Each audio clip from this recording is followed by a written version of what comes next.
Yo, what's up, guys? Hey, thanks, Wallen. Well, today we won't need luck. Tomorrow, oh, Sunday we'll need luck. But not today. Today should be okay. We just have to go and, like, literally just get... Oh. Hold on. We're going right in. Let's go. Once again, Scholar again! Hey, guys. What's up? Happy Friday. Hope you all having a good end of the week. Oh, I don't have my fairy yet. Alright, let's see what we got. Koami, Jason, hello. A mystery Reaper file, I don't know what you're talking about. Wallen, good to see you. .jpeg, hello. Nara, hello. Rip, I should reset this one. Hold on. Where's my, there we go. Fubar, Ella, Biagi, Missive, hello. Chicken Soup, I hope I can keep you company until your company decides to let you in. Seems rather unfortunate you get over there and it's like, well, no one's here. Don't you have a key? Xanfel, Mr. Bro, good morning, guys. Oh, good morning, good afternoon, good evening, good night, all the above. Drain Bunny! Hey, thanks for the 2 months, I appreciate it. Thanks for returning back. Good luck. And coming back and resubbing, I really appreciate that. Can you stop? Already with this. Fine, I'll kill it with my book with my 22 GCD. I'm kind of afraid my farm run, which is my first solo run, which said at 51 plus. On Gunbaker is now sitting at 171. I guess it's time to look. Hey, I mean, look, you're maybe a way to look at it is you're playing on like house money, Nara. You know, you're playing on house money, so whatever happens, I mean, you didn't expect to get that far, but whatever you've researched and studied and all that stuff, covered. Which is trying Lost Ark seems to survive, but not for me. Also launched a chat and always oof. Yeah. I mean, especially in the starting areas, I mean, that's just not surprising. I mean, actually, what's more impressive, Xanfel, is that you got in. See, like, I haven't been keeping up, so, like, I usually only really watch, like, one stream that have been doing some Lost Ark stuff, because they're good friends of mine. So I like watching their stream and stuff. I like watching their stream in general, but they were doing some Lost Ark, but they were not live today. So I was just hearing bits and pieces from, you know, some guys were talking in Discord and whatever I'm picking up in other chats and stuff. It seemed like there were issues with the service today. I think even a lot of the main streamers had to basically play off games while like the servers were, you know, getting in control. Watch my Scholar run at last, except, oh, yeah. It was, look, when it comes to Palace of the Dead, I've always felt that Palace of the Dead challenges you, but in reality, it's like, it's really in your hands. Like, I really do feel like every single run I personally do in Palace of the Dead, there is something I could have done better to clear. And I was thinking back to it, you know, thinking it a little bit today and last night and stuff, and it really came down to that 196. If I handled that 196 better, like if I just decided not to not to resolution and just handled it and just cleared up the treasure room and just kept going, I probably would have had a chance at victory. Like, I just dicked around too much on that floor, I was so indecisive, and then we had extra pulls. I just blew so much time on that floor, and I lost the resolution, which essentially didn't really save me time. It did, like, jack shit, to be honest. So, it was just that floor. I just made some poor decisions there. Also, the 2 deaths I took, which are unnecessary. Almost 2 years, wow. The 2 deaths I took were completely unnecessary, so that didn't help. I mean, I lost a couple of buffs that way. So, it really, I felt like it was challenging for sure. Like, I think a vast majority of people put in that situation may not have gotten that far that I got to, but I felt like if I just played better, I could have did something. Yo, Sig, I can't believe it's been 2 years. Holy shit, dude. Thank you for your continued support. How you doing, man? How are things? Hopefully you're doing well on your end of stuff. Let me catch up a little bit. I went on a little bit of a rant there. You're really enjoying Lost Ark? Good. I know lots of people are enjoying it. I mean, I guess it's more like, you know, as long as you're playing, it's fine. I'm an EU boy, so it's a good time to try. Most sensible people are asleep. Fair. Because I can't get the title anyways. Okay. We'll use everything to get the Behemoth, like as many times. Dude, that's the 3rd one I stepped on. So it's nice, but I've still decided putting on Gunbreaker Reaper. That's fair. Hey, at least Gunbreaker, from my understanding, is a little bit easier. so that's kind of nice, and you can at least try out the modified rotation. It had hotfix which hit people's existing characters, which needs fixed, plus usual too many people issues, yeah. You ever sometimes have a job that isn't hiring nearby, so you apply 2 states away thinking you'd actually not get a reply, but they do and still offering? Can't say I do. You know, I had a friend co-Emmy. It was hilarious. One of my good friends decided to try to get I think it was Uber Eats or like DoorDash, and he ordered. He's like upstate. Let's just say up north in one of your American cities. And he basically ordered something like 5 states south of his location, and they accepted the order. Like, he put in an order for delivery, and they accepted the order. Like, it would have literally taken them like a 30-hour drive to get to his location. Like, they accepted the order. So, good. Hopefully put together some Palace runs soon after I'm not distracted by Lost Ark. Hey, enjoy that game, man. Look, this game, look, 14 I think is definitely on the down. I'm not gonna make it sound like it's dead or something. No, it's more like it's on that phase where it's a good time to start playing other games. You know, I mean, we all want to wait for the next patch. I don't think anyone's complaining about that. I think everyone had their fill of the new stuff, and so you're in that phase right now where it's like, okay, let's just start exploring other games. Let's, you know, watch some anime.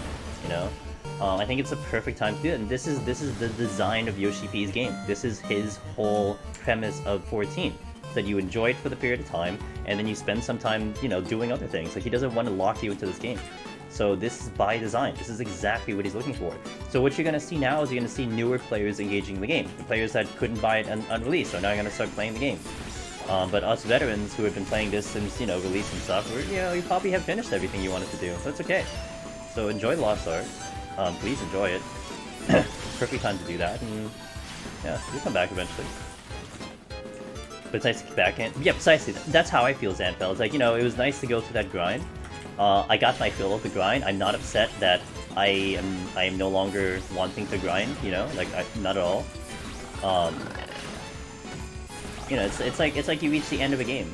The end of a, you know, you buy a game, you reach the credits, and you're good to go. You're not upset by it. Sometimes you wish you could play more, but that's just how the cycle of the game goes. I'm gonna play some Lost Ark for a while, then go back to try sure. Hey, I'll be here when that happens. I'm sitting at the beginning of Shadowbringers. I wonder if I'll get to the current patch of my Necromancer title. Hey, I mean, look, Necromancer title before, like, you know, Sprout Necromancer is kind of a thing. You know, some people take really high pride in that one. The stressful thing is, they instead of how difficult it would make it to work, my line of thought is, what if they want to try? What if I want to try it anyway? Yo, I mean, what if they, you know, pay for your lodgings and stuff, right? I mean, how serious do they want you? Maybe it's like that desperate. I know there are, I mean, I don't know how it looks nowadays, but I know lots of places really need people, so maybe they're just really desperate. And they'll treat you well, you know? You need a house? I got a house for you. Just come on down. You need a bed? I got a bed.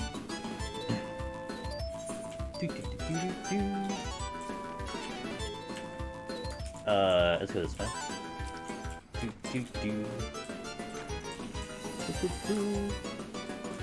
If you guys have any cool plans for the weekend, I do not. Just a normal weekend. I think I'm gonna chip away at more videos and stuff. I don't really have anything necessarily planned to relax the weekend.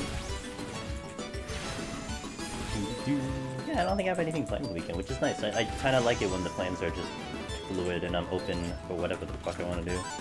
I just hate how the same job near me has literally no episodes any save tried for. Maybe they're just doing really well and they just don't need employees. Gotta replace your car battery ahead of the annual. This car is road. Gotcha.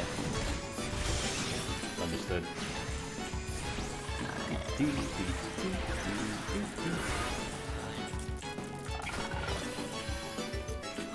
How much is that dot doing? 5%? What a weak dot. I gotta do homework to the job. Oh, nice. Okay. Cool. Wait, chest shop. Why is chest shopping? Very doubtfully responsible.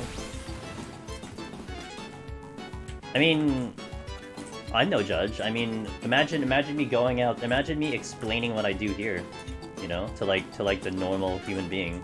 So what do you do? I don't know, I sit on my chair and play video games all day. What do you do?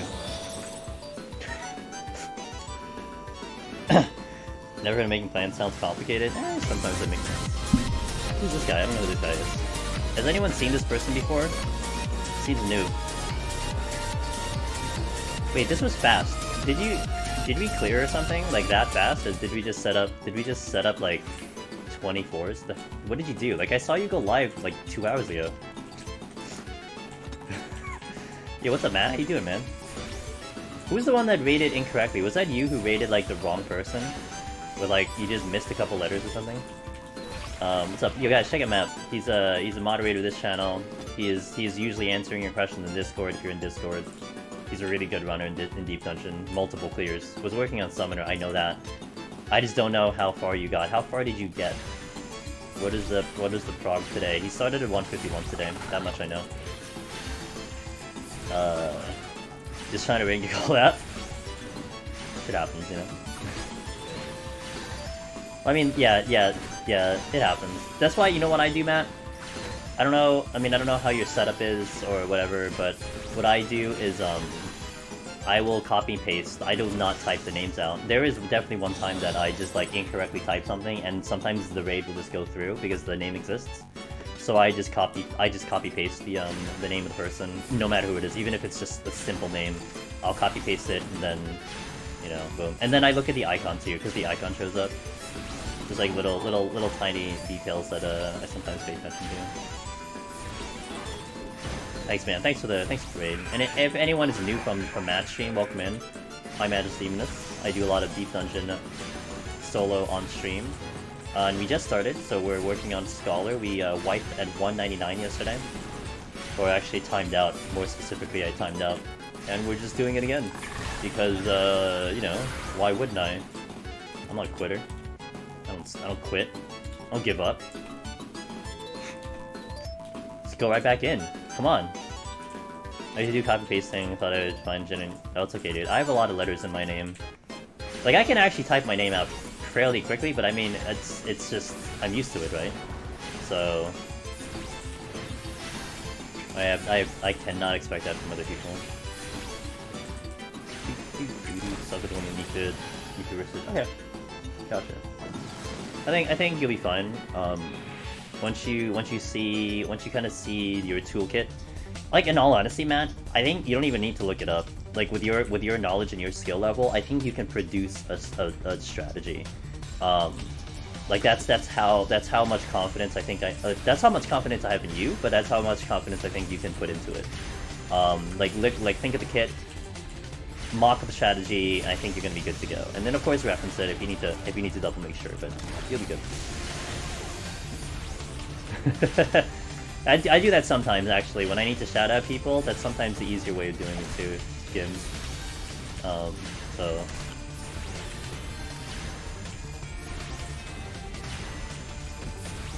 Ruin. Oh, wait, I actually need to kill this first. Because I need to focus the B. Let's dot the B. I do have a shadow in mind? Okay, perfect. I am not shocked by this. I'm sure you do.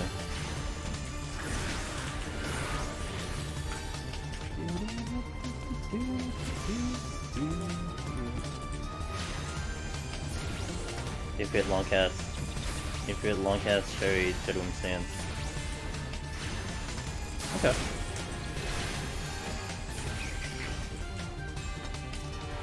I'm pretty sure whatever you do will be better than whatever the hell I did. You're not gonna botch your shield like I did. I actually just mispredicted I mispredicted my Ifrit timing, that's all it was. I made an assumption on the timing of his attack and it didn't work out well. Well, it didn't work, it wouldn't have worked out well, but the updates of the super potions and the stat squish aided me in my victory. Yeah. Oops.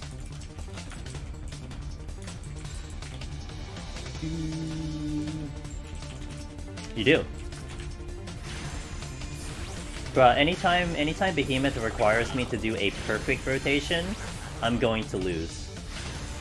Like, I think Bard was probably the closest to perfect I got. And of course, anytime I've cleared on Gunbreaker, but when I returned to Gunbreaker and we were trying to do a live tutorial Gunbreaker, dude, it took me like 4 times to get to Behemoth because I needed that to be perfect. I'm really bad when it comes to perfect.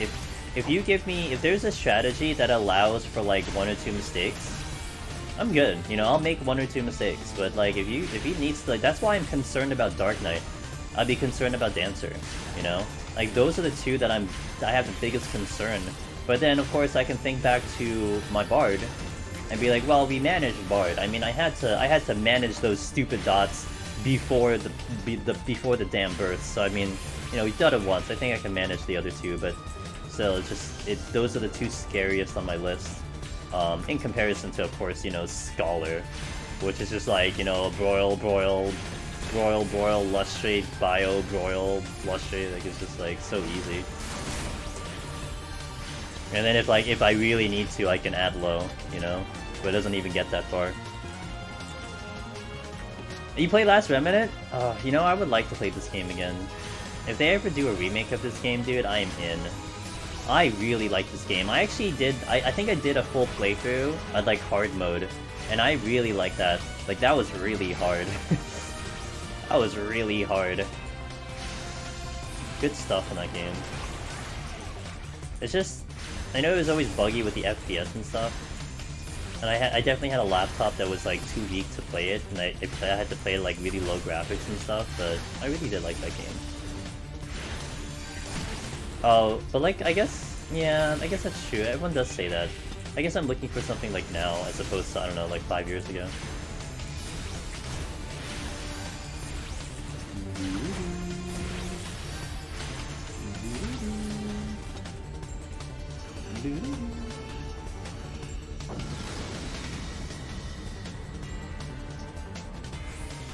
Yeah, I think I did a low BR run as well. I think that was part of the challenge, right?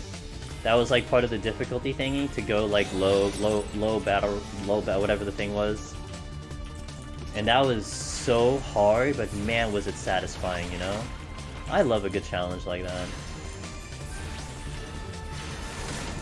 You know, I'm trying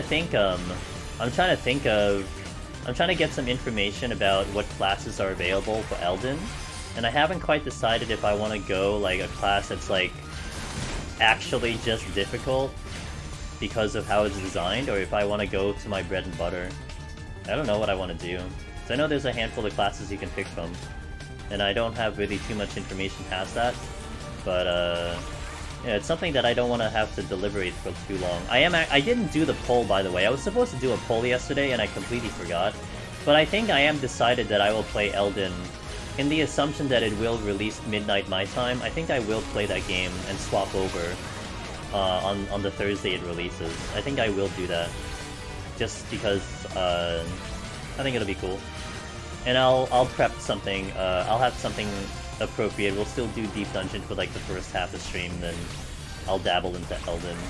So I think, you know what, I think it'll be fun that you guys get to see me how I set up the damn game, you know? We turn on the PNG tuber, I figure out how to plug in my PS5, I try to see if my Bluetooth connector actually works. We do the whole setup, I blow your ears out because when I first launch the game it's gonna be loud as hell, and I have to figure out that thing. It'll be good. Shinobi, hey, what's up, man? How you doing? Hope you have a good run, dude. Oh, I see. Hey, Loopy, thanks for popping in. I appreciate that, and I think I will. It'll be kind of chill today. Just relax and chat.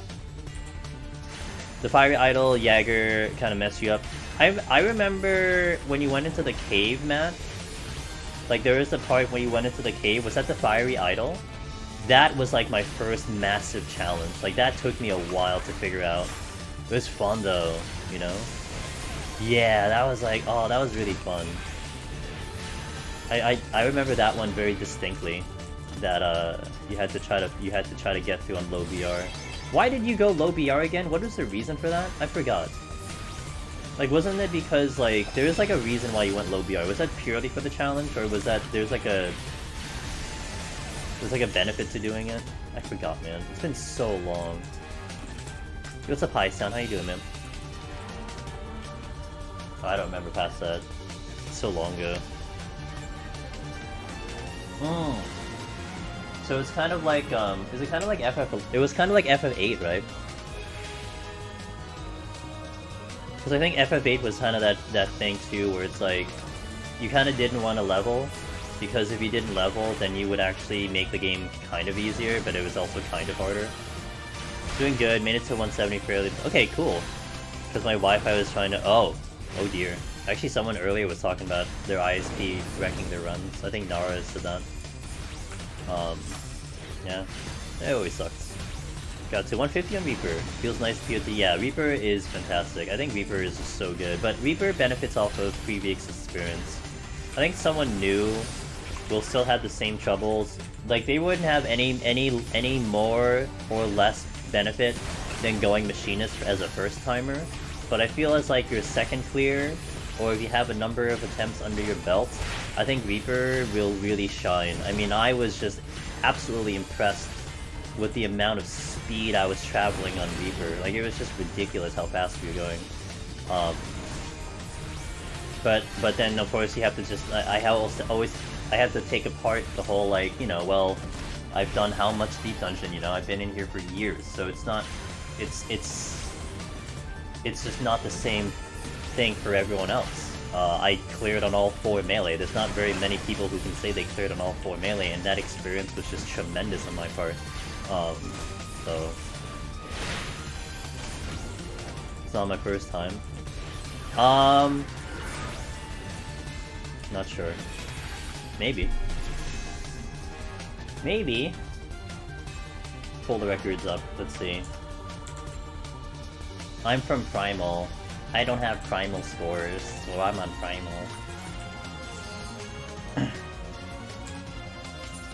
It feels great, especially in the bosses. Wonder how it feels in difficult floors. You think of Reaper as just like a kind of like a glass cannon, not as glass cannon as Summoner, because Summoner is the true glass cannon. You want to talk about glass cannon? A Summoner is a glass cannon. But you kind of think of Reaper as the glass cannon, where like you just kind of kill things before they kill you, and you're good to go. No one tell Nintendo we're playing music, alright guys? Can you guys make me a promise? Not wrong about Summoner? No, I'm not wrong about Summoner. Summoner is good. I was actually trying to run an experiment. I'm gonna put it out there because I tried to do it, and then it didn't work, and then I gave up and lost all motivation. You guys ever have an idea in your brain, and you're like so pumped to do it, and then like you kind of do it, and then you realize that you didn't want to use up any more time on it, so you just give up on it? That was me earlier. I had this all of a sudden weird thought about what happens if I create a scenario where a Corrigan kills me in Heaven on High. That was where my brain went today. I wanted to die to Corrigan. So what I did was I walked into 31. No, well, I had to go up to 31 plus for Heaven on High. I found 3 Corrigans, and then I witching them. But the thing was, I had like 2 experiments in mind, so they all turned into imps, but I didn't let them kill me. I just basically ran out the witching, and then what I found out is when they jump out of witching, they just die. they don't like. I was kind of hoping that they would come out of witching and then start smacking me because I didn't do anything to them, but they actually just instantly die the moment they jump out of witching. But then I wasn't able to actually get myself killed by them because the next couple of times they turned into toads and didn't have enough damage to kill me. So that fucking sucked. Yes, it's very weird. I don't know what I was expecting. I don't know if anyone has died to a Corrigan, so I was just like, well, let's just go find out what happens if I die to a Corrigan, but I wasn't able to find that out.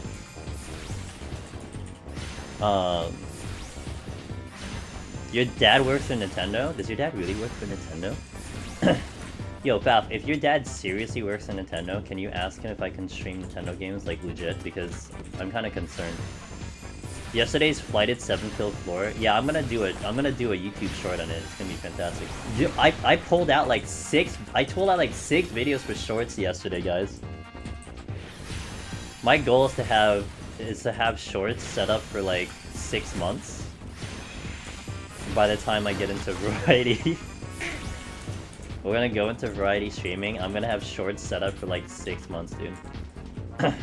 But then I might have to then like actually like start manipulating the days and like release them even more. But right now I'm having them for 3 days a week, and so I have shorts set up until March 14th right now. That's how many shorts we have set up, which is fantastic. Cause you know, what if I get too busy? I don't have to worry about it for a whole month and a half. Corrigan duel. I just wanted to, like, maybe I can do it here. Maybe I find out if I can die here, if I have a raising or something. You know, maybe we can manipulate the floor and do it on stream and find out. But, like, it's really hard. Like, it would have been a lot easier if they didn't die when they jumped out of witching, but, like, it made it complicated, you know? And then, like, before I failed my attempt, I was trying to pull something else to get me lower, and then the Corrigans would try to kill me, but they killed me instead, so it didn't really work out too well. I was very concerned for the 161 set with all the double hitters. I didn't feel as frail as I did entering 151. Yeah, I mean, you don't have the weight thing, but I think your burst can be stronger than Machinist if everything is up, so it kind of balances out. When Coconut Mail OSC started playing in Direct, I saw off in the chat. Dido Corrigan, yeah, okay, I read that. I was about to ask if it was really possible. They have to be all imps to kill you, or chickens. I guess no regen 4 gets self-load flying Corrigans. Oh, that's actually a good idea, yeah. But I'd have to basically hope my altar leads into an auto heal penalty, and then also we get Corrigans to begin with. Like it's just like it's a really odd scenario to try to manipulate essentially. So I don't know if we can pull it off. Can you sneak up on them and use the silencing pot? Can I sneak up on them and use the silencing pot? The Corrigans Gims? The Corrigans seem to die the moment they aggro. Like they die to aggro. So that's why I think they died when they jumped out of witching, because they were aggro to me. So once they popped out of witching, it registered them as the regular Corrigans, and so they just immediately died without me taking action. Like when you witching a Corrigan, they then have their full HP, whatever their HP is, and you can deal damage. You have to actually deal full damage to them like a normal enemy. But their mechanic is that, I guess if you just take action on them, they will just die. So what you said, Gims, I think by using something on them would actually create aggro, therefore it would probably kill them. I was thinking their death thing is a spell. I think they would still die though. You know, that's interesting. Oh, but doesn't Silencing Pod only work on enemies 50 and below though? So that wouldn't work. Something just spawned behind me. Corey, sound like you in real life. Do you stun people also when you scream? There hasn't been any new Machinist scores to break top 25 since EW started, really? That's interesting. Wait, are the scores that high? There have been Machinist clears. Like, we've seen Machinist clears and people are getting titles. So, maybe they're just not on Aether, or they're just... Oh, that's high. Oh, wait, that's a high score. Oh, that's a high score. Hey, pal. Aw, thanks. Aw, thanks, pal. 6 months! Holy crap! Oh yeah, 6 months also since I started progging PoTD, so always great to watch. Gotta enjoy that PoTD. I'm happy that you're still around for 6 months, man. That really means a lot, so thank you for continuing to support the stream. 2.9 is actually pretty high. I think, like, JC, and when I do my clears, my casual, you know, my casual 200 clear, I'm like at 2.7 or 2.8. I think I'm at 2.8, so I wouldn't cross over top 25. So what?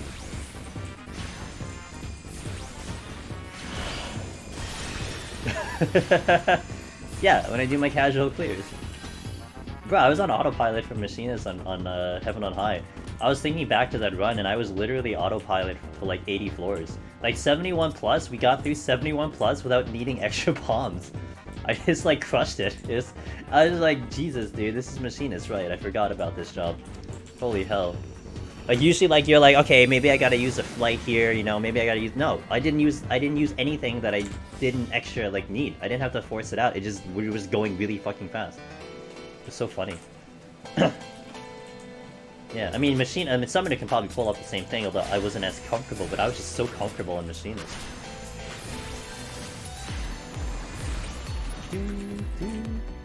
I mean, I am very happy that we've gotten 196, 199 on Scholar, you know? And both of them could have been cleared.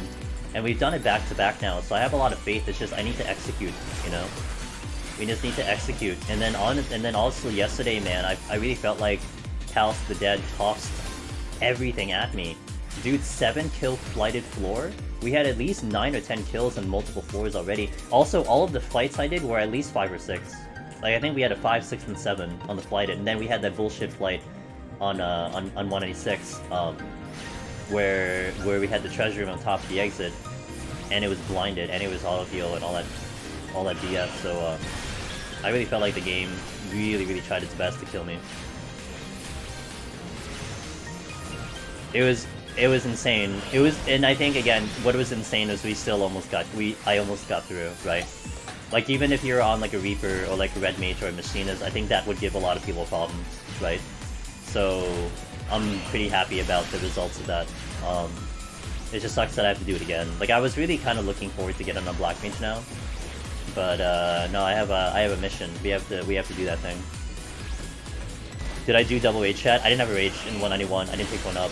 I had to expend them all 181, and I didn't pick a single one up in 181, so I couldn't rage. I basically like wasted a resolution trying to get through the flighted 196, and it didn't save me time at all. Like I just wasted it. So it just kind of sucked. Oh yeah, I did do that. I did do, although it didn't go as necessarily planned. Not that it went bad, it's just that I was offered an opportunity. So like, what happened was, I think I got a floor free. So I did 84, 85, and something like 86 or 87 around there, I was able to get another flight, and then we were able to actually fight through a floor. So I was able to then double rage 87 to 88, and then I single raged 89 for potential chest gain, I think. I think that's what I did, I can't remember. Something to that effect, so I still ended up having to use 3 because of time.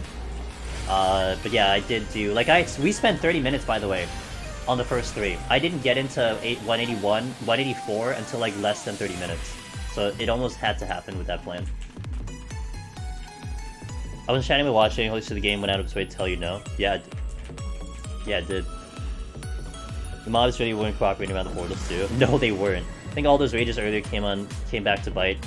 Yeah, it always happens. Hey Melody. Super impressed, made it to 99. Yeah, I was just really proud about that run. I had no regret. I mean, I could have probably done a couple floors better. We died twice, and I could have probably cleaned that up. But I fought as hard as I could. Let's go to this floor, especially on the super high floors, which makes you really anxious and worry a lot of time, much needed when I flight.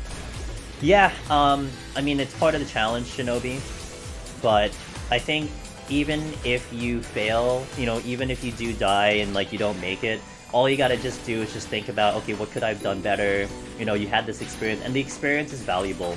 Like, it's like one of those things where it just stays in your mind, that you're like, oh man, this happened, or I really want to do better, and that makes you better.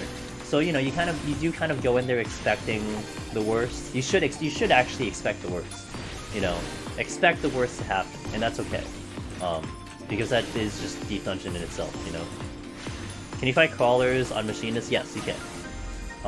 One of the strats that people recommend, Dirty Mike, if you want to optimize a crawler, although it's not necessary, it's that you would pull the crawler with your full damage, but don't heat blast.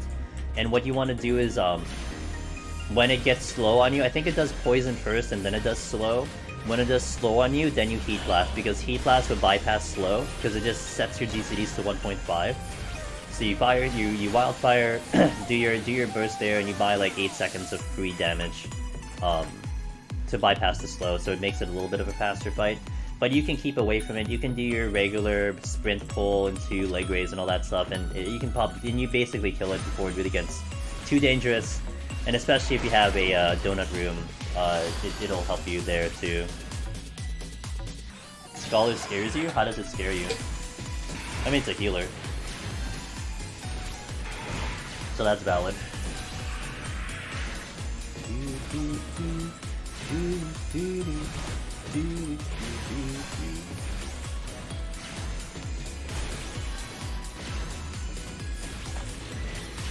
You know what annoys me though? That this is gonna take a while. Only thing I hate about this run. Just do this.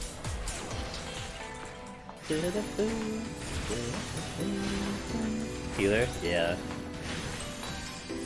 Well, honestly, like, healer, I feel, is kind of that next frontier. You know, there are going to be people who will want to just do healer off the bat. I mean, Godspeed to them. You just have to know that you're walking into, like, you know, literally the hardest challenge in all of Deep Dungeon. But at least on my end, how I see it is that this is like the new game plus. This is the very hard, you know, this is the extreme difficulty. If you were to label like Machinist as normal difficulty, this would be the extreme difficulty. But let me tell you, I mean, whew, you try to optimize healer, Val. You learn how to do this job. It will help you with other jobs. I remember distinctly when we were like frogging the healer runs in Heaven on High. I felt like I was like, you go back to tanks, you go back to DPS. The strategies that you tried to create on healers. Oh man, it was just like, you just felt like you were going so fast on DPS, you know? You felt like you had all the time in the world. And then of course when you started on DPS and you started on tanks, you were challenged for time there. You felt like, okay, I gotta hurry up. My time is a little bit tricky, I gotta do things. But then once you get used to healer, the DPS just feels like massively easier.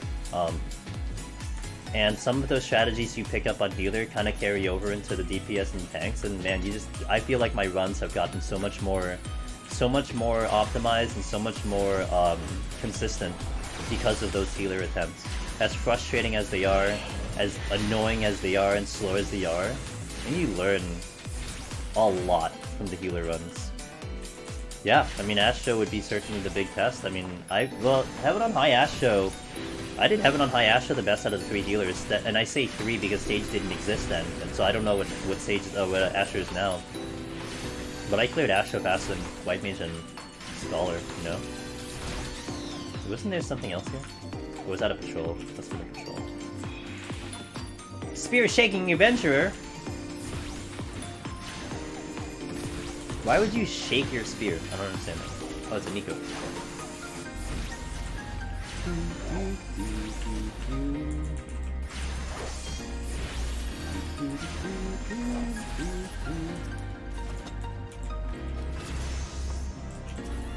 Damn, that's kind of a rather depressing quote. If there was anything to learn from the last run, Selene check for weakness. I'm gonna forget. Honestly, chat backseating me for that stuff, Tegaki, that's maybe one huge benefit of streaming. Guys saving me on Raising, guys saving me on Selene. Like, that's the backseat I 100% accept, you know? Please, for the love of God.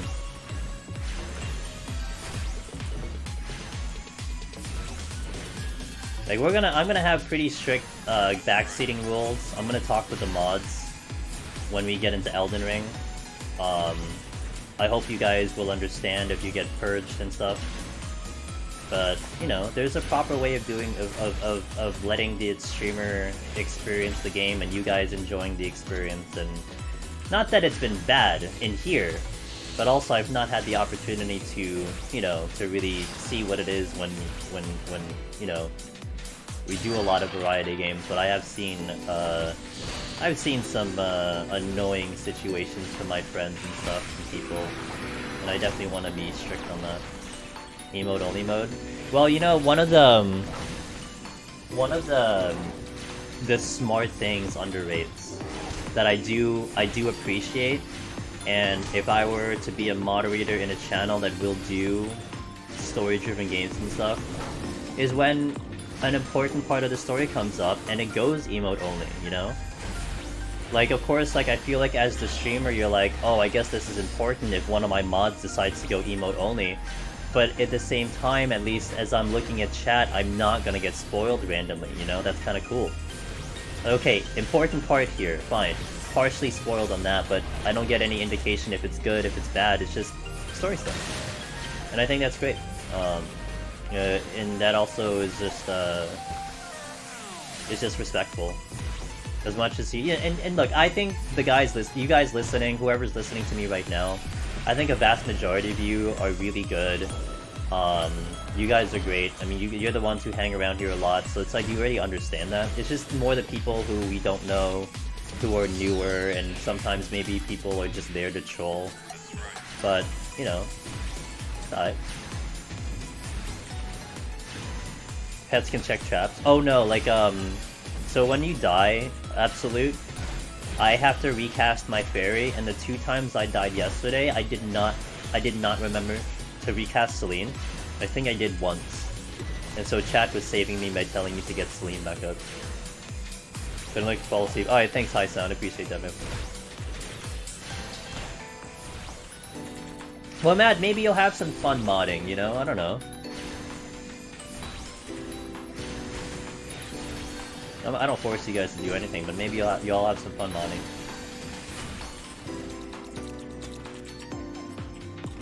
It's and basically it's just actually I think I created the thing. Did I? There we go. That's it. That's the rules. That's the rules. So nice and easy. Oh, my TV froze. Nice. Thanks, TV.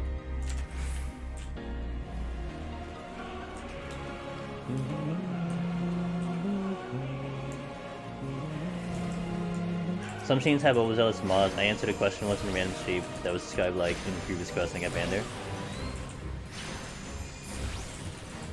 Yeah, I mean, honestly, like, I will not lie, Fungible Taco. Also, hello. I will, oh, what do you call it? Wait, what are you guys saying? Do I have like a tag on that says it's like my first time or something? No. I would actually respect my mods, Taco, if someone shoots first and asks questions later.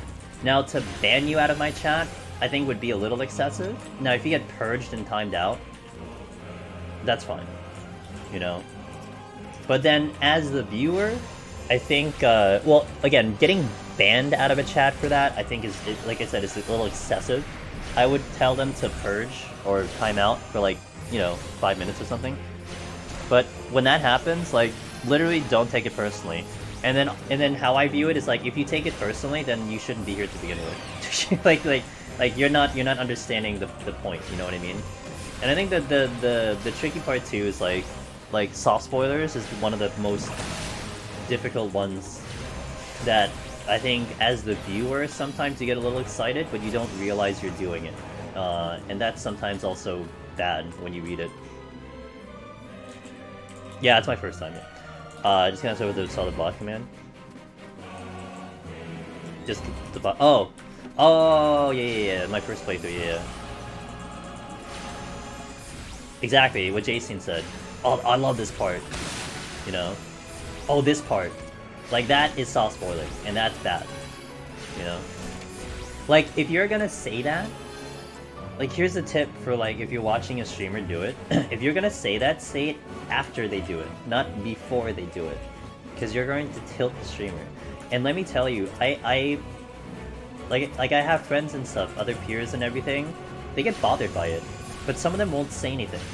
Because they're being nice, you know, they don't want to, you know, upset the viewer, but not a single streamer likes that. They don't. So... You know, it's just you wanna have a good experience on both sides. Otherwise, you just upset the streamer, and then no one has a good experience. It's hard to judge one sometimes. Yeah, precisely. That's why like the idea of like literally like shooting first and then asking questions later, should be okay because like you know maybe you type something you just don't realize it.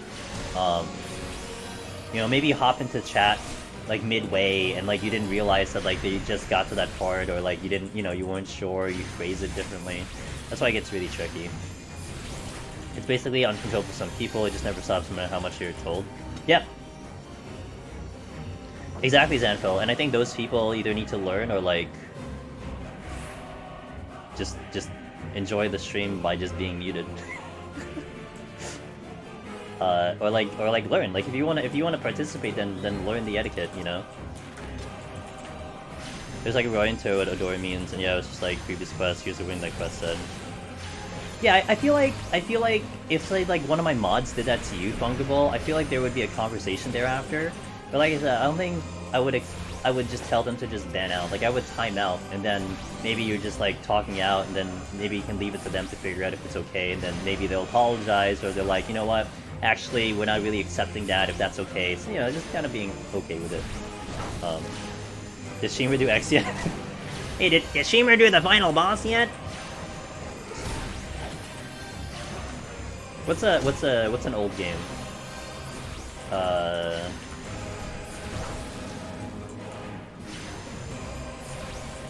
What's a good example? What's a game that I could spoil with no one to get pissed off yet?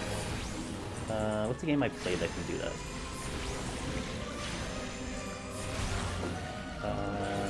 Nothing.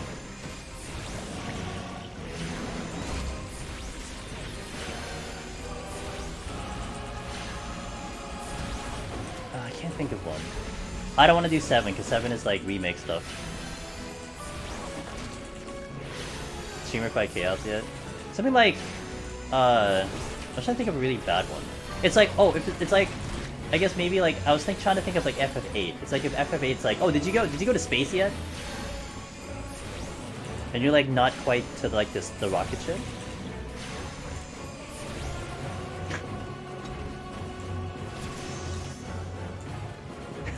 Yeah, like you guys know the thing, you know?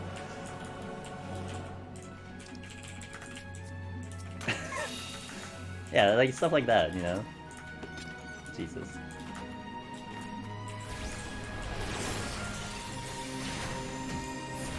But to be fair, it's still tricky, right? And if you saw what my backsitting one is too, like I think one of the tougher ones, which does yield those responses, is when you're listening to the streamer, and I catch myself a lot of times too, even when like people are doing deep dungeon streams. They'll be like, oh man, should I open the chest? You know, what should I do? Should I use a flight? And sometimes that is like that is a thing that like kind of prompts you to answer the question because you feel like the streamer's asking the chat for the question. But sometimes, and a lot of times, it's just the streamer talking and keeping a conversation going, right? Oh, do I go left? Oh, do I right? Like, I'm not like the person wouldn't necessarily be asking you guys for that answer. It's just that's what the mind is thinking, you know. It's just like talking to myself. That's how I would talk if I'm not streaming, you know. Except I'm just doing it out loud. But I think in my end, I'll try to be as clear as possible if I wanted like your guys' help and I needed an answer. But I would be talking like that, you know. Exactly, Zanfeld. Exactly. And of course, that's up to me as the streamer to be clear and concise about that. Because if I'm confused about that, if I'm not clear about that's how I want it to be, then you're not clear about how you want it to be, you know? Sometimes we help by reminding you about content tests you forget. Well, when it comes to like this content, JCN, like, dude, backseat me all you want. Because if you backseat me, it becomes a conversation, right? Like, I love it when someone's like, well, why don't you use this? And I'm like, And then I start thinking about it, and then we start having this thing about, well, maybe I don't do this because of this. Sometimes you're right. I forgot who told me yesterday. Was it Gibbs or someone? He's like, what are you gonna do? Like, oh, I think Valesius was like, yo, you should maybe a witching resolution here? And I was thinking about it, because that didn't cross my mind. But I think it did cross my mind for like a millisecond, but I tossed it out the window because I didn't have raising on. You know, like it would have been too risky, so I threw it out the window, but it wasn't a bad plan. But stuff like that, I don't mind at all. Like, please, try it. How much I'm asking, do you want a hint? Do you want to answer the question if I'm not sure? Yeah, and that's also polite. .jpg. I do that. I've done that too in certain streams. You know, like especially when you read the streamer and they look really frustrated. You know, sometimes they're not necessarily like they're kind of wanting to ask the thing, but they're not. And that's a good way to open the door, right? And sometimes then it's like, you know what? Yeah, okay. Or then it's like, no, actually, I'll try to figure it out, and then at least you have clarity on that one. Sometimes, yeah, so, yeah, you know, that, when we get there. Yeah, yeah, I agree with that too, Gims. It's tough with wording. Like, you have to word it in a way, it's difficult, so... QH8 said, I almost on a 420 boss today because my 8 default is 1510. Yeah, that sounds about right. This boss, if you're talking about the Palace of Dead boss, this one kicks your ass. He hits pretty hard. Woo! Helping with decision making any roguelike is hard. Yeah, and when it comes with like here in Deep Dungeon Absolute Paradox, like I do not have a problem with people suggesting thoughts and strategies. You know? Like that's the backseating I'm okay with. Of course, you know, in a different game it's completely different, because maybe it's just like, well, it would have been nice if I came to that conclusion my own. You know, maybe like you suggest a strategy that I would have probably learned at some point, but I just don't have the knowledge on. And, yeah, it gets to weird things. I'm starting to click my Imperium Potions. It's like, alright, I'm still, yeah. Got a short, no, hey, dude, this is a long visit. I really appreciate you, man. You just, yeah, dude, the kid. Dude, it's like 2 AM your time, so I appreciate you giving us the raid, and I appreciate you passing by. It's good to see you more often, and hope to catch you next time. Guys, again, Matt, check him out. He streams. And he's damn good at this game, so definitely give him a look. Check him out. He usually goes live before I do, so if you need a stream to watch before mine, please check him out.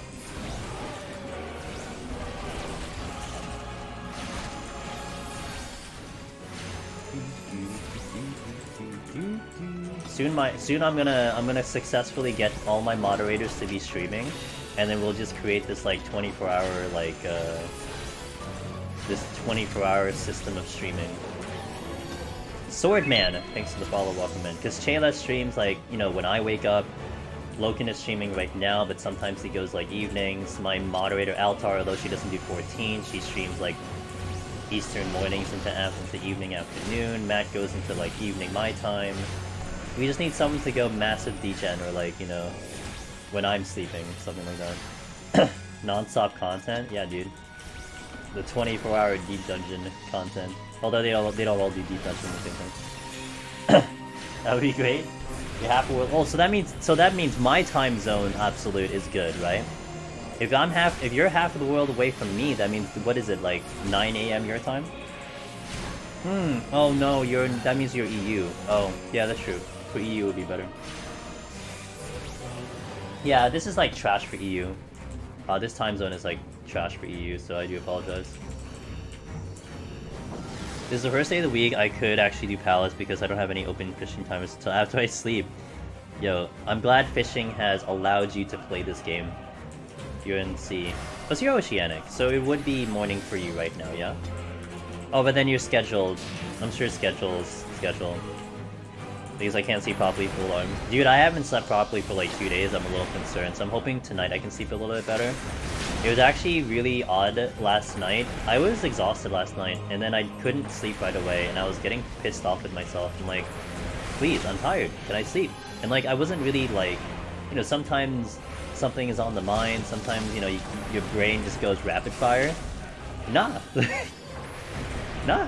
I just couldn't sleep. It was just like, what the fuck, dude? Can I just fucking sleep now? I was so tired this morning. I was such a grump this morning. Oh my god. Like, I was hating the world. I was like a fucking bitch, dude. Not to anyone. It's just like I was a bitch to myself. It was just like I just like woke up on like literally the wrong side of the bed, and on my bed I could actually only I can only roll over to one side because the other side is the wall. So, you know, it's just one of those days. But I got progressively better, and I'm like better now too. Like I feel a little bit better. We'll see. But I don't know what's up.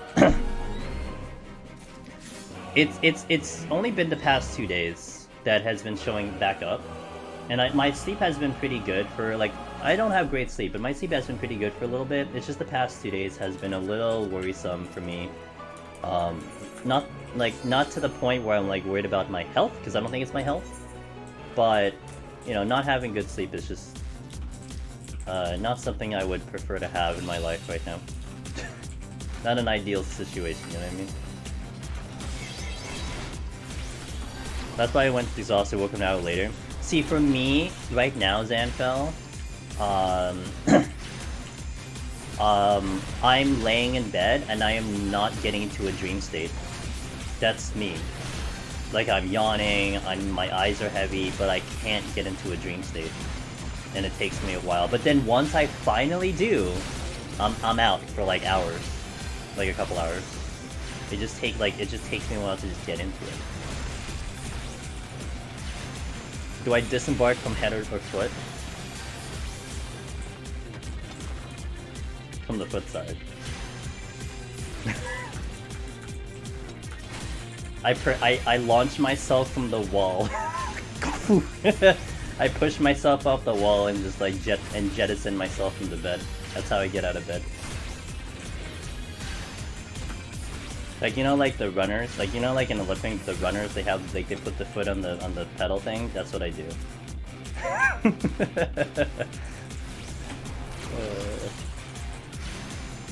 What do you think about holding on Brutal Shell before the 180 burst on Gunmaker, especially since you can't hold on to it for 30 seconds? Holding onto Brutal before the 180 burst. Let me think about this, Yumi. So, do you mean having Brutal Shell on for the first No! Okay. So, okay, let me rephrase that. So, are you saying, having Brutal Shell on for the first meteor drop, Yumi? Is that what you're saying? Let me just get a verification on that one. So, I mean, usually one disembarks one of the longer sides, assuming you have one against the wall like you said. If you want to disembark the other side, head or foot one. Head or foot one. Foot one. I think I'm understanding what you're saying, Gin. Disembark from the bed. I like that.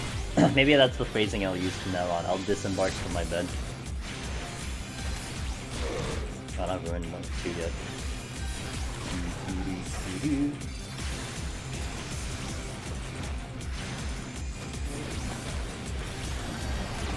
Apples. Oh, I didn't. What? You like Jettison? I do like Jettison from bed, although that sounds a lot more violent. My escape pod from the bed.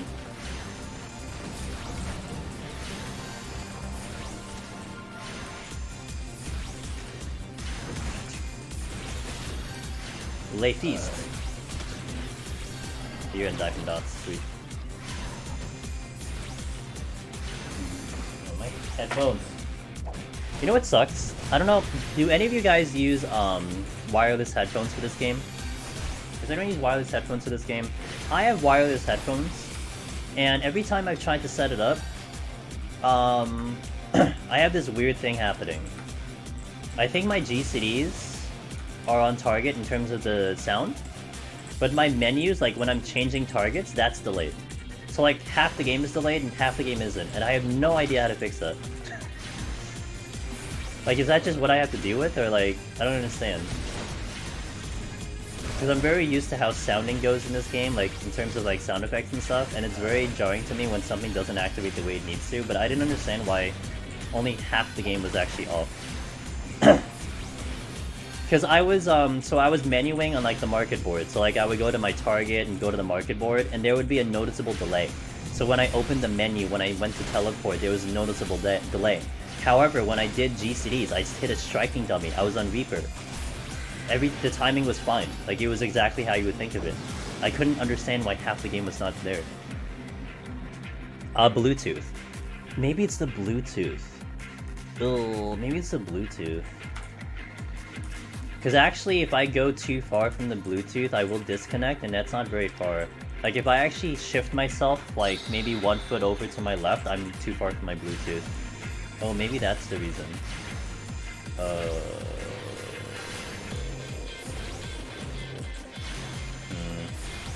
Wait, did I use pushing? I should check that out tomorrow. So I got these. I was given these Bluetooth headphones as a gift. They're great. but I couldn't experiment with them because I got them during the doing queuing Savage. So I didn't want to have to keep logging in and logging out, and I did connect them one time, and then it also contributed to my sound glitch. So I stopped trying to experiment with it because I didn't want my game to lose sound again and then sit in like a long queue. Do you have Parsi search on your market? Do I have Parsi search? I do.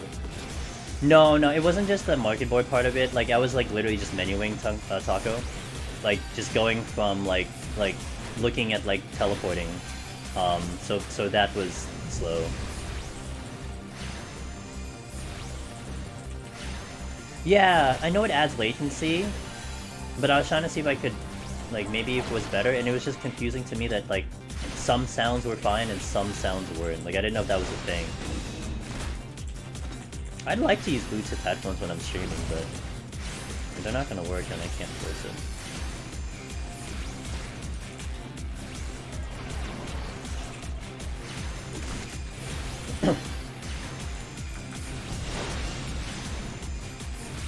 Oh, I ruined 2 now. I can be more mobile.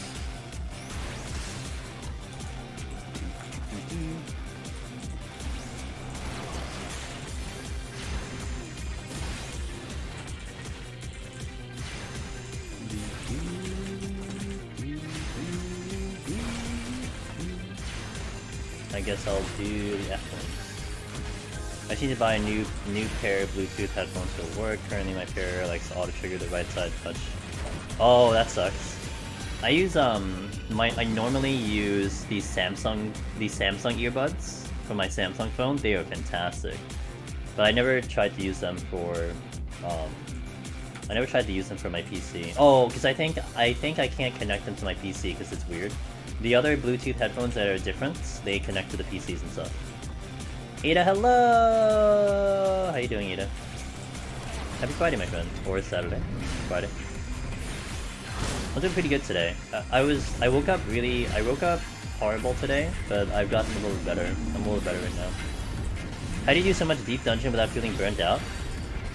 I guess it's a matter of perspective. I only do it, I do it 4 times a week, right? And then not to mention, I hop around a lot. So like, we typically do Palace of the Dead Tuesday, Thursday, and then we typically do Heaven on High Friday and Sunday.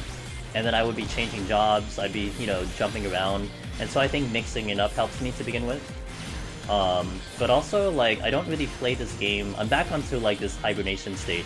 I don't play this game, really, outside of Deep Dungeon and streams. I don't really log into this game outside of that. I do some things here and there. If someone asks me if they want to do some roulettes, I'm there. But I really don't do anything in this game. So that helps, and I like my schedule, with the exception of the Thursday, Friday. I basically go every other day for now. And so that has, I think, helped me a lot with not feeling burned out. And not to mention, I've been doing this now for like almost 3 years straight. This content 3 years straight. I've never really taken an extended break from this content, ever. And I've never felt burnt out. But we're always seeking a goal, we're always trying to achieve something. And we did go through a phase, Yumi, where I was chasing clear attempts. I mean, my Heaven on High White Mage took 20 attempts, my Scholar took 23 attempts. So we were grinding it out on those jobs, but I think the want and desire for the goals help. Honestly, I think you guys being here also helps. So that's a little bit of a unique perspective, Yumi. Like, these floors are obviously slog. They're slog, they're slow. It takes me all day to do them. But then I get to chat with you guys, so that kind of helps. So it's a little bit of a slightly smaller perspective. I'm doing just fine. Bought 2 slices of pizza. 2 slices of pizza. With fries. Ate 1 slice. Saving them. What kind of pizza did you get, Ada? What is the go-to pizza for yourself? What is your preferred pizza? I ran out of time on... Oh no! But I feel like I learned so much. Okay, good. I like the attitude. The Yaji. That's the attitude you go for. Hey Yoon, hey. Thank you. Thank you for the content. It helped me get my first solo clear! Congratulations, Yoon! I hope I said your name right. Congratulations, welcome to the club. What job did we do it on? And why was it Warrior? Congratulations. I started streaming myself, and it's nice talking with Twin Feds talking, so I understand. Yeah! Right? It kind of allows you to kill that time. You know, this game, Valve, this game is starting to become a slight meme for a couple streamers. Like our buddy June Clancy, who is streaming right now. He is actually doing content, but he jokes a lot how, like, he just calls this a chatting program with the occasional, you know, with the occasional walking around in a game. Because a lot of times streamers, like, really just talk with chat, and then they're just kind of playing the game on the background, you know? That's a lot of streams on 14. I don't blame them. I'm not saying that's a bad thing, but that is kind of how this game kind of goes for it, right? So, in essence, as the streamer, like, if you're the type who wants to just kind of talk with your chat, and just have a moment to be just like, you know, hold some conversations, catch up with some people. It's kind of nice that, like, you're doing that, and then on the background you just happen to be playing a game, or maybe you play together with a game, you know? So it's kind of nice. 1 pepperoni, 1 sausage pizza. I got them at a local pizza shop in the area. Nice. Now, Ada, are you East Coast? I don't want to give away your position unless you're willing to tell me. Are you East Coast? Because, you know, them East Coast pizzas are good. My go-to pizza is usually a white pie or margarita. I'm pretty basic. I'll go for a complicated one sometimes, but a lot of times it's just a simple white pie or a nice classic margarita for me. That is what I like to eat. That's what I like to go for. Gunbaker, because I forgot I had a file that was 70 and hadn't touched it for a few months. Wow, so you came back to a file like that, hopped into 71, and then boom, you got it? That's a gamer. Congratulations. Most people helping invest? Okay. Oh, so you got like deep dish? Satay chicken pizza because I'm slightly fancy? That sounds good. Shit. That sounds good. Pineapple pizza? Nothing wrong with that. I tried the Batman calzone at Little Caesars 2 days ago on National Pizza Day. Oh, was it National Pizza Day 2 days ago? What's in the Batman calzone? Like, donut pizza slab? Oh, that sounds good too. I'm a bread baker, pre-COVID, and my COVID hobby was making homemade pizza every Sunday. So I do fancy toppings, now it's just margarita too. How fancy did you get, Momo? Like, what's fancy? Like, we talking like complicated French cheeses? We talking like truffles? Or are we just talking like, you know, just something just weird? It's a pizza folded up to make the Batman logo. Best pizza ever is mushrooms and pepperoni. Yeah. Basically all it was. Interesting. Ricotta meatballs. Ooh! Oh, that sounds good. Oh, but homemade pizza? Shit, that sounds so good. I just had dinner and, man, I can feel my stomach being like, yo, you talking food, dude? You talking about food, dude?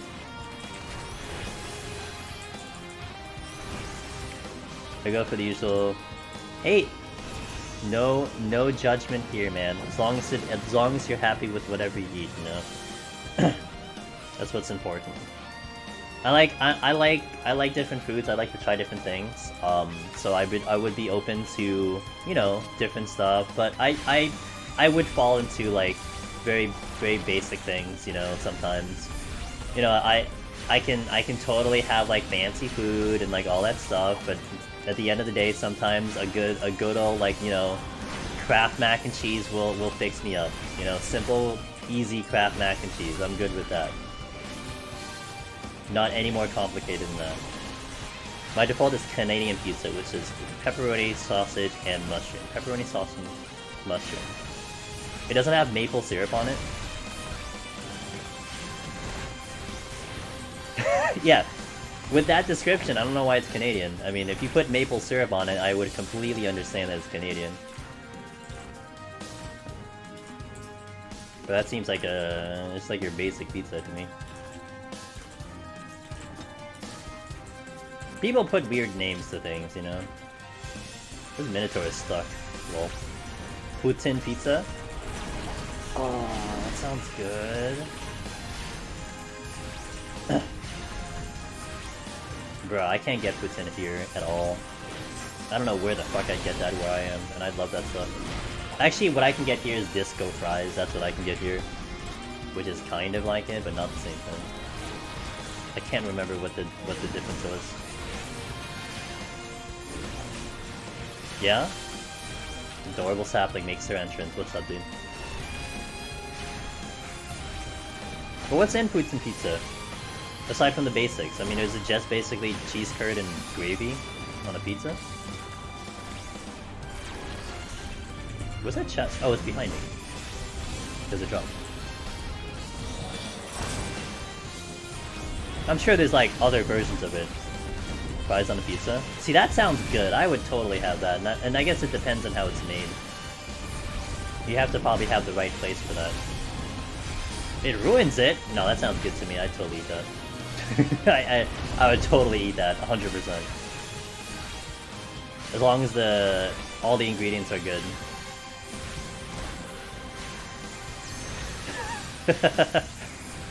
I mean, you have it once in a while, so I'm not gonna have it every week, you know? I'm not gonna have it every day. I mean, you have it like once a year. You know, Gims, people, my old FC buddies, who are still my buddies, they always made fun of me because I would always talk up fried Oreos. I'm like, you guys, I love fried Oreos. They're like the best thing ever.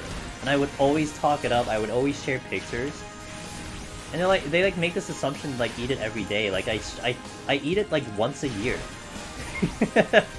I talk it up all the time, but I can only basically eat it once a year. You know? Like it'd be different if like, hold on. It'd be different if like I had it like every other day or something, but like I only have it like once a year. Have I gotten deep fried? I did. That was disappointing. I got that in a Texas State Fair one time. I was highly disappointed by what I ate because it tasted like fried cheese curd.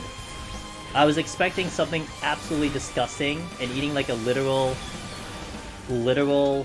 you know, stick of butter in my mouth, except it was fried, and that is not what I got. It was like, oh, this is like cheese curd. I mean, what's the big deal? Quad, fried Oreos are the best, dude. Hey, Quad, I remember some places, some of the street fairs in the city. Maybe, I don't know if like the Italian one did it, but I remember some street fairs would have fried Oreos there, and I would totally go for it. Just like passing by, I'm like, oh shit! Fried Oreos, I'm in. It's like go there, buy it, and I'm out. Like it's just, yeah, great, love it. Yeah, do they? Well, I mean, I guess I'm not doing street fairs now, but yeah, it's common street fairs. Yeah. Not a lot of restaurants do. Actually, there is one restaurant near me that does it. Just the classic fried Oreos. That's their dessert in their dessert menu. Fried Oreos. Love it. And then the only time I can get fried Oreos on demand, I think by me, is when it's the town fair, which happens once a year. I don't think I can get it on demand that I can recall. Outside of a restaurant, but like it'd be nice if I could just like take it out to go or something. But fried ice cream is a little bit more. I could make them myself, but I'm lazy. Fried ice cream is a little bit more common here. A lot of the Asian places would have it, like the Thai places and some of the Japanese places have fried ice cream here. Or they call it just tempura ice cream. So that's a little bit more common. For me, it's a little bit more common. So restaurants you know do it. I'm not surprised when it comes to the city. But like by me where I am, it's a little bit more difficult. I think there was a place in Chelsea Market that does. Oh, the place in Chelsea Market that does it though, I didn't like the way they did it. It's like a little too fancy. I'm like basic bitch, dude. I just want like your funnel cake batter, put Oreos in it, and I'm good. I don't need it to be weird. You know, don't make it like your own specially made batter with like your specially made ingredients. No, I just want the 1,000 ingredient funnel cake version, as disgusting as possible. Yeah, it's like sometimes with an ice cream sandwich, it's the same thing. Like I know there's fancy ice cream sandwiches and there's healthy ones, but you know what? I don't mind the one where you look at the back of that thing and there's like ingredients that are like a term paper long. You know what? It's still good. I'm not having it every day. I know this thing is like straight up chemically made, but you know what? It's still tasty. It's so good to me. Zamoka! Mr. Zamoka!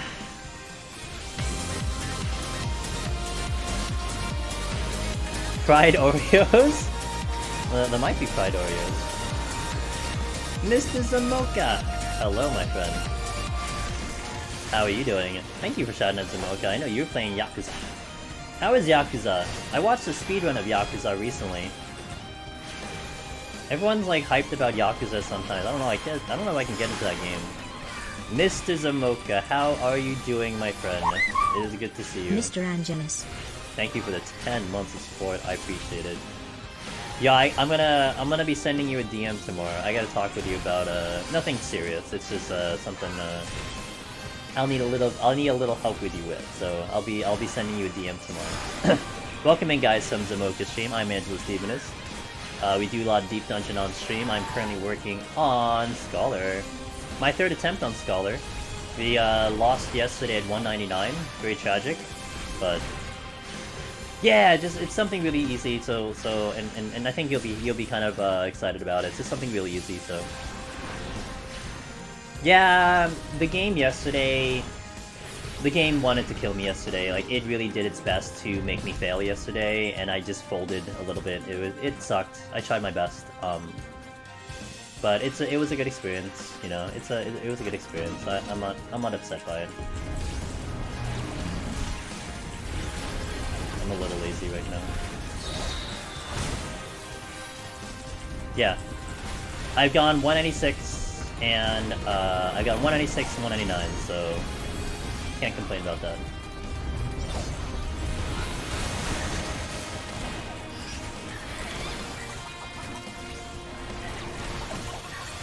Oh, I didn't want to use that. Miss Alchemy! Was playing on. Hey, what's up, Alk? How you doing? Good to see you, Alk. Hello. I hope you're okay. Hope you're doing okay. Sorry to hear about your Elgato not working. Makes me a little concerned about my Elgato, because I haven't looked at it for a while. I hope you're okay. Shoutouts to Miss Alchemy, evening time streamer. Wait, I missed the chest. Why did I miss the chest? I didn't pick up the seal, god damn it. She goes Mondays to Thursdays now. Good friend of ours. Good stream. I'm usually there, chilling and well, I could really only watch the I could really only watch the Tuesdays, Thursdays now. Sucks. But yeah, check her out. She goes before I do. Fried chickens, yeah. Monster Hunter World. Interesting. Not Rise, huh? She's good people to watch. Sorry. Wait, sorry. Oh no, it's fine. Don't worry about it. It's just my work hours goes into the times you go streams. I just literally can't watch. And then I think by the time I get home and done, it's like, oh well. Shit happens. Oh, I almost had my level. Okay, wait. Let's go actually push this. Let me push you down. My next level, I get Art of War. There it is. Now we're good. What's the most attempts on the job I had clearing? I would say Scholar Heaven on High. Scholar Heaven on High, I think, took me 24 attempts. White Mage took me 19. Monk took me, I think, 8. Palace of the Dead doesn't take me too long. But Heaven on High takes a long time. That takes a lot of effort.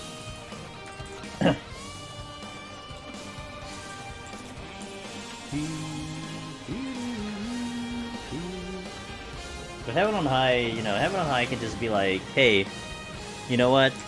Good try, but I'm not giving it to you today. And then you just kind of cry in a corner. Because they just give you, like, bad RNG. I could have cleared Scholar in 12 attempts. But I got messed up because they gave me, like, the worst possible combination of debuffs. I got, like, triple no items from, like, 97, 98, 99. And I had a Witching. I had a Petrify for 99, but I had no longer any Serenity. And that was the end of the run. So that kind of really sucked. Terrible experience that was. Hey, Nightmares! King Nightmares! Hello. Hello, welcome in. How are you doing? Yes, welcome to the stream. It's nice that we get to meet people visiting the strums. Oops. I'm glad you're able to make it. I know sometimes for some people this stream is a weird time, but I do appreciate when people try to make the effort to be here.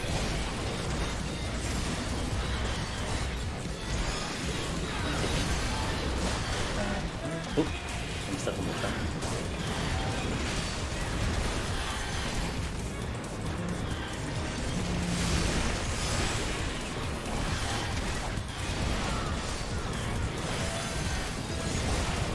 Alright, everyone die.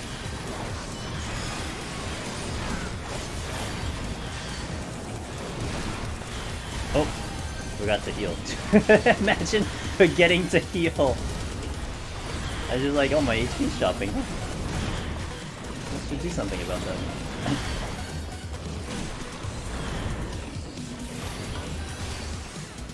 Alright, done.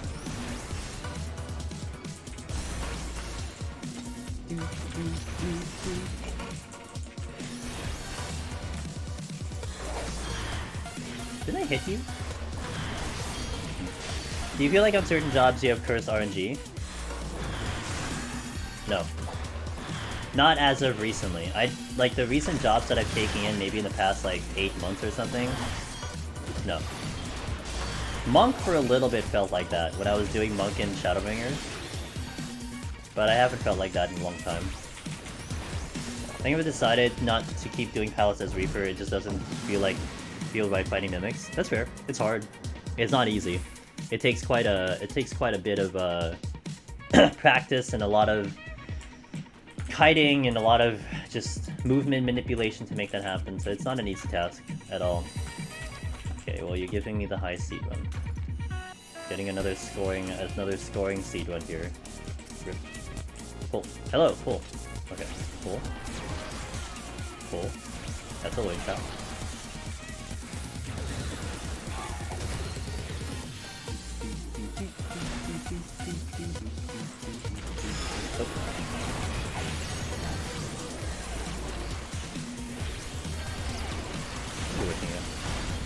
That's the exit, so we go this way.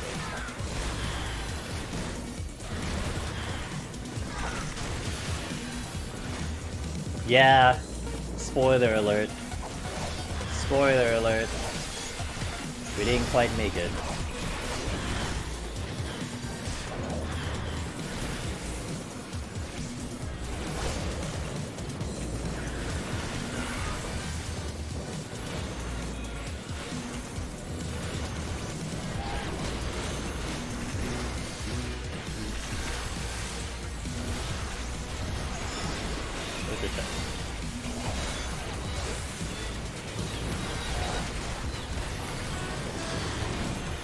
Gotta get to one more area. So when's the challenge one? It is my finale. The order I'm going in is Scholar, Black Mage, Dancer, Dark Knight, Astro. That's the order. Okay, which one?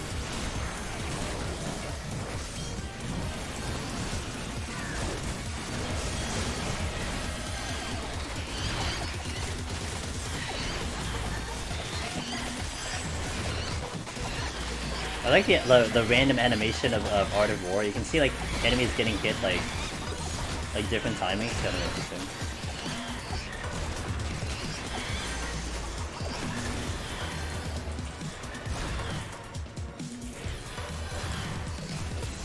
I'm not dead yet. Tuition, Serenity, Portion. Black Mage, more like Scythe Mage. Oh. Is it gonna be Scythe Mage though? I'm doing a victory lap on Scholar for fun. Yes, that is correct. Thanks, man. Is it mandatory to start burst after the second turret? No, you can do it at any part of the rotation. When I do my burst, there's just a specific reason I pick that specific spot. That's all. So there's nothing wrong with doing it anywhere else. You can do it anywhere else if you want to.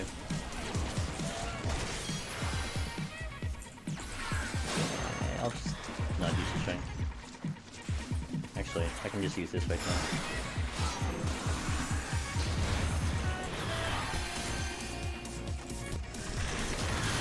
Quick kill! Sight, that was sight.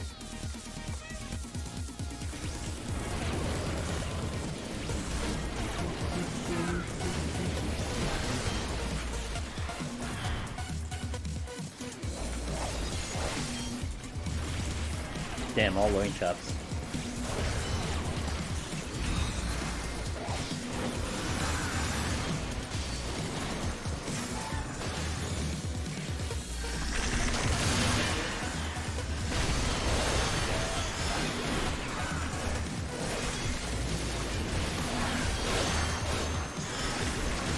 They broke my shield very fast.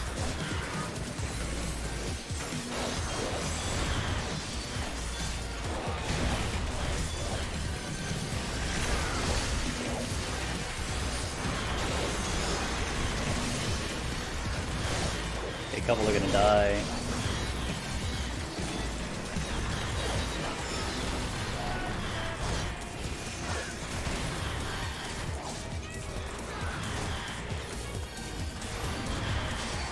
Okay.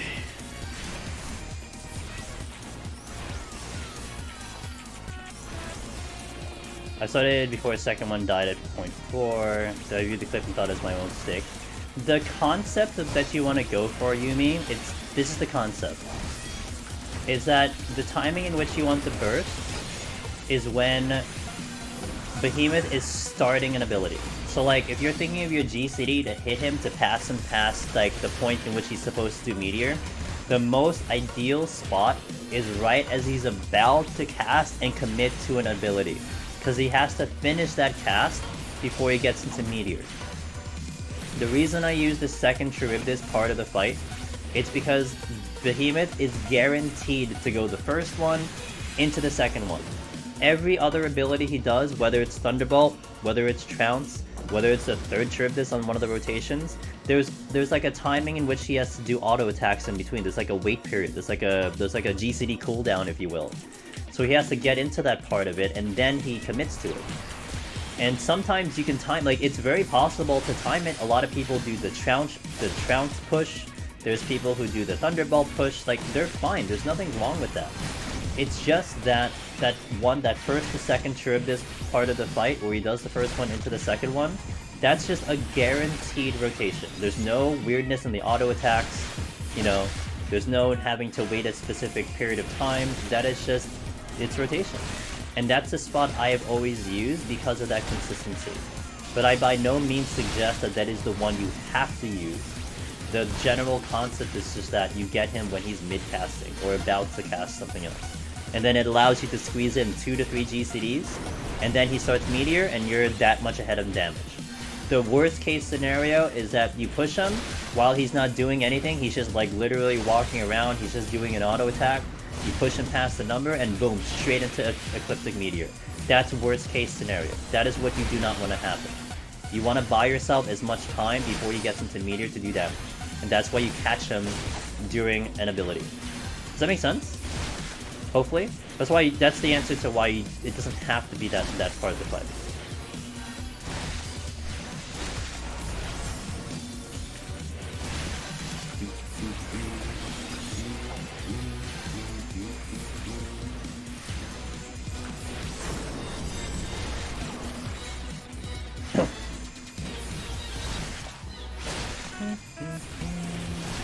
No speedrun here.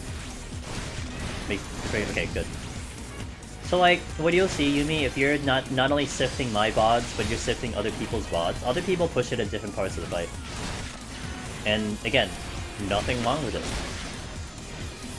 You just gotta pick something you're comfortable with. And for me, that specific spot is where I always figure out where I need to do it timing-wise.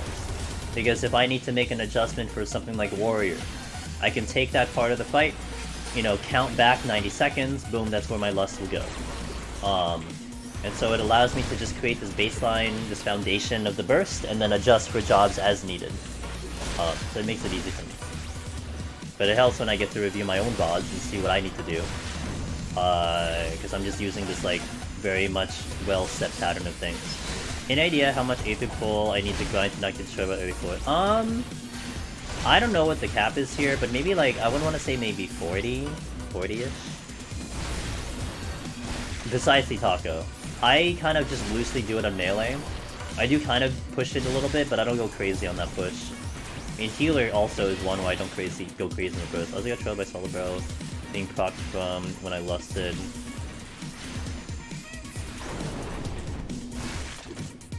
Oh yeah, because I think when you do Lust, I think it's a GCD, so it should reset the combo, right? Did you assume the combo was still there when you finished in Lust? I think Lust will be considered a GCD, so it's like a new combo.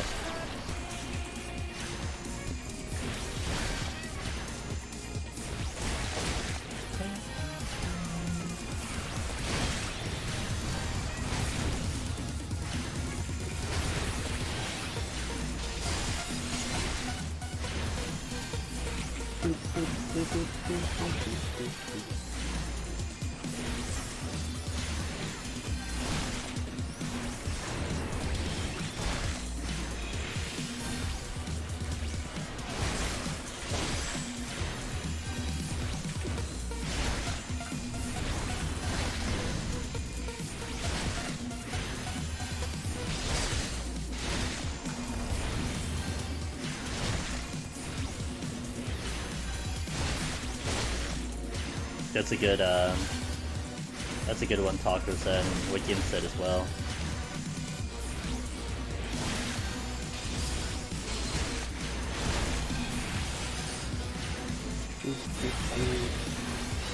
Okay. We can go a little bit faster now. 31 plus.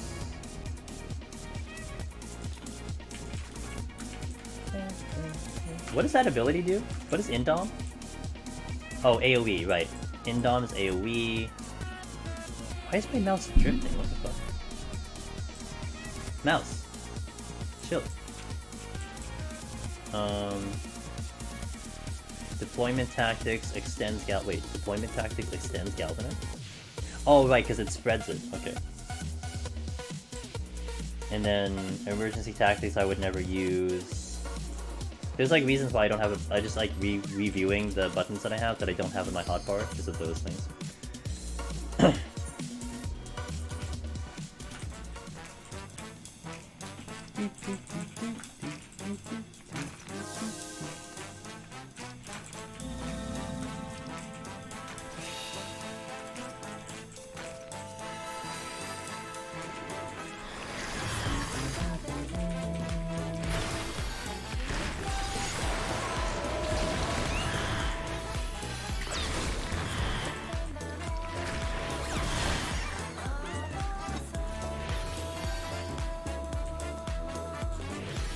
What I do know, Hugh Jade, is I did do a low arm and armor run before. I got to 120 with 30-40 arm and armor on Red Mage, and I did not have enough damage to kill the boss. Like, I just legit just couldn't kill the bees. Actually, no, not the boss. I couldn't kill the bees. I couldn't do the DPS check with 30-40 arm and armor. That's as far as I went on the low arm and armor run.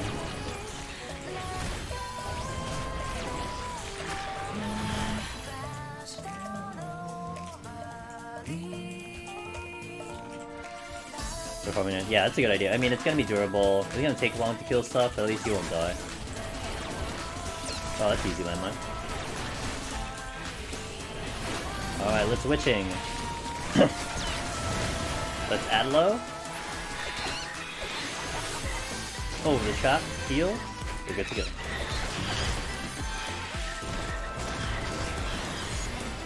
Easy game.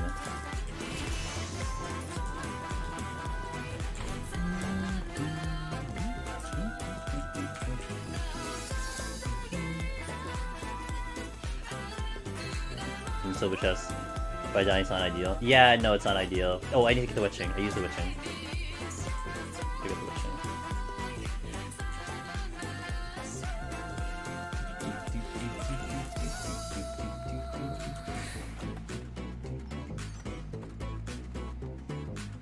Yeah. Yeah. You can get it from 1 to 10. You can get it from any floor. It's just a low chance, but it's possible.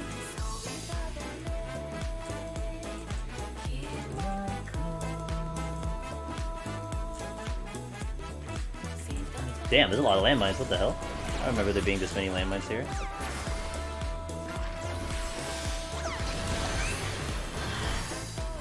Look at that pixel perfect healing right there.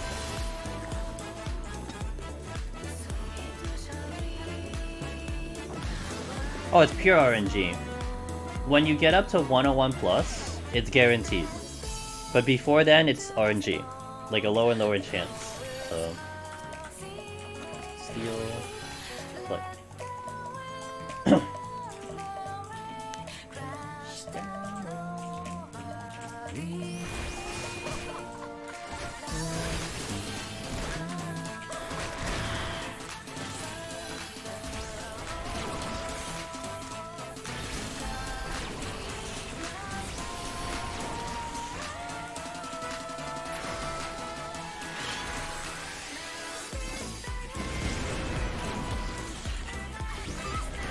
Minis.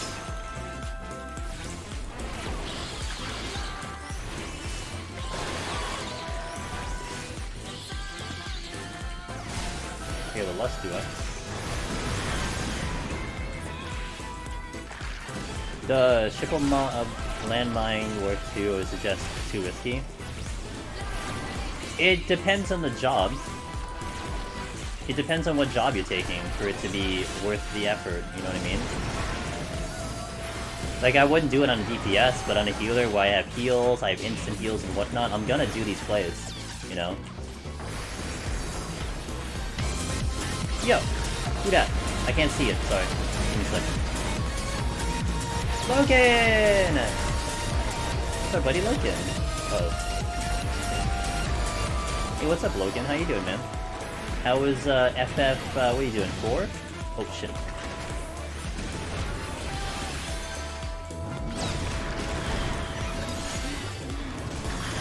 Doing a, you know, casual climb of Scholar. Very casual, very, very easy. Stress-free. 4. You finished! Hey, congratulations on beating 4. Yo, let's go, man. You are climbing the FF ranks now. How did you think of it? Without spoiling too much. What did you... How was it compared to 3 and 1 and 2 and 7 and 9 and whatever? Welcome in, guys. I'm Demus. A good friend of Mr. Loken. I do a lot of Deep Dungeon on here. And we are doing Deep Dungeon now, because, you know, that's like, at least, as we speak, the only thing I do. Although I will be starting to do variety very soon, which I'm pretty excited about. But for now, this is what I do in the game, this is what I love to do in the game. Story is good, combat is good, pacing was finally good. Everything's good! Damn. By far the best. And I bet you, Loken, I would imagine you enjoyed a lot of the references in this game, right? From Endwalker, with a lot of the 4 references, so I bet that probably comes into play too.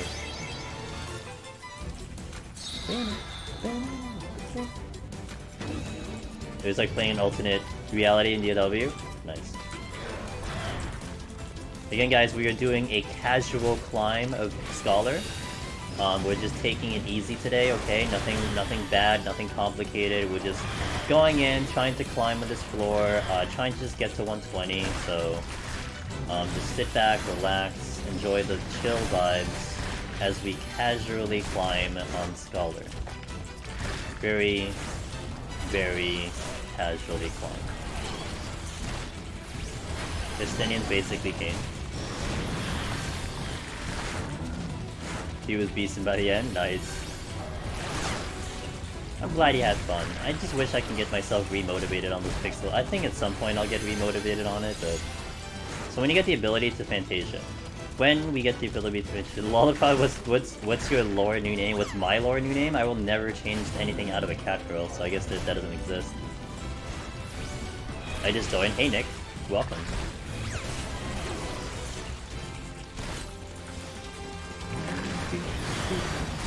I need another potion. Actually, wait.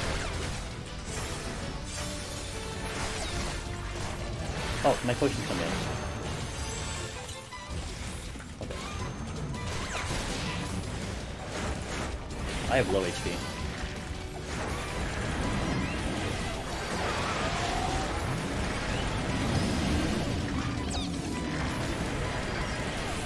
Did I do a... I did.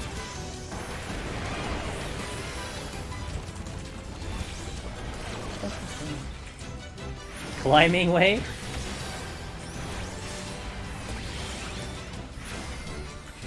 I take it you just came up a bit short last night? 199.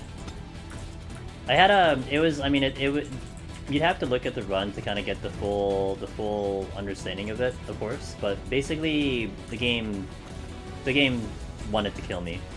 And I had a floor that was flighted that I just didn't handle correctly. You know what I had, Logan? You know what I had? The first time ever? I've never seen this in any of my runs ever. We had a 7-kill flight. 7-kill flight. That would have been 13, 14 if it wasn't flighted. 7-kill flight. And I counted back. I set up that video because I'm gonna do a video. That is, I've never had that before, and also I did like 4 flights. All of them were no less than 5. So like I had the 5, I had a 6, I had a 7. Yeah, it was a 6, and 6 is already rare enough. Like 6 is just trash to begin with. So yeah, it was just like big yikes on the whole run. So, and we still made it to the 199 on a healer, you know. And I just timed out. I walked into 199 with I think 13 seconds remaining. So I did my best, dude. I did my best. That's all I could ask for.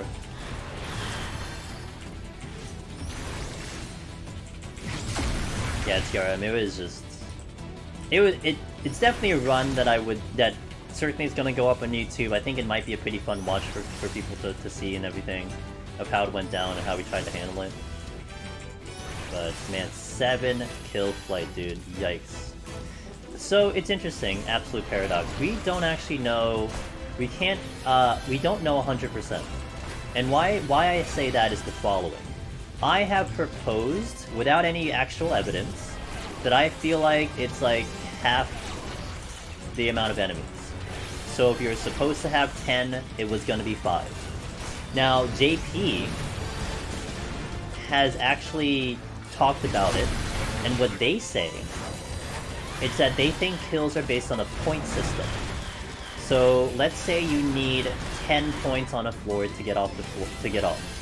You kill 10 things in the assumption that enemies give 1 point each, and then you get off. So what they indicate is that a flighted floor would actually make the enemies give off double the points. So like 2 points per kill. And then that would add into the amount that you need to get off. Which again, that reasoning, also you can't necessarily prove or disprove. There's no way you can prove or disprove either of those. But I think just the easy answer, the very simple answer, is just that you think of it as just being half the amount that you need. Because the earliest you can get off in a flighted floor is 2. And the earliest you can get off on a full floor is 4. Now that's the higher floors. On these floors like we're fighting right now, you can get out of here by 3. But like we're talking like the higher floors, it's not gonna go lower than 4. And when you see a 4, that's a miracle. That is just like, wow, like the game is loving you today. You know, that's how good a 4 is.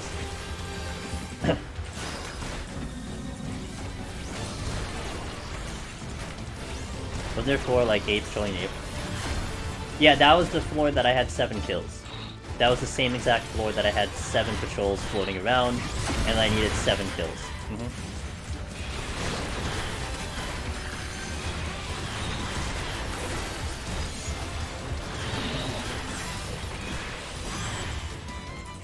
Interesting. Game decided this week is Scholar only. Pal's dead. Apparently, yeah. Shoutouts to Scholar. Shoutouts to all the Scholar mains who are thinking about maybe doing a deep dungeon solo. I got you. We're gonna definitely showcase it this week. Is 14 kill the max floor can have? No, I think the most we've seen is 13. And there has been a JP runner who got 13, and also our buddy Sadie. Sadie got 13. I think he clipped it. But I've never seen it that high. Like 12 I've seen before, 11, but like 13 kills to get off the floor is just absolutely insane. And like that's worthy of like playing the lottery. That's how rare that is, you know? There are massively rare occurrences, and that is one of the most rare occurrences you can ever have, is having to kill 13 things. I mean, all the ones I've did, I've never seen that. This week I had several runs almost clear, but not quite there yet. Finally got some to clear. I saw that. Congratulations. Maybe it'll be some... Yeah, I mean, well, Palace were so close. I mean, we're just getting it. I mean, I just have to just get back in there and do it again, pretty much. That's what it comes down to. Pentamimic. I've never seen 4. You know, people have seen 4. I've never seen 4. Oh, fuck.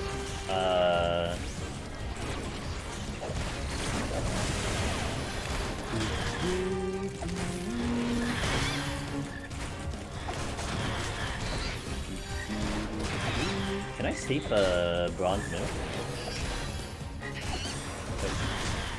Fully resisted.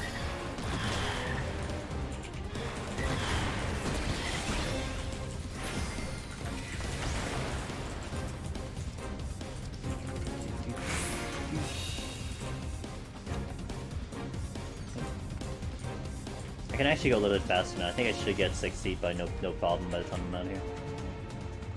Do you think it's on a floor with a Dota spawn? Well, I never know. I always nuke that floor, so that's just something I don't know.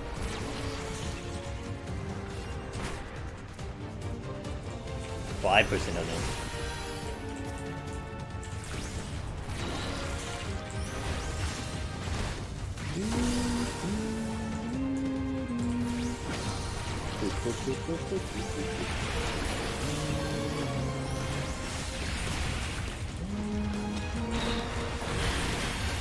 Over here, boys.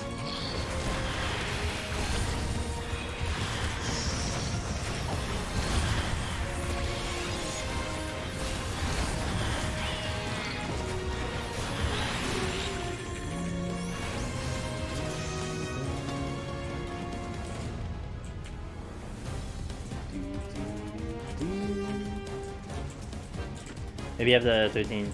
True. You're not wrong. Very rarely do I ever have to fight through 99 like full. You know, like it's usually flighted, it's usually nuked out. I never have really fought 99 before. Plan to try Warrior Palace tomorrow, slowly doing some setup files today. I actually watched someone, I was looking in someone's stream today, and they just cleared Warrior on stream. That was pretty cool. It wasn't their first clear, but it was pretty neat to watch. Just, I guess, a testament to Warrior now. You know, Warrior's just a great job. Kind of no dispute anymore. Oh, we have no knockback. That means this monk can't pull me in with his BS. He's gonna do sucker and it can't work if it's a knockback. Teehee. Lol. Oh, I found the chest. I found the egg.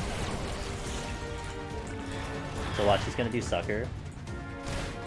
It should not work.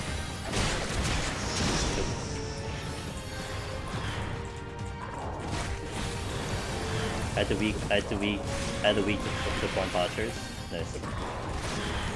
You'll use it to level warrior. Want to do so much more. Yeah, definitely take that as a good excuse. Somehow I think. Oh no! You threw your pots away. Oh dear, that's not good. Man, that's like the worst nightmare to throw those away. It takes so long to get them.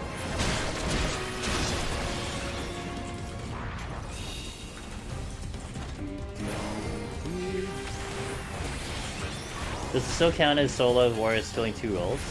Yeah, because you gotta carry a healer. Healers are tough to begin with, so they need a little help. It looks fun when I play it. It is fun. I mean, it is fun. That's why I play it, because it is fun. I mean, we cleared Heaven on High 4 times in Endwalker. You know, because it's that much fun.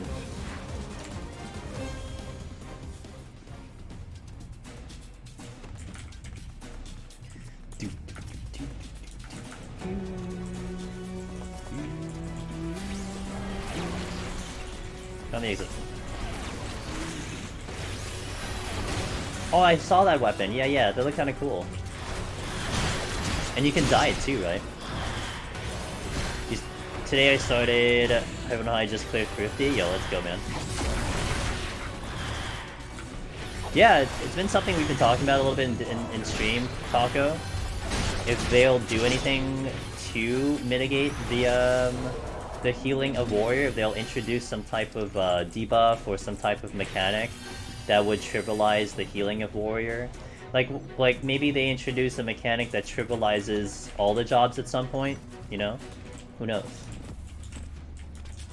I think they've had hammers before, but I think this one looks pretty cool.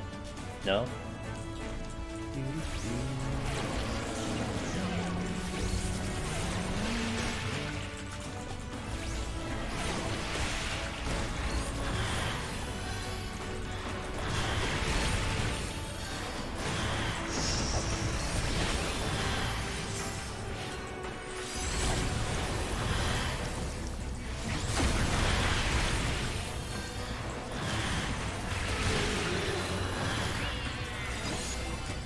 Why do Aramines sound like cats?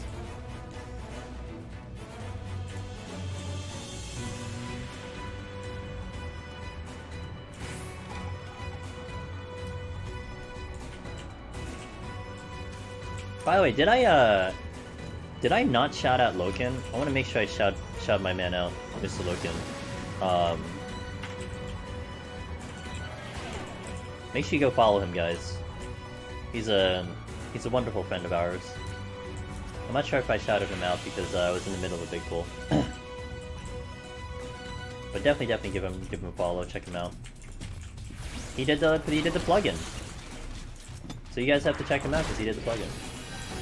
No, you are. You're a great member of this community, man. I really enjoy your presence in here and all that you've done for the community. So I thank you. You literally don't have to do shit, and you do so much. Like, it's just, yeah, you just do a lot. It's really great. Like, it's so much. It's appreciated. So thank you. He makes a neat overlay too. Yeah.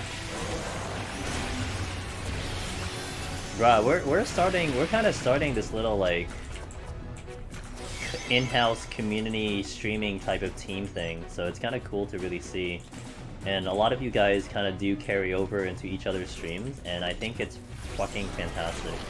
You know, I try to be as many places as I can be, but I do try to keep an eye on things, and it's been really cool seeing a lot of the homies just being nice to each other and just kind of supporting each other. You know, that's honestly the way. That is the way you do streaming. Like, that is how I got to where I am, is that you network out, you know, a buddy helps you, you help them, you know, you just show respect to each other. You know, you don't have to, and you don't have to necessarily be up there every single time. But when it matters, that's what's important, you know. But it's been really fun to see. This has happened, this has really been something in the past, like, 2 or 3 months, right, Loken? Like, you just started up a little bit. I mean, Alt has been doing a lot more serious streams now. She got affiliate. Shayla's been going more serious. Matt's been going more serious. Did I get 60? I did. So, it's kind of cool that you're having fun with it, but then at the same time, it's almost like there is this, like, inner network that's occurring with it. And you know, especially when it comes to just plain view counts, especially if you're thinking about streaming, getting at least to 10 viewers is kind of a huge deal. Because if whatever directory that you're in, if you're sitting at 0, 1, or 2, you know, it is what it is, but at the same time, like, it's very hard for you to get discovered, for someone to scroll that far down just to find your stream. So especially in like the 14 directory, if you have like 10 people that are just chilling and like even if they're not talking, they're just there, there's a high chance like people will start to find your stream. And about 10 viewers in the 14 directory, it's only like a couple pages down. It's really not that bad. And so if you just have literally within the community like an easy 5+ people who just hop around everyone's streams, like that's so helpful. You know, that's how you really get started. Thank you for the overlay having. Nice. I keep everyone showed. Yeah, I try and keep everyone live. Yeah, exactly. You know, there's sometimes people make those posts a lot of times. You know, hey, you don't have to donate to a streamer, you don't have to sub to a streamer to show support, and that's also very important. I always praise the lurkers in chat, but like I do not take that for granted. Like there are people, I'm sure, listening that have never talked in chat before, but are probably here all the time, and that is just meaningful to me. You know, I never look at the list of viewers, I don't like doing that, I don't have my view count open, but I do appreciate it. Very much so.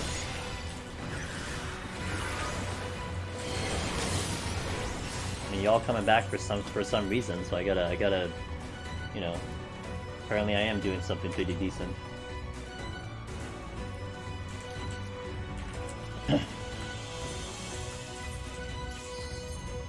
The discoverability on Twitch is absolute trash. On Twitch, it's not good. I mean, TRM, I don't know how long you've been here in the stream and watching the streams. I think some of the vets who've been here a while and maybe have watched a good number of streams, you probably have noticed that many of the people who pop in here are from YouTube. Like, a lot of them are like, hey, I watched your video on YouTube. Thanks for that, thanks for your content. Appreciate it. I would say currently maybe a good 60-70% of people who are new to the stream are from YouTube, not directly from Twitch. Like, there's definitely going to be a handful, like, you know, when Pyromancer rated us on Tuesday, many of those people followed, which was very gracious of them. So those are all new, but like, vast majority come from YouTube. And a lot of times I get follows off stream, and I'm not streaming. Like, I will probably get, there's probably going to be a period of time where I get more follows off stream than I do when streaming. Just because of the timing of whatever. So yeah, what Jesse said is valid from what I've seen. That's why you have to branch out. Unfortunately, you can't just rely on Twitch. You have to branch out because you need to be seen for you to grow. You know? And so if you increase that part of that, if more people, more eyes are on you, more people talk about you, then your discoverability will be better. And that's just how it goes. I mean, that is social media. You're not known unless people talk about you or spread you around or something like that. I'm gonna keep the song on for a little bit because this is a jamming song. Yo, Winter Haters, thanks for the follow, welcome in. And also, Arian, thanks for the follow 5 minutes ago, appreciate it. As you missed your stream, so to watch the YouTube. Hey, Raven, yeah, I know, dude, you don't have to answer this, but if you're EU, I really feel bad because this is such a trash time for EU. But then, you know, on the flip, on the other side, it's like I'm gonna hit a time zone where it's gonna suck for someone. Like, someone's gonna suffer. Like, for instance, when I start doing variety, it's some of the hours that I want to do it, like, you know, between 10 p.m. to 7 p.m. Eastern.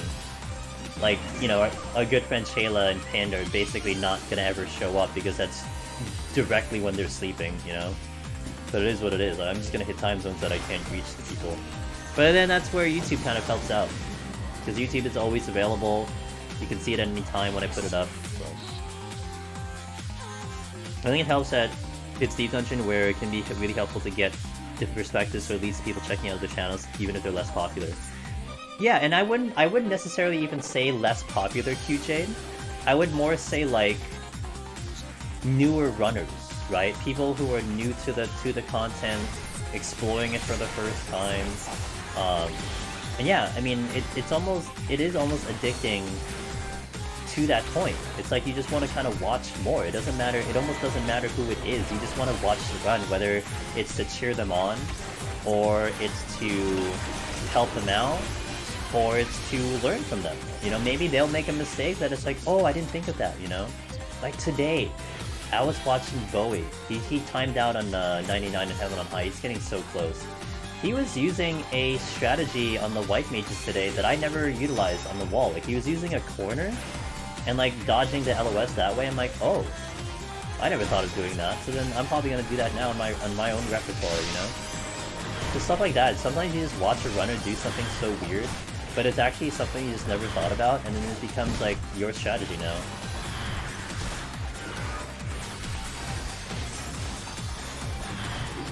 The Sweet Near remix. I'm lucky that this does not trigger copyright.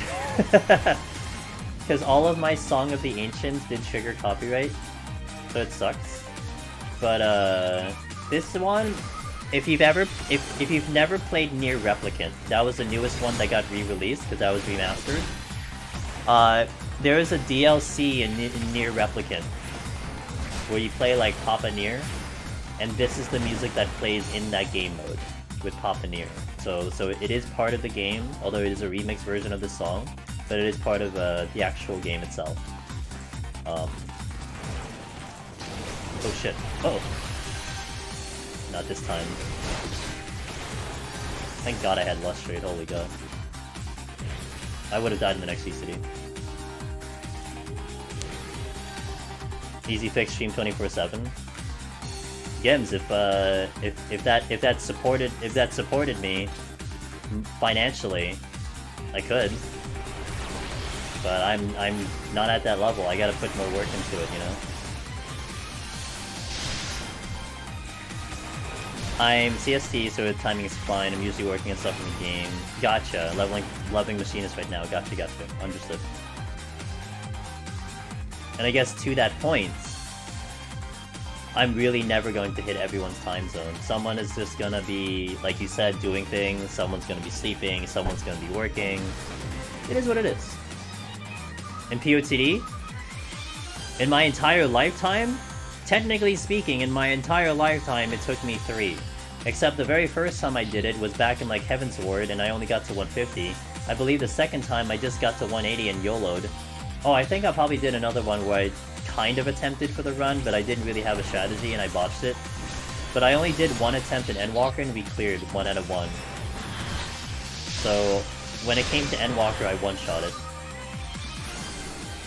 You're actually thinking of starting to stream Deep Dungeon? Yeah, you know what's the benefit of it, Salty? You get to have your own bots to look over. You know, I will tell you this much. That was partially one of the reasons I started streaming myself. What the fuck? Why was that late? That was one of the reasons I started streaming myself. Was because I wanted to record myself doing some things in game. Like back then it was a lot of PvP stuff. I just wanted to have like some like video evidence of what I was doing, you know? And especially when it came to Deep Dungeon, absolutely, it was totally like, well, I better have this on record, you know? This challenge is so, like, incredibly hard. I better have it recorded, so when we actually do it, I can actually have a video to showcase people. So it really started like that. And then eventually it morphed into what it is now. Yeah, precisely. And I've always been open myself. I mean, look, people put in, like, people like, I think you, Jade, right? You shared, like, your kind of version of a guide and stuff. Like, I am very open to any of that stuff. Your VODs, your guides, I don't care. Like, I don't think it's stepping on anyone's toes. I don't think you're reinventing the wheel. I think it's just a perspective. That's all it is. It's a perspective, and someone out there is going to find it useful to them. And that's just the main kind of thing with the community. It's just that we're just there to help, you know? Whether you use my videos, whether someone else's videos just happens to be better, I don't care. It's fine. You know, I don't monopolize this content. I'm very much open to other people trying to showcase something that they think they could help someone with. And honestly, like, I was talking to this with another community member before. Look, I want to do more things on my end. I want to do more with the channel. I want to do more with content creation. Like, I can't do everything, you know? I can't possibly accomplish everything at every single time. So in essence, it benefits me to start branching out to other people covering specific topics, you know? Like, if you have X person doing X job and specializing that job, good. I don't have to do it anymore. I don't have to kind of touch upon it. We can go to that person and they'll just take it over. And then I could work on something new, something different. So it benefits it in that fashion too.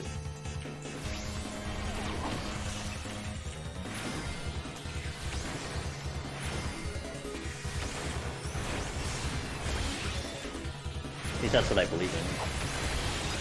Oh, right.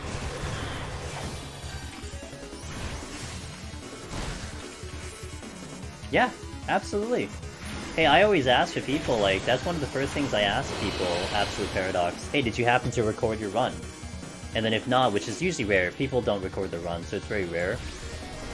But if they do, it's a lot easier for me to help someone, you know? Like, someone comes up to me like, hey man, I was trying to do Machinist, and like, I fucked up, I don't know what I did wrong. I mean, I could ask you, like, all these little questions, but if you have a VOD, it is so easy for me to pick out, okay, this is what you did wrong, try this, check this out. It's so easy to pick it out, you know?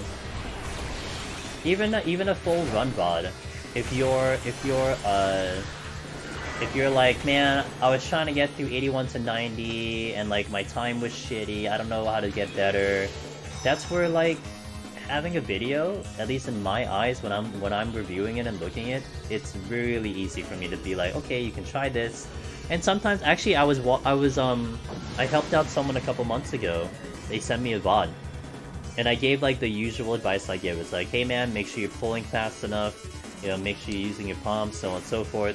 And what was funny was when I checked his VOD, I told him, I'm like, actually, you're pulling really well. You're actually pulling too fast, which is viable. You can pull too fast. And I'm like, you're in the train of thought right now. You're doing good. You know, you're in a good pace. You just need to make these little adjustments, and it'll help you get a little bit better. You know. So like, what I meant by too fast, by the way, was that what the person was doing was that he would, like, if the room had eight rooms, right? You know, in 81 plus you can get 6, 7, 8 rooms. If the room had 8 rooms, they would basically open the exit after like going to the second and third room, because they would just pull everything. They would see an enemy, pull it, see an enemy, pull it, see an enemy, pull it. So then the exit would open when they left like 5 rooms unchecked. And then after the exit was open, then they would check those rooms, which in that situation causes you a potential issue of aggroing something, checking those chests, therefore causing more time. So that's why I told him, you need to actually manage your pulls a little bit better. You need to maybe think about traveling first before pulling, so on and so forth. So like stuff like that. I wouldn't have recognized that if I was just trying to hold a conversation and talk to the dude, right? No way I would have pulled that out of the person by just going through like you said, a wall of text. That's something I can only pick up by watching the video. So yeah, and for yourself, precisely.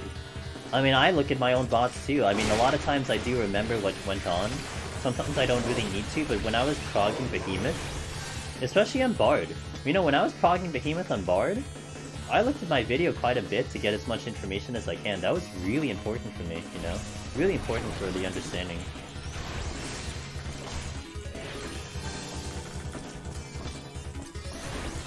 Yeah. And on my end, it's like, I can give you the general tips, you know, I can give you some things that hopefully will work, but in reality, it is your own run, you play this game your own way, and so like you said, there will be different nuances to a particular runner that, you know, maybe you're doing something a lot better than someone else, or maybe you're not doing something a lot better than someone else, but you're not gonna know until like, you kind of see it. All my fails after thinking back was just really bad decision making. Yep. And you're on the good track, by the way, Absolute Paradox. One of the things I feel like people get trapped with is immediately blaming RNG. If you are like, the game just like shit on my RNG, I don't think you're thinking correctly.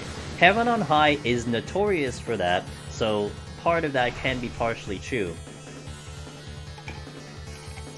But I do feel like maybe 8 times out of 10, there's something you could have done better.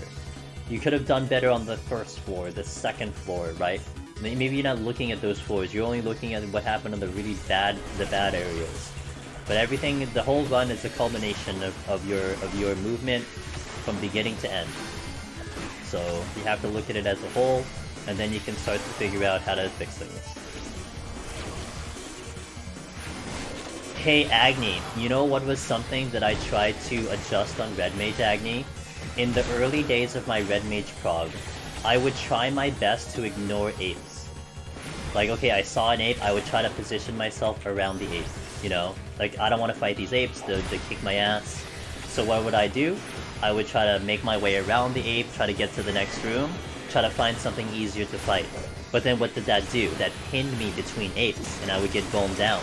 And there would be situations where I'm literally stuck in between them, I cannot proceed and kite stuff out of the room, and I'm screwed. Because I'm taking bone stacks on enemies that I'm trying to fight without steal, it forces me to steal, so on and so forth. So what was my solution? I just suck it up, steal, and fight the apes and just deal with them as I see them. I never get caught in between the apes, I never get caught in between the worms. If I see worms, I just try my best to pull out of them, or fight them, or deal with them, whatever. That was a big change I did on Red Mage, to prog and get better. So stuff like that you learn, you know, on the spot. Probably guess the big one that comes to mind is when people ask about keyboard layouts, and it's like, well... Yeah, taco. And I think I put that on my video too, in the actual verbiage of the video. I do point out the fact that, like, look, our hands are different sizes. This is what worked for me. Your hands might be smaller, your hands might be bigger. And so my exact key bindings may not work for you, but to take this as like kind of a guideline of like, okay, maybe like at least it worked this way, you can adjust if needed, you know? So absolutely. Do you need steel to kill most jobs? Most jobs. You need it for melee. You would prefer to do it on a red mage and a black mage. That's it. You can no-steal on a summoner, you can no-steal on all physical ranges, you can no-steal on tanks, and you could and I did no-steal on healer. So actually, not most jobs, just basically melee and red mage. It's recommended on red mage, shall I say. You can kill an ape without steal, it's just not recommended to do it, because it just takes too much time.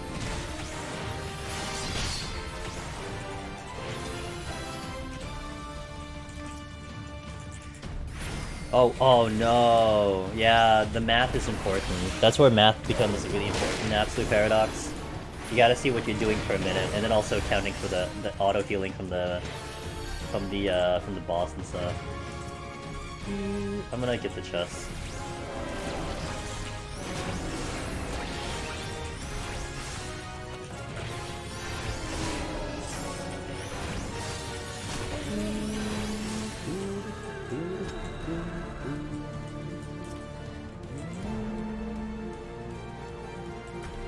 It's okay.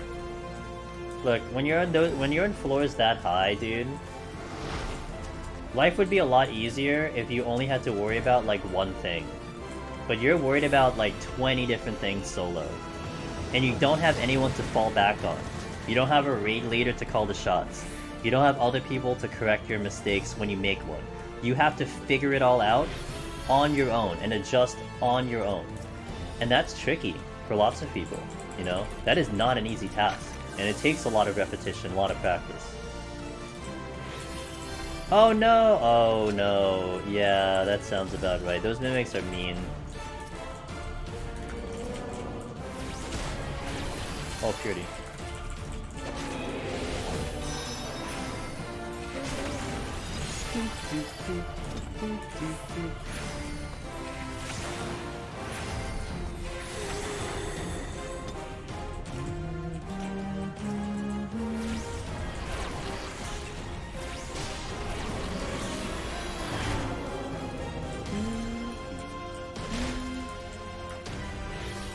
Is the exit here? Survey says yes. Oh, I got a little bit of progress.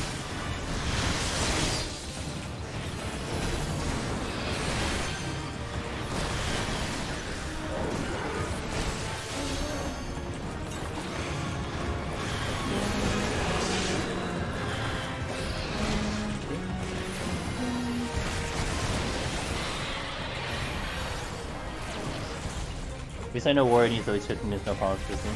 Yeah. Or you can just try, or Lust, or something.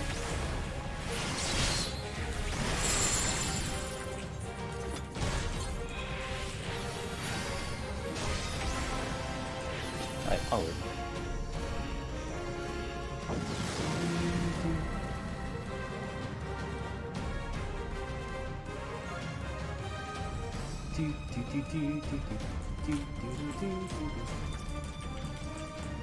Strength. Yes, please.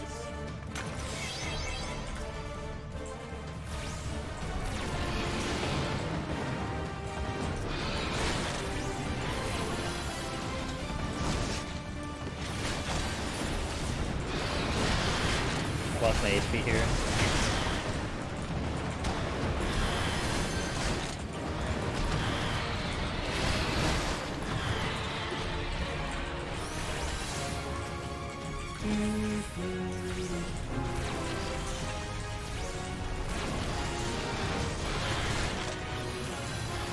The answer is stupid squishy. When you get hit, it is. When you get hit, it is. So I keep away from the enemies. Nice landmine. Okay, let's go.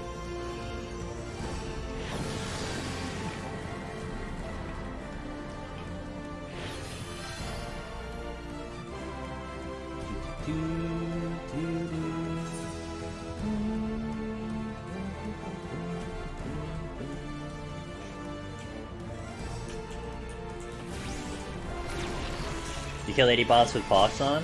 Nice.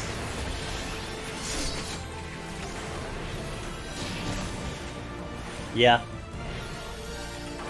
That's Summoner for you. Hey look guys, it's the original Reaper. Reaper was in this game all the way since ARR. So actually Heaven's Ward. Heaven's Ward, not ARR.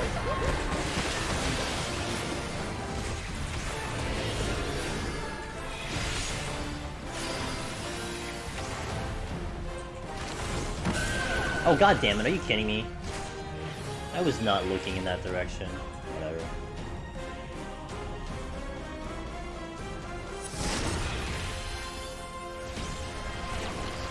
I actually have the heal.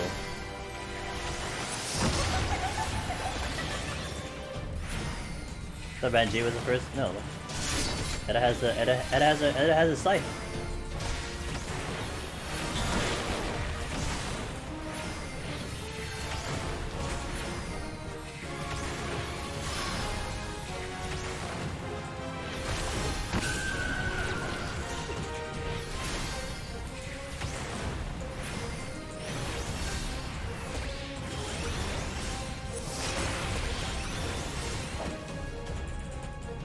You can no, it's not. Well, if you're just talking about HP, I mean you could.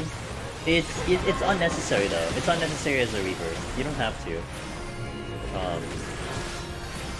You have so much damage anyway, so you don't really need to.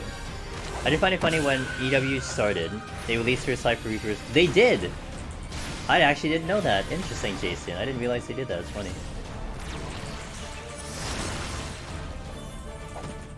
They had it planned.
I love healers. It's very funny how those were kind of the MacGuffins. Hey, it's a nice.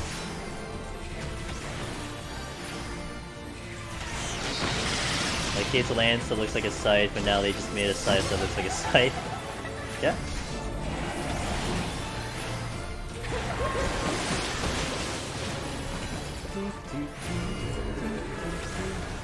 Finn! Alright, 51 plus, let's go. No, she dead, dude. I gotta get past her to continue.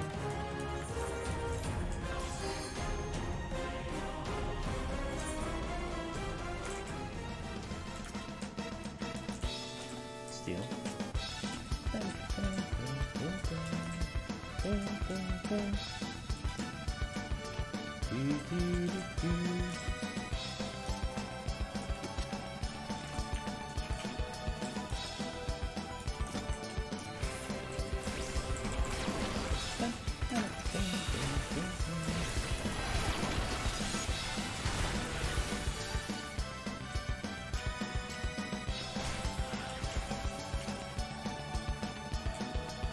Sometimes I do use it if we get the extra one, but never as a strategy.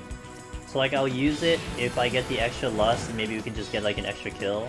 Or like speed up a kill, like I do like 2 bones, drop out, and then just do like, you know, 20% extra damage when we're doing it.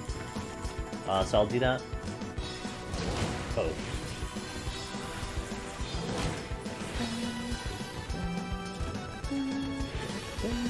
But I don't typically do it.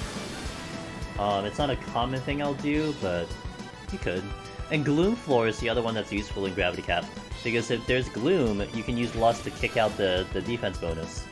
So that does have a pretty good use there. So just so you basically turn an enemy into like a non-Gloom enemy, except it is hitting you harder. Oh my god, it is hitting you harder, but you're doing full damage to it.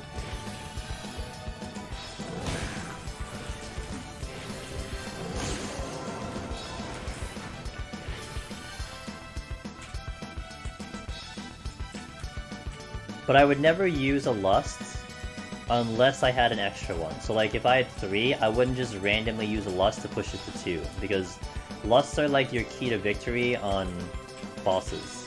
I mean, there are rare chances you'll use like a double Lust, with the exception, by the way, of 190, where you do want multiple Lusts on 190. So there is the one point where like, honestly, you're just saving your Lusts for 190 and you're just trying to get through without using them. I'm going to A1 Plus with no steals. That is brutal. Because of 5 no ability cores, I'm terrified. Oh my god. Well, the first couple of floors you could get away without a steal. What job you on, King, by the way? If you said it before, I'm just gonna forget. So that's why I have to ask. What job are you? You fucking kidding me.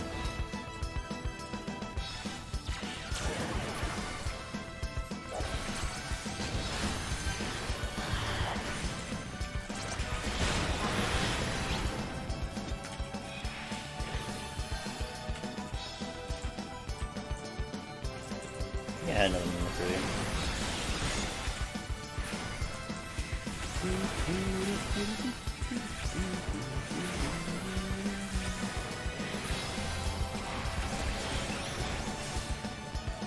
Warrior? Oh, you'll be fine without steal. I mean, maybe I shouldn't say that. I mean, it's not, may not be for everyone. But I would say you're mostly fine without steal.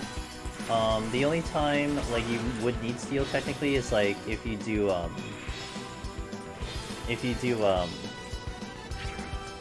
like a Gloom Floor, you'll need steal. But you can definitely fight a Mimic without any debuffs. So, like, if it's like 81, you get a Mimic, you can take a Mimic no problem on Warrior with all the healing that it has. So I wouldn't be too concerned no steal on a Warrior. That's my personal experience talking. Of course, you have to get used to it. Make sure you rotate those cooldowns. That's important. So... I remember when people were talking about in Shadowbringers how some of them were having problems on Mimics 81 Plus on Gunbreaker. And I would say that's a pretty important prog point to figure out how to deal with that without using Steel. But it's really just, you know, understanding your defensive rotation, not blowing everything all at once.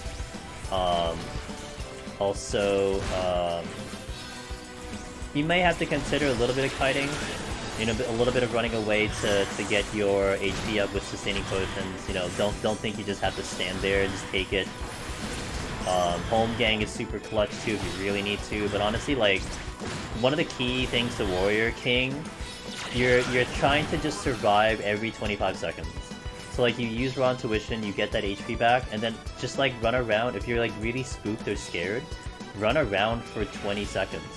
Or really 19 seconds. Let Raw Intuition come back on cooldown and then get back in there. You know?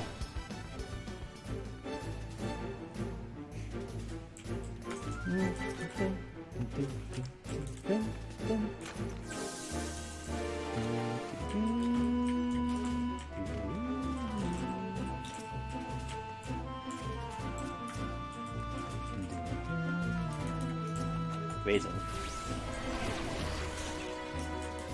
I don't want an imp.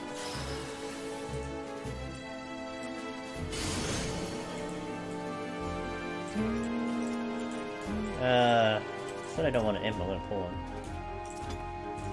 Got my rage back.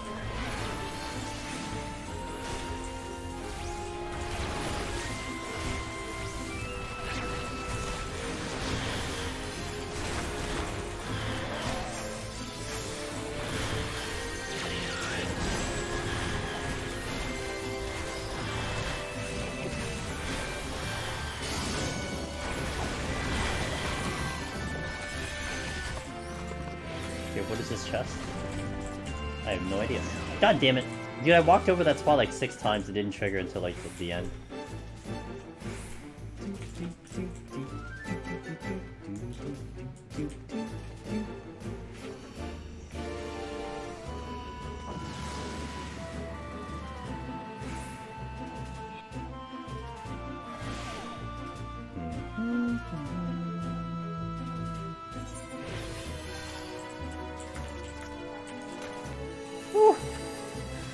God damn it.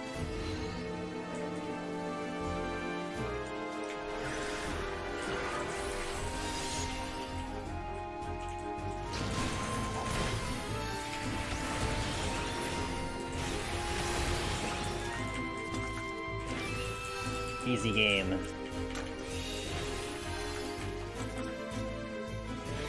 How fast Sonic fast? Hello.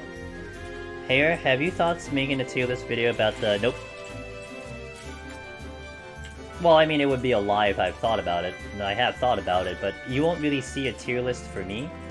What you might see, if I ever think about it, is a tier list from Shadowbringers. But I don't really like tier lists, and the reason I don't like tier lists specifically is because... Even if I plaster the videos saying, this is my opinion, this is my subjective thought process, this is what I think, this does not apply to every other person, blah blah blah, it's still gonna be taking almost as like the word that everyone should abide by. And I never want that to be the case. Like, I'll always advertise certain jobs, and I'll be, you know, like, I'm pretty much making fun of this, like, almost making fun of being, doing propaganda for, like, you know, something like a warrior, right? But, like, oh, crap, that was bad healing. I still firmly believe that it is a subjective matter when it comes to picking a job that you want to do, that you, as the player, want to do. So I never want to create that strong type of influence in a video form, because it will never be taken properly. So I would much rather prefer, like, especially when I post up the videos, a lot of times what I'll try to aim for is just being like, hey, this job, this is what this job could do. It's great, I had a lot of success with it. I will mention how I didn't like Monk, the Monk videos all say I didn't like Monk. The Dragoon video says I like Dragoon, which will be showing up tomorrow. But that's still my opinion. That isn't any indication of what the job's capable of. It's just, this is what I think it is. But look, I cleared with it, so that's up to you to figure out if you want to do that job. And here's the video, check it out. You know? Never will I imply in that video saying, yeah, this is why you don't play this job. Here's exactly all of the reasons, the top 10 reasons you shouldn't play Samurai and you should play Reaper instead. Like, we're not gonna do that. We're not gonna, like, you know, shit on a job. Like, it cleared. That's all you need to know. It cleared. Figure it out for yourself if that's a job you want to play with, you know? That's how I always kind of approach it. But of course, you will have the community leaning in the direction. You'll see a lot of people leaning into Warrior. You'll start seeing a lot of Warrior players, right? That becomes irrefutable, undeniable. And of course that becomes a mention, but that still isn't necessarily the truth for everyone. And not to mention, on the grander scale of things, I always hated tier lists. I hate meta. I always go against the meta. I think meta is silly. It's a good starting point, but people use that way too much as like the word and the way that you have to do things. And then it becomes almost like this like cult of stuff, right? No, you need to do it on this job. This is what everyone does. It's like, no, that's not what everyone does. So, yeah, long answer to that one, but that's why I don't consider it. People have asked me for it, but you know, I'll just rather just like, you know, someone come into stream, ask me how a job is, and I'll just tell you how a job is, that's all. Let me catch up. Oh, actually, I'm lobbying for Ernest to ban all jobs other than Redmate so we won't need shoes anymore. Thank you. Sig, I appreciate that. That is one job I will try to petition as much as possible. I'm liking these clutch mimic kills. Hell yeah, dude, I want the Fox. You know, Fox sucks, I don't want Fox.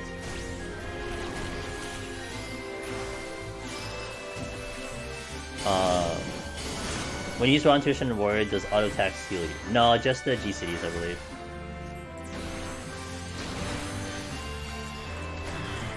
Thinking of going a Warrior run to switch up things, so the 12 Gunbreaker attempts. Warrior is good, what can I say? I can understand that a reasonable reason to not want to make a video like that. Yeah, it'll never be, like, I just feel like Sonic, it would never be perceived correctly. It would not come out the way I want it to, you know? I mean, heck, even like, Meiji has a tier list in her guide. And I'm not gonna, look, that's not my business. It's her guide, she does what she wants. But a lot of people do take that for a word, you know? They do take that as like, okay, that is the tier list you follow. And then you get some people coming to me, it's like, well, why is this job bad? Like, immediately starting off with the conversation saying, why is this job bad? And it's like, no, that job's fine. What's the problem? I like that job. So, April Fool's video. I have evidence that Sage is top tier because I cleared. Actually, Gems, that's not a bad idea. We should do an April Fool's meta video. If I was creative enough for something like that. I don't know if I'm creative enough for something like that. It'd be pretty funny though. This is the reasons why Machinist sucks. Why would you ever use guns? Imagine loading bullets. Running around causes carpal tunnel. Yeah, like all those things, we should do that. That should be the video. And then you can be like, healer is great because all you hit is one button. So it's great for the wrists. You heal forever, you don't die. Something to that effect, you know? That'll probably work out. Rise of Astro tier? Yo. Hog. I need a new tank, like other than the 4 that exist. Too high, so dude. To be honest, I can't play Gunbreaker in Heaven on High at all, even though it's the best. I feel way better in Warrior.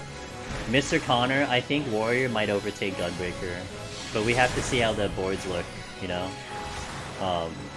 It's all up to how the boards look. Maybe people decide to do that, but... On my FC, noticed that in on PoTD all the time, they told me why Reaper go Machinist. You know what you should show them, Kiambi, if they're looking at videos? Show them 2 things. Show them my video, where I walk into Behemoth with 27 minutes on the clock, and then show them when I'm walking down to the bench with like 25 minutes on the clock. And then be like, yeah, this is why Reaper. It was like, I almost sped run 171 set. That was just so ridiculous. And I had like all my palms. Oh my god, Reaper.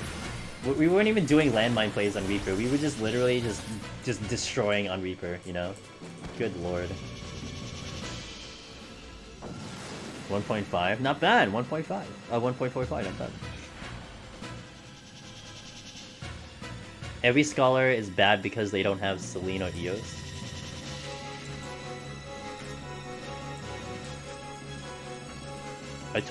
Sorry to see you ran out of time with my last run watch spot earlier. The game tried to kill me, Todd. They tried their best to kill me. And unfortunately they succeeded. But it's alright. You just go back in and do it again, that's it. You get kicked down, you get back up, man. No questions. Just do or don't. Also, you know, more content. But, you know, that's a given.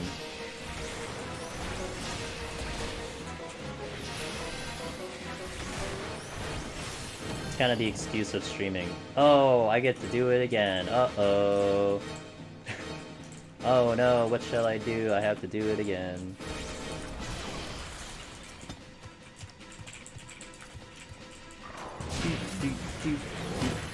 Oh shit, I'm out.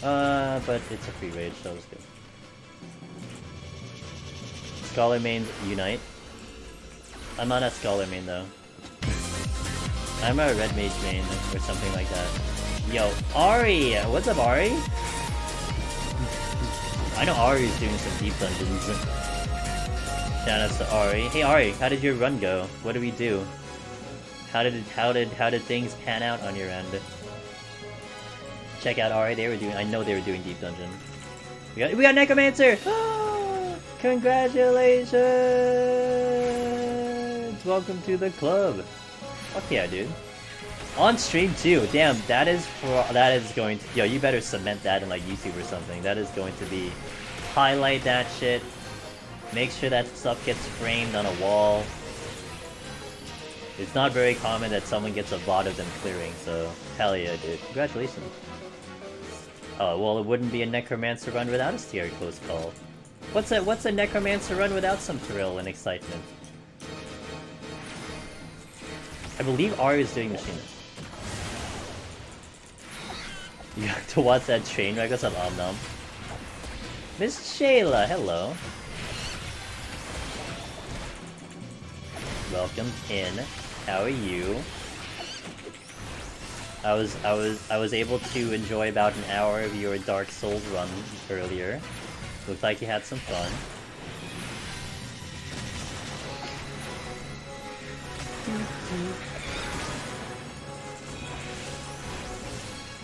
Come on. Wait, where's the chest? I do want strength on. Tired of taking 20 minutes on these bosses. God damn it. What did I think of Dark Souls? It's fun. I mean, I've seen Dark Souls before. I've seen speedruns of Dark Souls before. Yeah, it's fine. I don't have anything against it. I think Elden is going to be a little bit different, right? So there's that. But you know, I'm hopping into it fresh, so I'll just take it once it's in my hands. It'll be different. You know about Elden yet? I'm trying to figure out a job for Elden. I think I am gonna play it on launch, by the way, Chayla. On the Thursday night when it shows up for me on the Friday morning, I think I will do it on launch. I was gonna do a poll yesterday and I forgot, but actually I'll probably just do it anyway. I just gotta make sure that it's midnight, because that'll be really awkward when I set up my stream and like I'm like ready to go at midnight and actually didn't release on midnight. I'll be very awkward, but I'm pretty sure I read it's Eastern midnight, so. But I can have something planned and we can still do Deep Dungeon and then go there.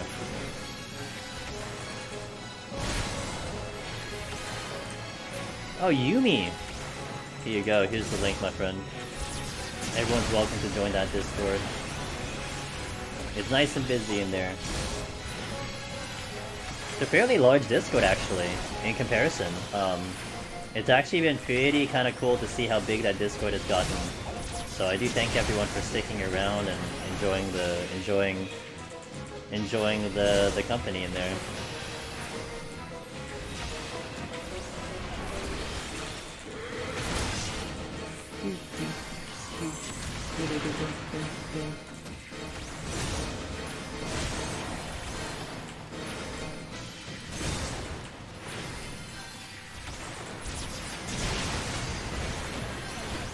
Yeah, I'm thinking of setting up a file. We'll do like 3 hours of Deep Dungeon, and then we'll do the whole... I'm gonna figure out how to plug in my controller and set up and figure out all the sounds, set up my PNG tuber. Do the I think there is a character config, right? We get to personalize our character, so I need to do that also. We'll just get all that preliminary done. Be fun. Aw, you guys make it the best. I'm just doing streams and talking a lot. You guys make it the best. I think you have to wait 10 minutes. Yes. Well, you have to... I think you have to, there is a thingy there that you have to hit to react to. I have like a reaction thingy, and then it does open up the channels. I think you need like maybe 10 minutes to chat, but I can't recall. I do have some securities on the Discord just to make sure. We've had a little bit of shenanigans on Discord, and it's just to protect members, because I don't want anyone to have their accounts hacked and shit. So we do have some protections on Discord. Oh, you're too kind, Taylor. Too kind. Alright, let's continue. Yo, knock on wood, guys. I'm knocking on wood right now. My connection has been pretty damn good lately. And I have not talked to my ISP in a while, so cross your fingers that like maybe I am finally like free of this problem, that all of a sudden they magically fixed my connection. God, that would be a miracle. Oh my god, imagine not having connection issues. That was like the one thing that held me back so long, I feel like, with streaming. Like, a lot of you guys don't know this. Maybe Loken does. But back in the days when I streamed like 3 years ago, literally every stream, my stream would die in the middle of like, let's say like right now, boom, stream dead for 15 minutes. Because I would have 0 upload for 15 minutes. And then I wait 15 minutes and then I can go back live. Can you imagine that you lose so much momentum from whoever was joining in and watching the stream? Every fucking stream. Every fucking stream for like a year and a half, man. What an existence that was. Holy crap. See, and then it did morph into the 8-bit streams because it got slightly better. Because what then would happen was my stream wouldn't die, but it would get pixelated out of no tomorrow. So it's like, for me it was like, well, you know what, it's the lesser of the two evils. At least I don't lose my stream. Okay, it looks like shit, but at least I'm still live. That's what it morphed into. Until finally it got fixed. And you know what is the funniest thing, guys? It got fixed during the pandemic. You know why it got fixed during the pandemic? Because I wasn't the crazy, insane person that was complaining. Because I think originally I was the only one complaining and they wouldn't believe me. And then now they had all of these people complaining because they couldn't do their Zoom calls. And that's why it got fixed. So, pandemic is great. To fix ISP connections.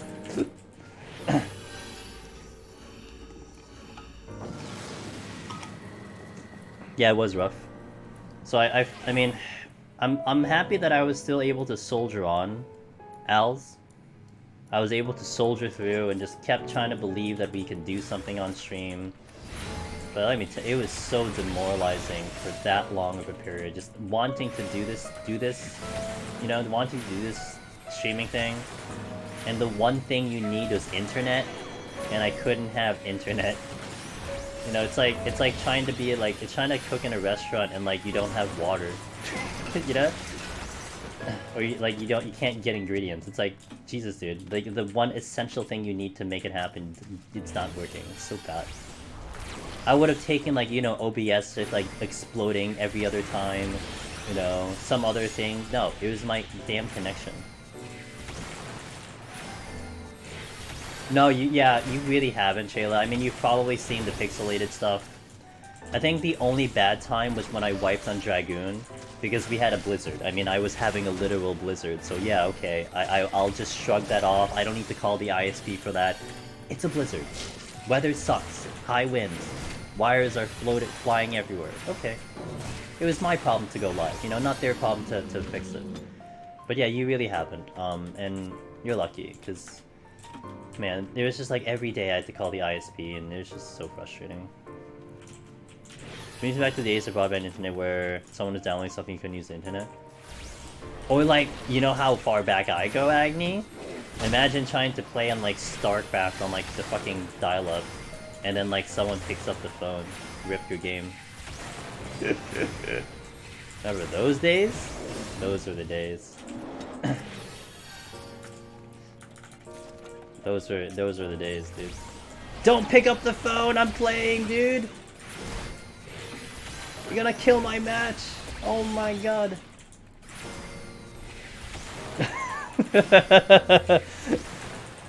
Yeah. No, I never actually experienced that, but I was during that era, and I know exactly what that was.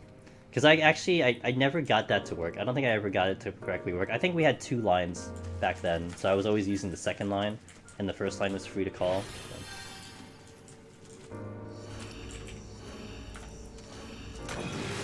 Reminds me of the Tales of Tech Support, not sure. That a new tech hire went to the site they had problems track down the intermittent problem. They had like 35 before them. Like, so the new tech figured out the problem, but then all of the other people couldn't? Is that what you're saying, Gims? You know what was the one that tilted me off the planet, Gims? So like, here's like the kind of history. You want some ISP lore right now? I'm gonna tell you guys some ISP lore. Are you ready? You're not ready for it, but are you ready? Initially, I called up for this problem that I had. Intermittent internet problems that killed my connection. So I get in talks with the guy, with like the senior tech guy. And he sounded great. His name was Frank. He's like really supportive. You know, it's like, hey, I think I've been doing this for like 25 years. I've seen this all the time. What I'm gonna do is I'm gonna send a guy out to rewire the whole house. If there's anything like ingress or whatever, it's gonna try to help it out, so it should work. I'm like, alright, cool. I mean, you sound like you know what you're doing, so I believe you. So they rewire the house, blah blah blah. It was fine for like a week. And then the problem was back, and I call him back. I'm like, hey, so like the problem's still here. Can you guys check it out? I literally never heard from him ever again. Never heard from him ever again. And then fast forward, like 6 months later, I get this new tech, because I'm still complaining. Actually, there was a time when I got this one tech. He was like a senior guy. He's like, oh, it looks like the box outside is really old, so we're gonna have to replace it. Okay? So they're like, okay. I'm like, okay, that sounds good. So maybe that's the thing. Maybe it's just old tech, they're gonna replace it. And they replaced the box at some point. I didn't even see when they replaced it. They supposedly replaced it. My internet was supposed to be down, blah blah blah. Like, nothing happened. I never saw my internet drop. And they like call me back, it's like, yeah, the work that's supposed to be done in the thing is done. If there's any problems, let us know. And I'm like, oh, okay. So then, like, I think the very next stream it was still a problem. So I called the tech again. So I got this new guy, like brand new guy. He's like a brand new tech dude. And he's like, one of his things was like, man, can't you just switch to Verizon? That was what he told me. Why don't you just switch to Verizon? And I'm like, I can't. I'd love to. I can't. And then so I'm telling him my whole problem. Like I'm showing him like I have like my whole like ping tester and shit.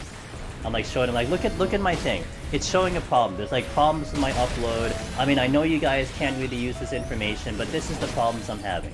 So he calls up his senior advisor, which is Frank, because I hear him on the phone. And like he talks to them, then gives them some information. I'm hearing him on the phone.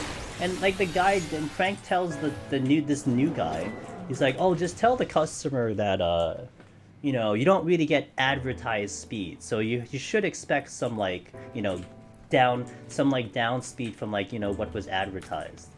I'm like, oh my fucking god, are you fucking kidding me right now? Like, so you're gonna tell me that I'm supposed to get 20 upload, and no, I'm really getting like 10 upload, but no, I'm getting like 0 upload. And so that's advertised speeds, right? I didn't even want to argue. And then that's when I swapped out to a business plan. Because that was when Wetmogs like was like, hey man, I'm doing like a business account.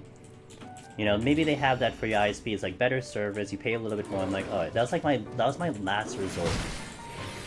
And I did get better tech, like people came down here, they kind of cared a little bit more, and then the pandemic hit.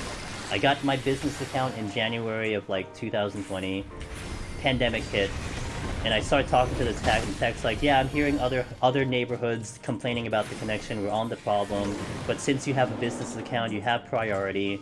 That was March, they do the whole thing. August, they fix it.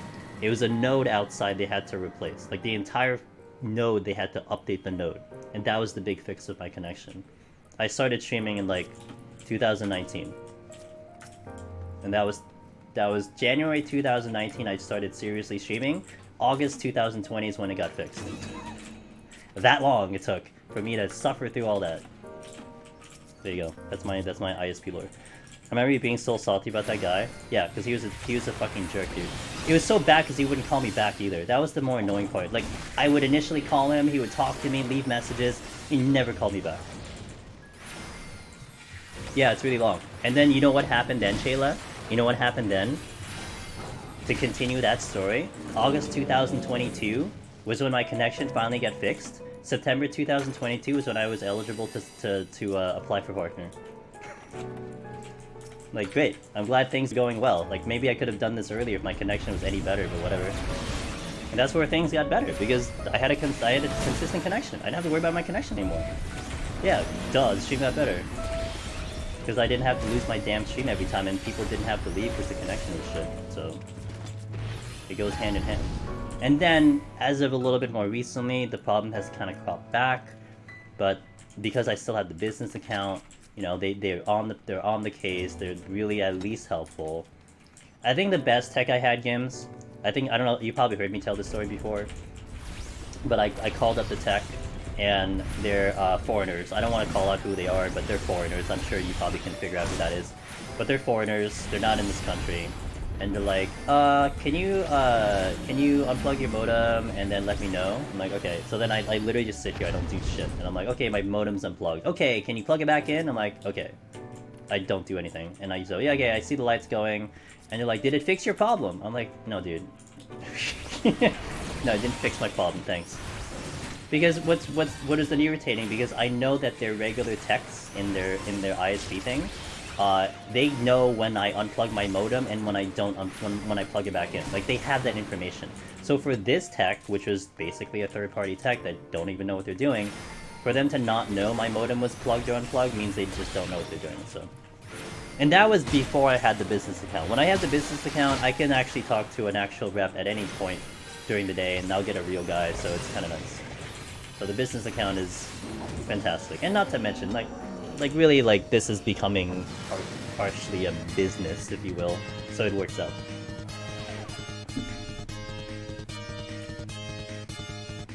So, yeah. I love telling that story. Because it irritated the hell out of me. God, I know so much about ISP and connections and modems and how to look for things. Like, I know way too much information about that topic. It's ridiculous, you know? Whenever I see my fellow streamer friends, like, having problems, I go straight to their DMs. I'm like, yo, you need any help? Talk to me, because I know too much about this topic. It's sad. Ira, hello. Did that fix your problem? That's what they told me. You know what is the worst one I was talking to the techs one time, and this was like my ISP's text, and I requested for a supervisor, and the supervisor goes, you know what, are you using our Optimum router? I'm like, yeah, I have the Optimum router, and the reason I was using it was because they're gonna charge me for using my own equipment, so I may as well use their equipment to show them that the problem wasn't my equipment. And then they're like, you know what, actually the Optimum router isn't really strong for what it sounds like you're doing, so you should probably try to get a new router. And I get a new router, and it didn't do shit. I'm like, oh my god, I wasted my money. That tilted me, dude. Because I was like, oh yeah, okay, I think you're right. Let me just give this. Yeah, it didn't work. That was so annoying. Hey, welcome in, Yumi.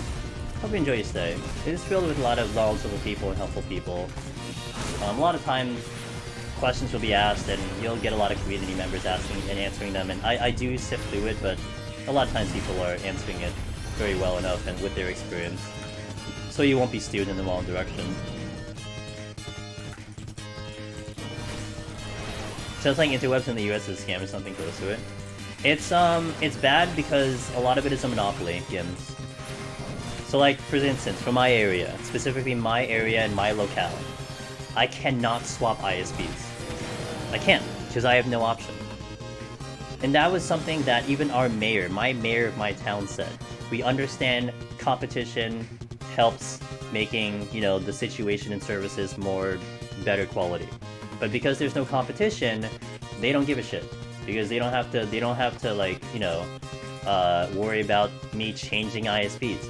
I remember I had a friend who, like, every time they had a connection problem, they would threaten that they would swap to the other ISP. Like, yo, you're not giving me this shit, I'm gonna swap to AT&T. And then when they did that, they would get, like, you know, free packages and, like, instant service and stuff. I can't do that, because they know I can't, because I don't have that option, so it sucks. And that's where a lot of people in the States are having that issue too. Is that it's essentially a monopoly, the other ISPs kind of don't step on each other's toes. So they take their time fixing the problem, or in my case, they put a band-aid on it. And then when it breaks again, they put another band-aid on it. Every time I use the internet, problems all the time, yeah. I didn't have one of the ISP routers, so they would say it's the router's problem. and then call the router people and they say it's the ISP problem. Yeah, and Gravity, that's why one reason I just started to use their equipment. Like I had my own modem before, I had my own router, and so the first thing they do is they blame it on the modem. Oh, are you using the company's modem? Oh, it's probably your modem. You know, sometimes when you use another modem, there's a lot of conflict with the ISP, so... And then they'll charge you for the service. Like, if you call a tech in, they'll immediately charge you because, you know, if it's not their equipment, and if they find that it's a problem with your equipment, then you wasted their time and you gotta pay them $80. But if it's their equipment, well, okay, it's part of the company policy, something like that. So that's why I basically have only used their equipment, because it's like, well...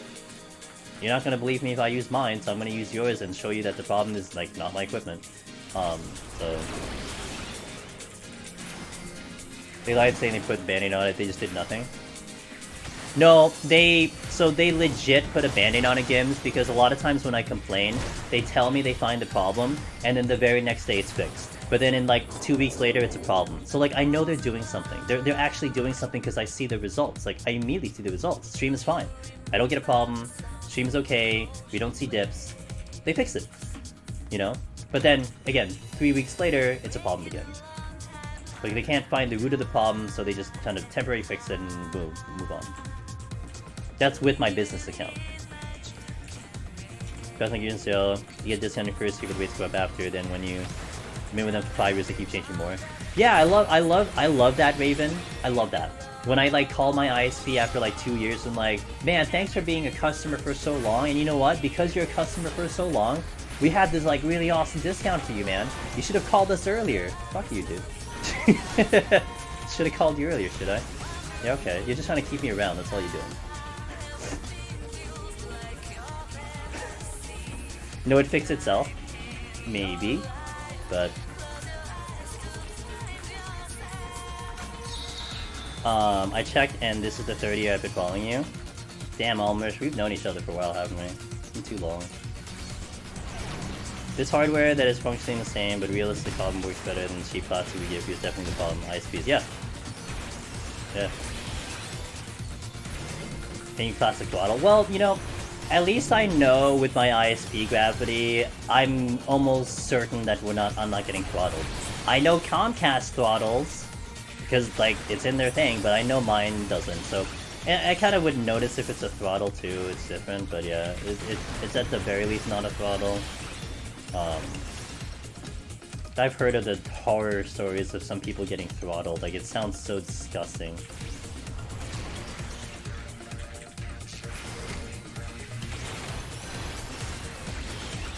Flight.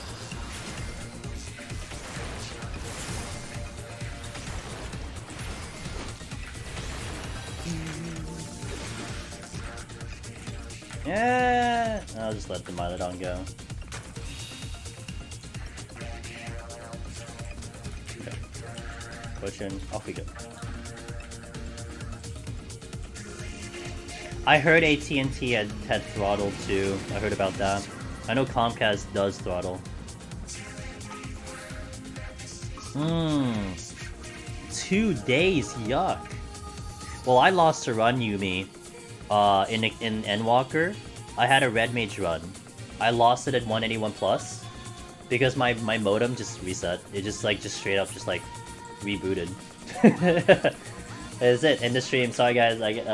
I looked at my modem reset. End of stream. Sorry guys. Have a good night. Like that's it. That's it. And now that's very rare. Like that does not happen very often. But that was just like kind of like whatever. You have two ISPs where you live and they both ass. So was it Comcast and AT&T? I can't wait to get rid of Spectrum. Google Fiber is installing blinds the past month. Can you send them my way, Raven? Oh my god, I would die for Google Fiber to be in my area. Oh my god. What happened to my last Scholar run? 199. 199. I wiped on 199. I timed that actually specifically. Timed on 199. The Xfinity. I think all of us hate our own respective ISPs. Like, is there anyone in chat that loves their ISP that's from America?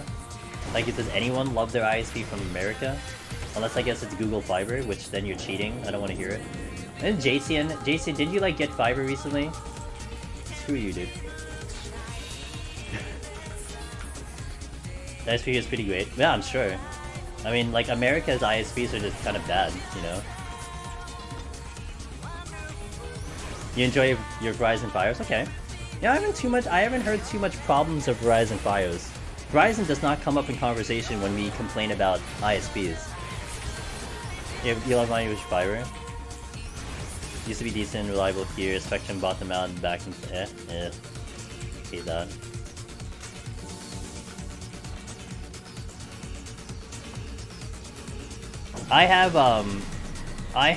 There's a Verizon Fios, Joe Ross. If I took like a stone and I chucked it in a specific direction, my stone would land where that area had Verizon Fios. So the problem with my area, and this is something the mayor told us, because he was, you know, he was upset, but he couldn't do shit about it. He sends out this letter to the township. And he's like, hi, so anyway, we know that you guys you've been complaining about the connection issues with the internet. Well, we just wanted to inform you of the following. Back in like 2005, we let Verizon build their fiber network in our neighborhood. But at some point, you know, they kind of just went halfway and they didn't do it. They didn't continue. So that's a problem. And like, we've been trying to make them continue, but they didn't do it, so you know. And we understand competition's healthy, and we know that that's a problem, so we're trying our best to work with that. Like, it's all great. This is just informational. Like, they're not telling me anything that they're not like they're gonna try to do anything. They're just telling us the situation, and it doesn't surprise me. But yeah, it was like, what a thing to hear. It's like Verizon did half the job and didn't continue, which makes sense as to why I have essentially Verizon Fios in the neighborhood like next to me, but not in mine, because they just didn't get to it. Feels bad, dude. And that's like, what's like 2005, 2006 that project was? And they couldn't continue the project, so SOL. I'll just go to the boss. Do I lust the boss? How lazy am I? Scholar, takes forever. Taylor says, we could get fiber here, but my landlord's trash, so we can't get it. Why don't you just like why don't you just go to the box and just like get a wire and then just like poke it through your apartment window or something? I'm sure that won't cost that much.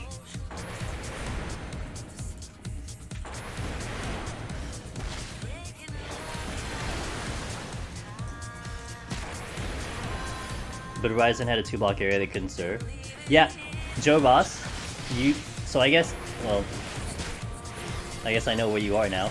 Because that is exactly me. Because I have Optimum, and Verizon is like across the street. Like literally across the street, and I can't do anything about it, so sucks. Well, it's already sold in our apartment, but he said he had to test some stuff and then never got back to us, even though I keep DMing him about it. You DM him about it? Why don't you just knock on his door? He's saying understood and then doesn't do anything. Just like kick down his door, Taylor. Go in like really hard and just kick down his door and be like, bro, fix my internet. I'm gonna become big time streamer. You need to fix me. You need to give me fiber, okay? Hey, do you guys, Taylor, serious question. Do you have to actually worry about your volume in your apartment? Because there was this streamer that I knew about a year ago. He was a very loud and excited streamer. He was very boisterous. That was his personality. And he actually had to like start to like whisper on stream because he was so loud. And so he actually started to install like the sound, like you know those sound things that you put, like the foam blocks from the wall.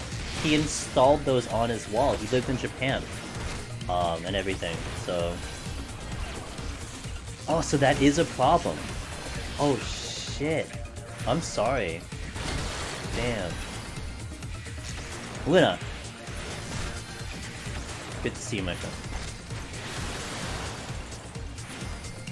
Why'd you come in? Why'd you say it like that, Angelus? I'm so confused. We got an email about it by a landlord, but when we had the windows open, we just have them closed whenever we have voices down. What's up, Luna? How you doing? How goes life? How's work? How's your existence? It seems like it's okay we keep the windows closed, because that's what he asked us to do. Gotcha, okay. That's so funny. See, I would be perfect in Japan, okay? I'm not loud, I don't scream. I'm very calm. You know? I don't make too much noise. I'll be perfect in Japan. You won't even know I exist. I'm too quiet. Yo, Logan, let's just go to Japan, dude. Taylor will know where to send us to eat. We'll steal her fiber before she gets it herself. Be great. You good?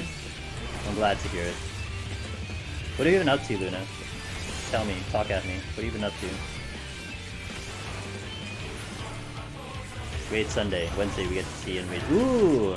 On P45S! Holy shit, dude, you're in the future. Whoa! How does the future look? Loki would not sue Japan where he streams FF Gabe. Wait, why wouldn't he sue Japan? I can go to the Eoizen Cafe. I'm gonna go eat so much ramen, it's not even funny. I wanna go to like the original Ikudo and just eat ramen.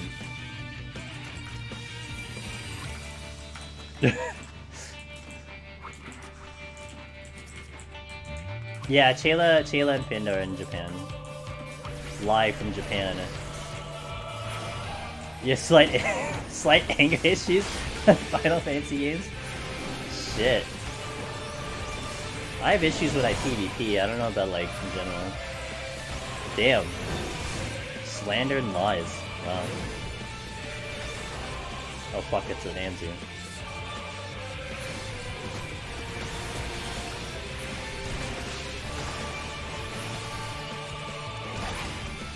He's coming for me. Smells blood.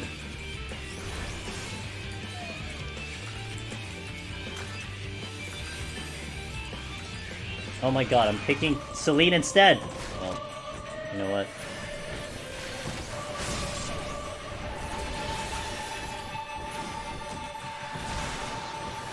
Ah, I see that channel point.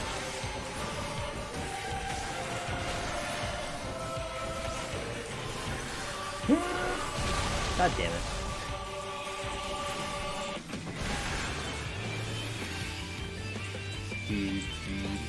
I think,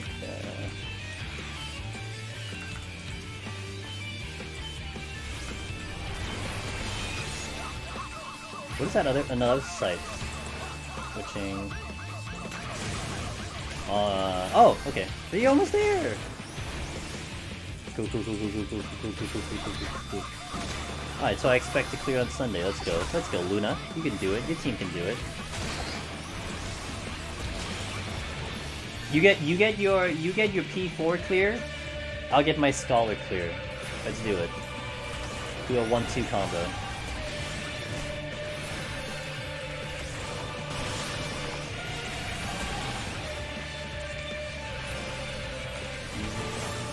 Race? No, we can't race. I don't know what time I don't know what time Luna's rating. I mean, Luna could be finished before I finish, but I'll just do it on the same day, you know?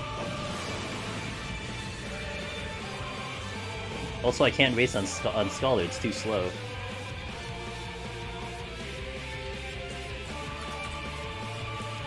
Logan rages at 30-year-old video games? You want Scholar too? Yeah, let's conquer Scholar on Sunday. You get the rating portion, I'll get the solo portion.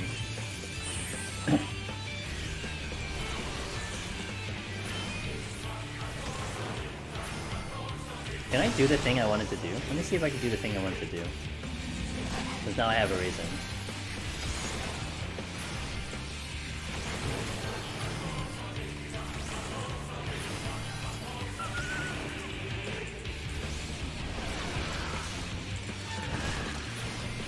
We Sunday 8 Eastern? Okay. So we're starting at like similar times, got it.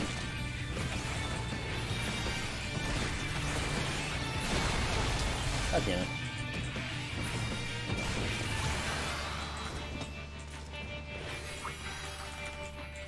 Fortune, sure, why not?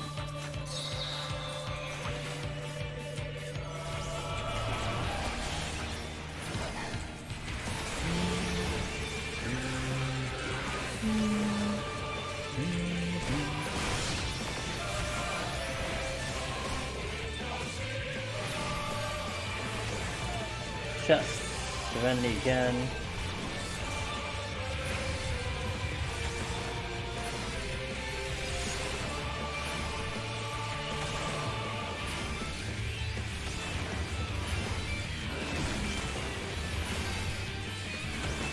Not yet.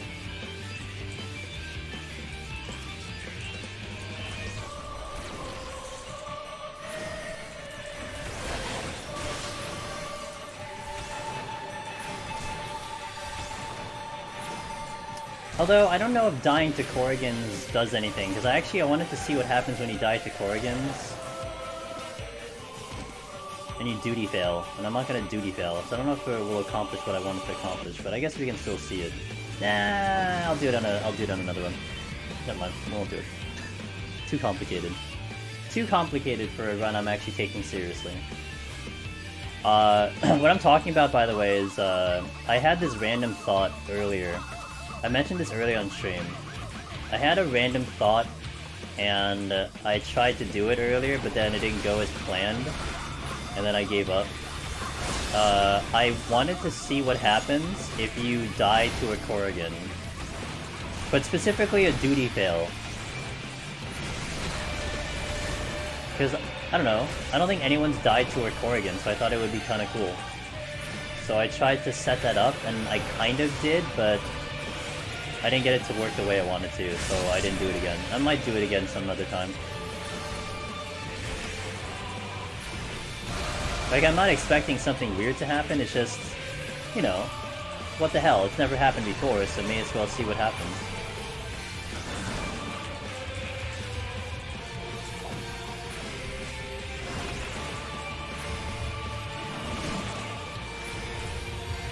Yeah, I should do that.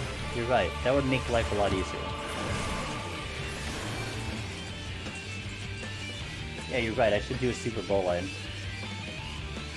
Oh, I have to play Gunbreaker. Oh, imagine playing Gunbreaker. Ugh. Yeah, true. I could do Super Bowl line. I thought Corrigan's only stun. So, here's what I did on Nameable. And also, this is kind of interesting knowledge for you guys, too. If you witching Corrigans, they will turn into something. And if you pull them, they don't die instantly. They have like regular HP pulls and do regular damage. Now, what I didn't know, because I typically always killed them before they popped out of witching at the very rare times I ever witching them, is the situation I created was I witching them, and then I ran away from them. And then the witching finished out, and what happened was they all died instantly. So, it looks like they die from specifically aggro. Not abilities, not damage. They die from aggro. Which makes sense, because if you hit a landmine next to them, they'll take damage. But they're not gonna die from... I don't believe they die from that. They have to die because you have to take action on them. So, the only way to specifically die to a Corrigan is for it to be turned into a witching, and then they do the killing blow on you while in witching. And that's what I wanted to try to see if what the hell happens if that specific situation occurs. Yeah, but it's tough. I mean, you can't like, I don't. How many runs is it gonna take for me to get an alteration into a non-auto healing penalty? You have to. So what I did the first time, which it sucked that it was the first time because I couldn't do it again, was that when I first changed them into a witching, they all turned into imps, and they would have killed me. But I didn't want to see what happened first when they killed me, I wanted to see what happens when they jumped out of witching. And then every subsequent time I tried, they all turned into frogs and they couldn't kill me, and I gave up after that. Because I got up to like 34, and then I died there because, you know, I tried to die to them, it didn't work. Doesn't Scheme do like... Right, but I wanted to see what happens, but here's the specific situation. I want to see what happens when they kill me before they die. so that they directly kill me, not like a double KO type of thing. I want to see what happens when they kill me in a witching, and then what happens after that fact. You know, like, so the aggro would reset and everything. I wonder what happens after that. I'm surprised in my playlist. It's JRPG! Yeah, I have 3 songs of Fire Emblem in the playlist. Oh, dude, I love Fire Emblem 3. Is anyone looking forward to that warrior version of it? I don't know what that's called. The new Fire Emblem thingy. I'm looking forward to that. I like that kind of game. I like a Dynasty Warriors type of game. I don't know too much about it though. I just saw the thing, the trailer, thanks to Jacian. But I'll totally play that game. I love a warrior style game. I love Dynasty Warriors was my jam for a while. Remember one of my brother's best friends had it on like his PlayStation, and he was just playing it when I came to like, you know, visit him and stuff. And I'm like, oh my god, what's this game? And I immediately bought the game. Oh my god, I immediately bought that game. That game is just, that is the grind fest that I like to do. Which is funny, because I'm sure you guys have heard me say that I hate action RPGs, but that's not technically an action RPG. I mean, that's just a hack and slash, and I like a hack and slash. So, I don't know, something about a hack and slash is very satisfying.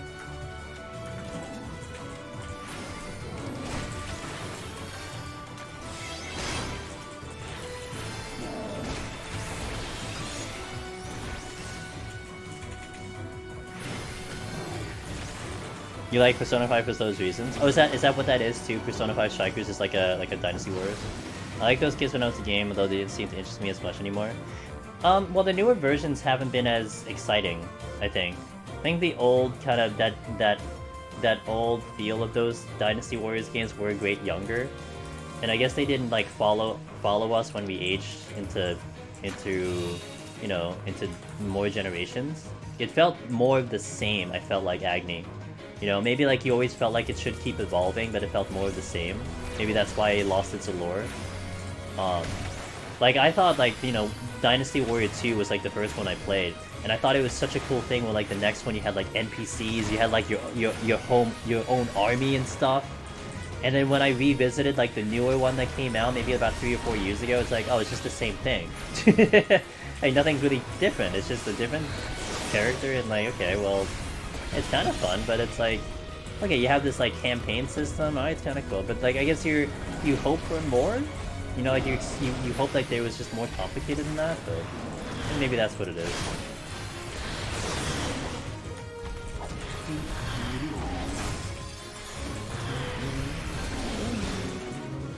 Played so much. Oh, I never played that one. I knew about that one, but I never played that. I only stuck to Dynasty Warriors. I think I played a handful of them, like 2, 3, 4, maybe.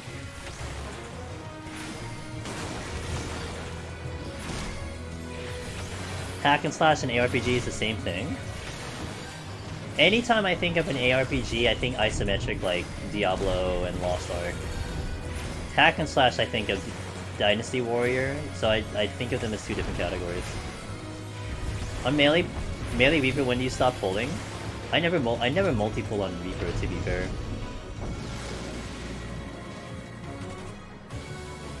I never multi-pull on Reaper. But I mean, if you're going for points, like, this is of course a different situation, but I don't really go for points, so.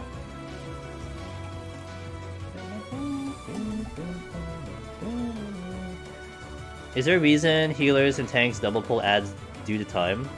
So, Joe Ross, I mean, tanks, a little bit different on tanks. Of course, you still want to kind of multi-pull in tanks. For specifically Scholar Joe Ross, my Broil does 220 per GCD. My Art of War, my AoE, this one, it does 165 per target. So by doing 2 pulls, I'm doing 330. I'm doing 100 more potency by doing 2 targets. And I have the healing to maintain 2 targets. So just by default per GCD, and I don't have a combo system, so there's no combos. I want to do 2 targets, because I'm just doing more damage. If I can do 3 targets, you do 3 targets, that's basically 500 potency per GCD. You know, that adds up over a period of time. And over a course of 60 minutes, if you're doing 500 potency every attack, you know, you're you're gonna do a lot of damage. So that's why you try to double pull. Or that's why I try to double pull. It's because of that situation. So it is a time thing. It's almost necessary, you know, to stay ahead of time and to kind of go a little bit faster. Because if you just single pull all the time, I don't know if you're gonna be fast enough.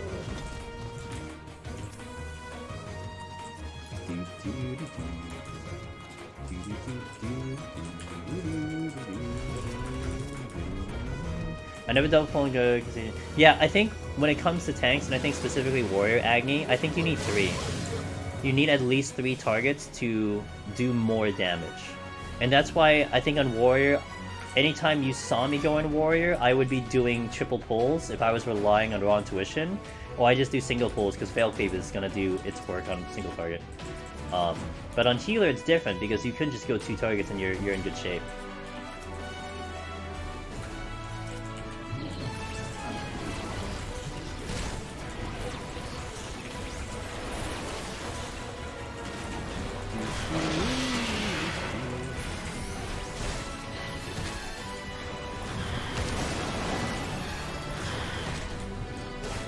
Yeah, it's just like math, and it is pretty weird.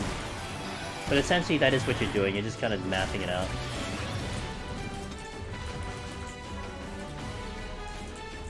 Yeah, all my stuff is in order. I don't remember that chest with purity, but... AoE on 2 targets make you feel sick? Not on Healer. Healer, it is mathematically more damage. But yeah, you're just kind of doing it based on the math, really. Summon is both? Does it have both? I always did single target on Summoner because of your defense. I don't want to, like... I don't want to risk it. Yeah. Yeah, because you gotta do... Like, if you have double... Infuriate, and it works out with Berserk, that's when you do it. But a lot of times, like, what I find myself doing on Warrior was you do the big pull, and then by the time you get to another big pull, like, everything's back up again, so it kind of works out. Sage is the same. Sage, I think, is 260 versus 340. Single target, I think, is like I think single target's like 240. It's either 240 or 260, and then AoE with your thingy was like 340. But that's Palace. In Heaven on High, Joe Ross, I did not do a lot of double pulls. Because in Palace, I believe your main G-City was 330, but your AoE was still the same. 2 targets was 340. And so unless I was pulling 3 targets, which in Heaven on High, that's dangerous as hell. Like, to do 3 targets in Heaven on High is risky as fuck. I just did single pulls in Heaven on High. Too risky for me. But Palace of the Dead, big difference. Huge difference in Palace of the Dead. So I would do it here way more. And the enemies don't hit you as hard in Palace of the Dead, so it just works out that way.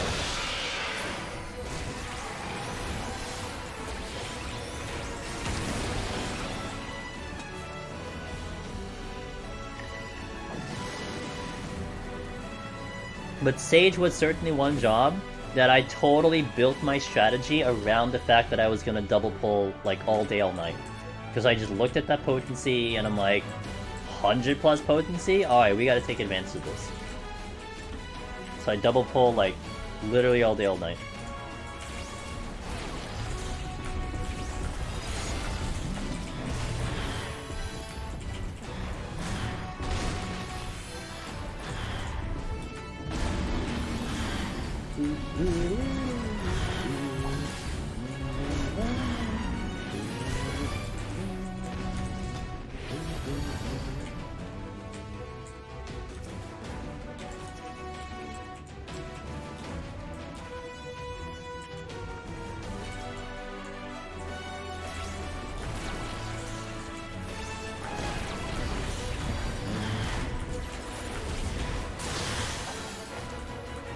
I have to use my book to smack a target. Oh, there's another one here.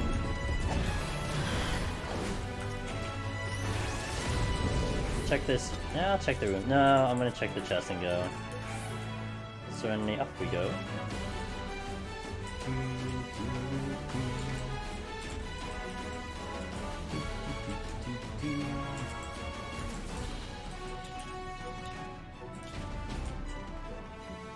And this was... Smack that ground. That's true, yeah. Punch. The art of war.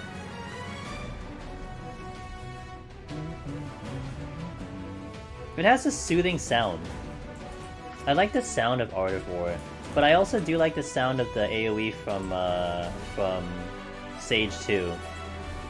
But I like the higher level one. The higher level one looks and sounds cooler, but the lower level one's not that bad either.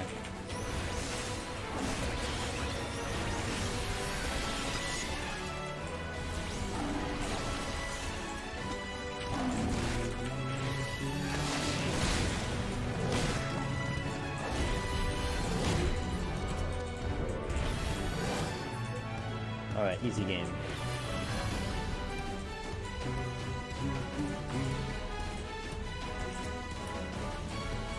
Alex Mitch, hey, thanks for the follow. Welcome to the stream. Appreciate the follow.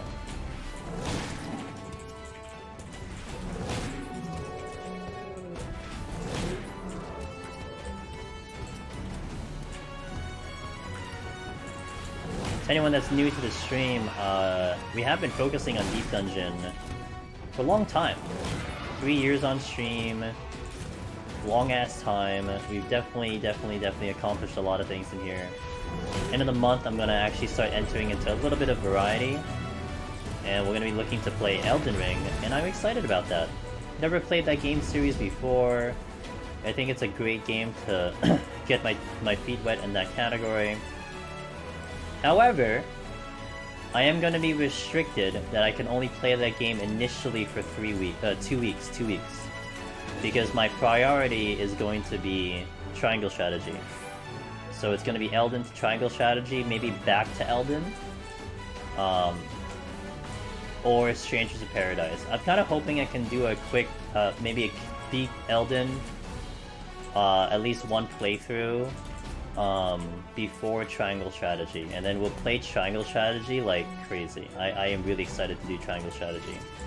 And then we'll see about Strangers of Paradise. So that's what we're gonna look forward to. You're gonna see it on this stream soon in the very near future. And I'm really excited to play that game. To play those games. So if you're interested, definitely be sure to follow the channel. So I might be going live at different times too. I might be going live in hours that I don't typically go live. And it might actually be a good time for better times for some people who watch the stream. I know the EU folk are gonna probably like it a lot better. Am I going through Deep Dungeon withdrawals? No, so what I'm doing, Gravity Camp, so I do Deep Dungeon 4 times a week. I'm gonna be cutting it to 3 times a week, and I'm gonna be doing Variety 2 times a week. So we go 5 days. 2 Variety, 3 Deep Dungeon. So I'll still be doing some of the Deep Dungeon streams, because I still have things to do here. Like, we're not done here, and I am very much wanting to continue our progress here. But, you know, we'll have a couple days where I can kind of take a break and do another game. And like in reality, like the concept of how I'm constructing my schedule, Gravity, it's like when I was going back and playing Shin Megami, and Tales of Arise, and Scarlet Nexus, and Bravery Default. I was playing all those games, like, you know, when I wasn't streaming. Like, I would, like, right before a stream, I would clock in a couple hours, get some frog in, then I'd have some food, and then I'd eat. So that's basically how I'm gonna do it. Like, so those times that I would be playing those games, I would instead just go live now, and then share them with you guys, and, you know, record the content, put it up on YouTube and all that stuff. So that's where we're clicking, and I'm just hoping that it's entertaining enough for you guys, that you like that gameplay, you enjoy my experience, and then maybe we can grow further as the channel and the community. That's what I'm hoping for. Been wanting a follow-up for the Dark Souls series. I figured it's a good one for me to enter into. I've watched a lot of Dark Souls. I've never played the series before, but it has a lot of hype. People look really into it, and hey, I may as well jump into one that seems to be in a good reputation. So I have played Bravery Default 2. The only Bravery Default that I've ever played is Bravery Default 2. Not the first one, not the second one, but that one. Nope. Only Bravery Default 2. And I loved Bravery Default 2. My god, that game was great. I thoroughly enjoyed it. I was really into the story, but you know what I love what a game does? Is when they establish game mechanics, certain like UIs and situations in the game, and then you actually break some of those rules. So there was certain things, like certain key essential moments of the game that made you be like, that kind of made your mind like your mind was blown. And the game's been long enough. The game's been out long enough, so I think I will describe this pretty well. So it's gonna be partially spoilers, but I mean, whatever. It's been out long enough. So if you don't want to hear it, fine. But essentially, you're using this book in the game that has like a long history. It was like passed down from whatever, but it's the book that you use to save your progress. And then later in the game, you find out that this book was like cursed or like had some magical power. The book that you're holding, saving your progress into. So at some point in the story, what you actually had to do was you had to go into the book and actually look through the book, kind of like look through the menus of the book and find this hidden file that is stored away in the book. And you had to delete it because it had a memory. The book had like this memory. And you had to go into that file and delete that memory because it's part of the story. And I thought that was so awesome. It's such a neat feature to do. It's like, oh my god, you intertwine something like that. And it was so creepy because I looked at this file and I'm like, what the fuck? It looked like a glitch in the game. It was fantastic. And then other parts, like there were certain battle things that they did that broke the mold of what you were expecting the game to do, and all of a sudden it just kind of went like crazy, you know? You know what is one example of this that actually scared me as a child? Kind of into the other extreme. And it was like I guess it was a feature of this game. I remember as a kid, some of my family members back then, or like family friends and stuff, they would play Jeopardy. Like Jeopardy and Jeopardy Nintendo. Back in like literally the old Nintendo, Jeopardy, okay? And this is what would terrify me as a kid, and I actually hate this. So like, whenever you're playing against the PC would like, whenever they're answering a question, you would hear like the clickety-clack of like, the computer like typing it out. Like, do, like something like that, right? They would type out the answer, so they would do each individual letter for the answer. So like, you know, you'd have to try to answer it faster or you know, raise your hand faster than the computer. And so it had like a certain tone to it, like a very consistent manner.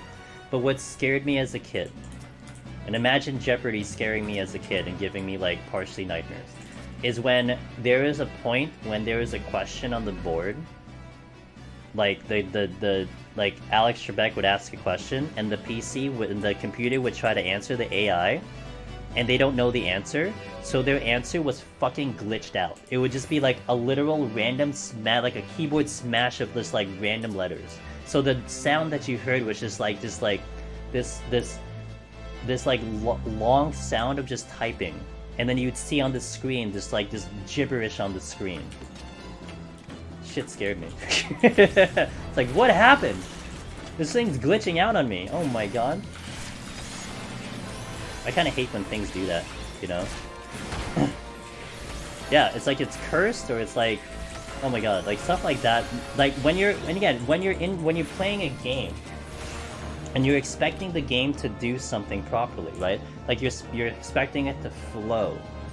But then all of a sudden, boom. Yeah, like a jump scare, like you just like something like that. Like it just breaks that thought process of like you just had no idea that was gonna happen, and you're like, oh my god.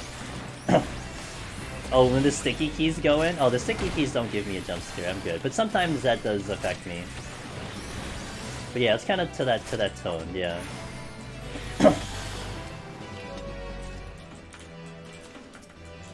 Now, Metal Gear Solid 1, I always thought the mechanic of swapping your controllers was like the most awesomest thing ever. I thought that was cool. I mean, I don't think any other game ever did that.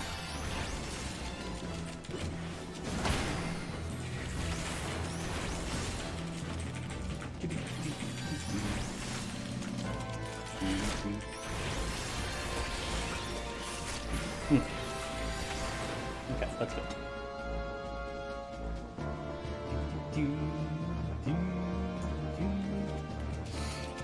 Really?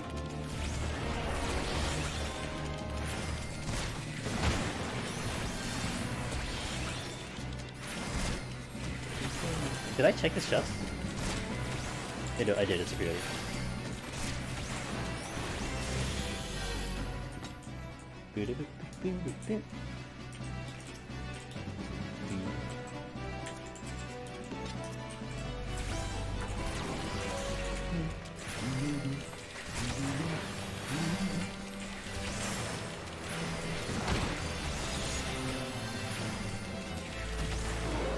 Really?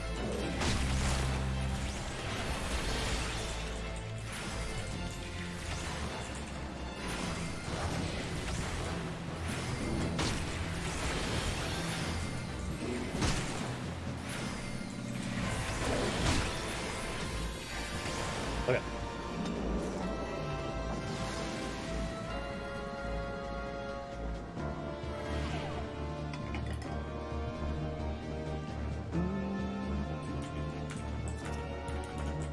Sight's good. Sight's really good.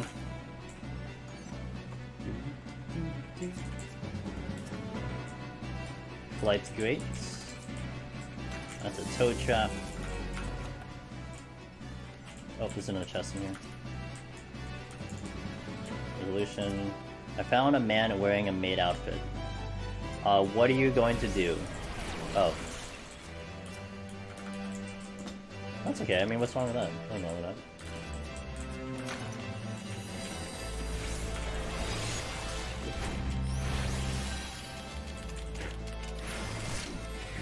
So what's gonna happen? You're 10 out of 10. Well, good. I mean, wouldn't it be kind of bad if you said that you were like, you know, 1 out of 10 or something?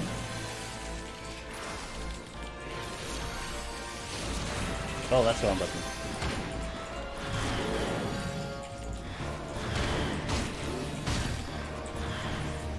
I'm not out and I killed everything? Thanks, game. Great game, by the way. Are you ERPing again, Luna? Are you going out and about in the town?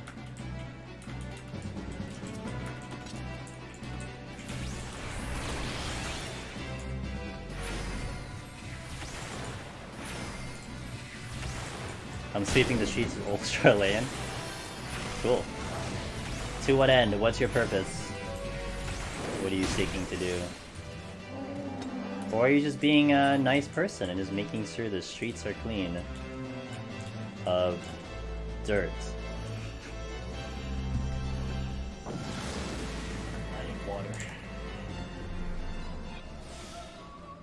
I'm RPing as a street sweeper while I put off leveling darkness.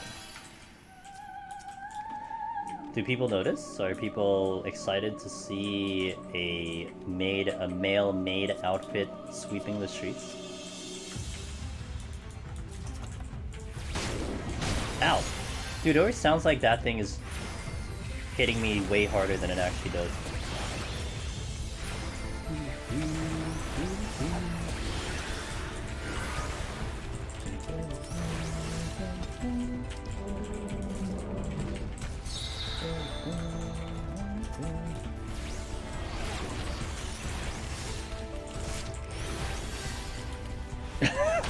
Questionable emotes. Gotcha.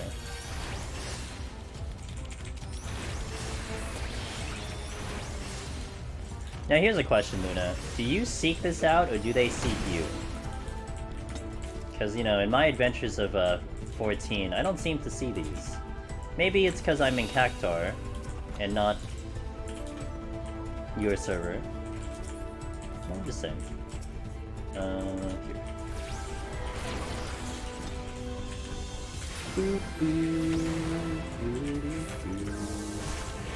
Crystal's he's not on Crystal, he's on Primal. So, I mean, I know we're in different data centers, but Luna is on Primal.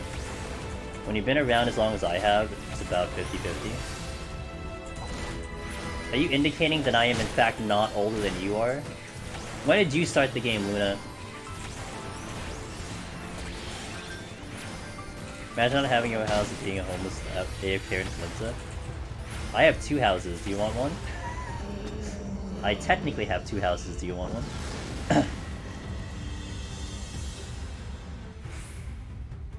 Oh. Okay, never mind then. It started in 2010. Damn, that's older than me. One for each character. Oh, I thought about getting a large house for my other character, but then I kind of just decided not to. Like, yeah, I'll let other people have a house. First world choices. In 1999. Okay. So you survived Y2K, I see.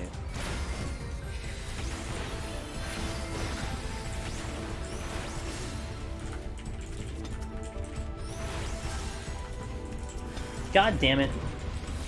Oh, I only have shit. I only have 2 witching. Stormblood, damn. Yeah, I'm older than you. You are a baby. Hey, happy birthday, Quad! On the 12th, huh? Yo, happy birthday, man. You know, a lot of February borns. We raided Miss Darian yesterday because it was her birthday. Technically, well, it was the 10th, and we raided her on the 11th. But it was her birthday, and then your birthday on the 12th. Hey, happy birthday! What do you like? You're like, I don't know, 22 now? Must be nice to be 22. Yeah, same dude. You know, actually, my back has been going for a couple days now. Like for a little bit, like for a number of days, I would like, you know, lean over or something, and I'm like, oh my god, my back. How old am I? Man, that's a personal question. I don't know if I can answer that. I'm old. I'm older than most of you children, except Loken. I'm older than under 8s. I'm like 20, dude. I'll take 29. I'm 29. I'll take 29. 29's not bad. I'll take 29. When's my birthday? Secret. You're 4. My channel's supposed to be mature. Supposedly. Old enough to be grandpa? Would I be old enough to be grandpa? If I had a kid when I was 20, and then they had a... No, I wouldn't be old enough to have... No, I wouldn't be old enough to have a grandpa.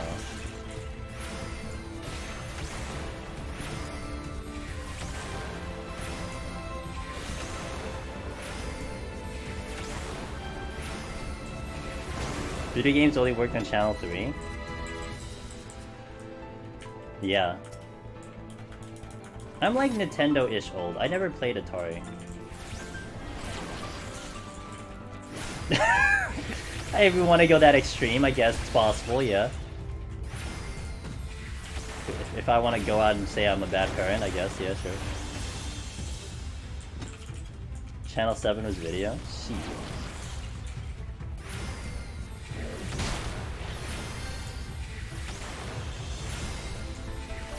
Nintendo Baby 2. Like, I think I guess I could have played an Atari, but my first recollection of a gaming system was like Genesis Nintendo, and my brother had Genesis Nintendo. My brother's older than me, and he had Genesis Nintendo, and that's where I kind of got the love for it.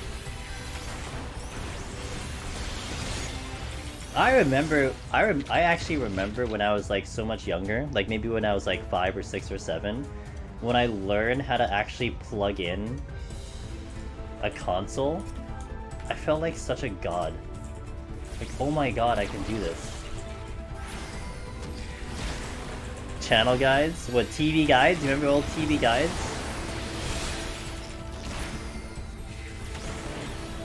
Fortified. My brother is 10 years older than I am. You're feeling old lately?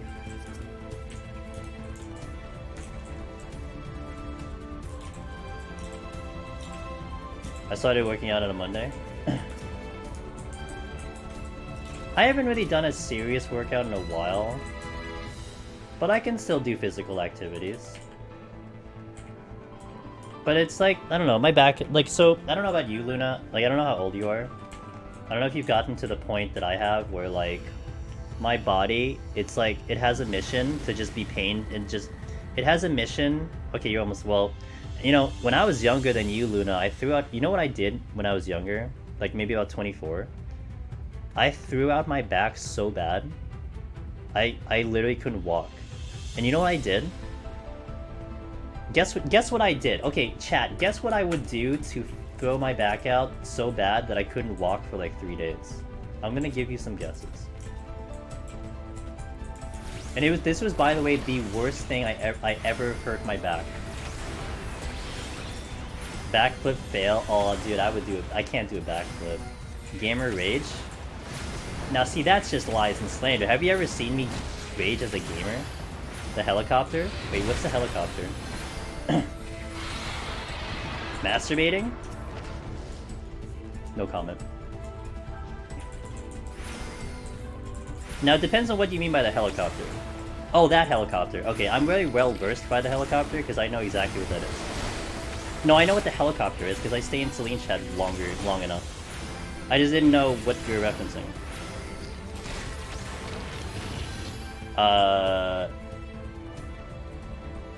Play video games all night?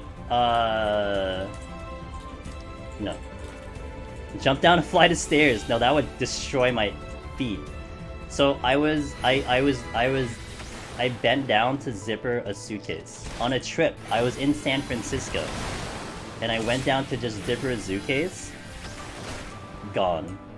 My back was obliterated. I had to get like a back brace. I couldn't walk for 3 days. Holy shit, dude.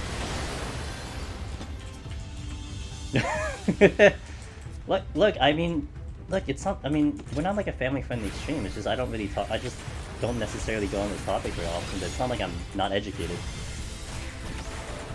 You scooted out lifting the wrong stuff. Oh, yeah, so like, did you lift with your back, Luna? Always lift with the knees. Make sure you lift with the knees, dude. That is one thing I really try to be careful with, is I always lift with the knees. You gotta be very careful with that.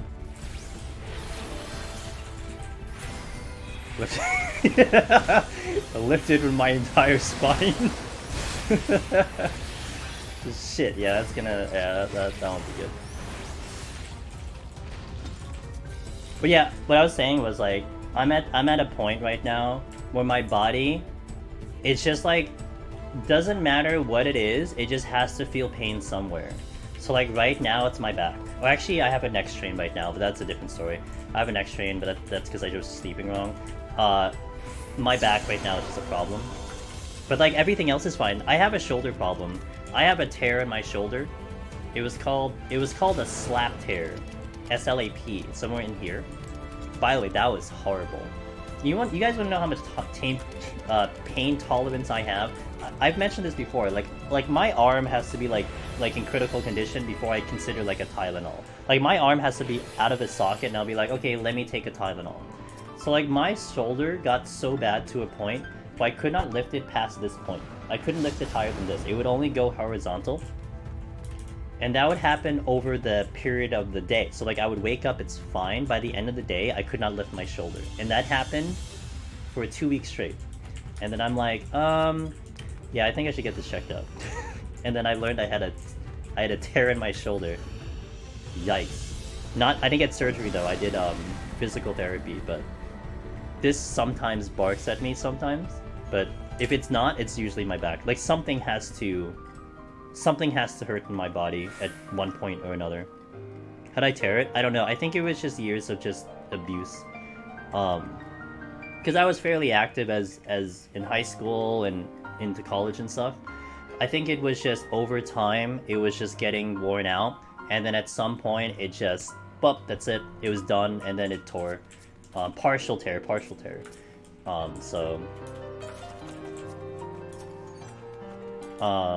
was close. Very simple or usually the worst injuries. Yeah, I almost threw my back TRM in FanFest 2018. It was a couple days before FanFest was starting up. Literally, I dropped, I think, my wallet on like the bathroom floor. I went to pick it up, and my back tweaked, and I immediately stopped. I'm like, oh! I froze in my position because I felt my back, and I like very slowly raised my body. I'm like, no, no, no, I am not throwing my back for FanFest. And then I was okay, but like my back was a little tweaky. Like I had to put like icy pack and shit because it was like tweaking a little bit. But I nearly destroyed my back 2 days before FanFest. I would have been so pissed off. And that is me. That is me in a nutshell. Whenever there's like a big event or something, IRL, something happens. There's always something that happens. One of the big ones I had was like, I went to this trip in Vegas that I was really prepping for a long time. And the day I get to Vegas, half the hotels, their computer systems were down. Complete chaos. Of all the days, the day I arrived, their computer systems in Vegas, they're all down. It was great.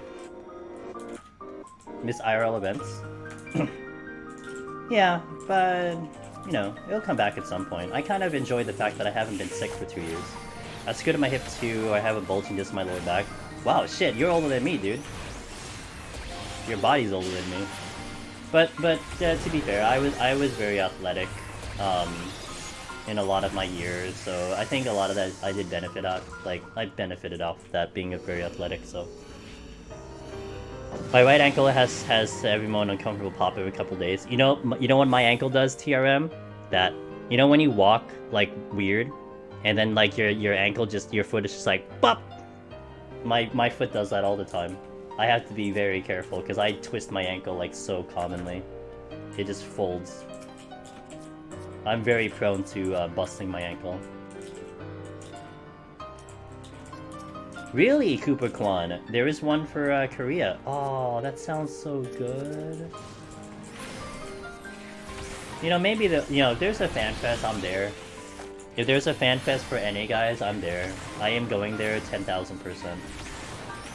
I will make it happen. We will go. It's online. Oh, it's online. Okay, gotcha. It's online.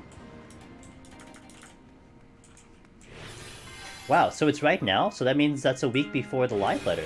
Interesting, okay. So I'm sure Yoshi's gonna be there. Yeah? Interesting. Really underrated. I've actually been lucky. I've never broken a bone. I've only technically been in surgery 1 time in my life. I've been in the hospital 1 time in my life. For something really stupid. And by the way, the 1 time I was in the hospital, look, I enjoy the doctors in the medical field. I just don't trust them because of that 1 visit. Like, I would rather deal with my ailments at home than go to the hospital. That's how much I feel about that. I kind of don't trust hospitals. 1 really bad experience. We're thinking you use stitches. Eh.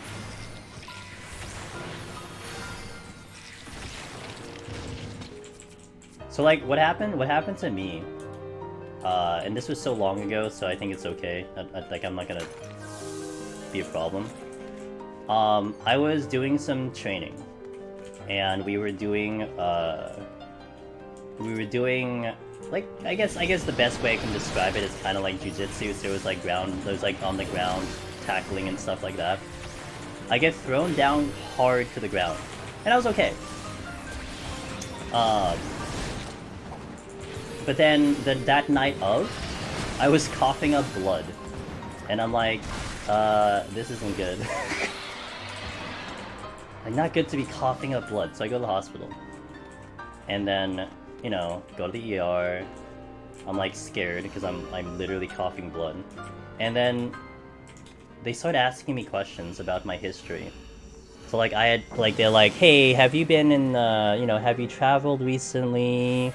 Have you blah blah blah blah blah. So like, like I said, oh, I was doing some training like the night before, but yeah, I was in like the Philippines like 6 months ago.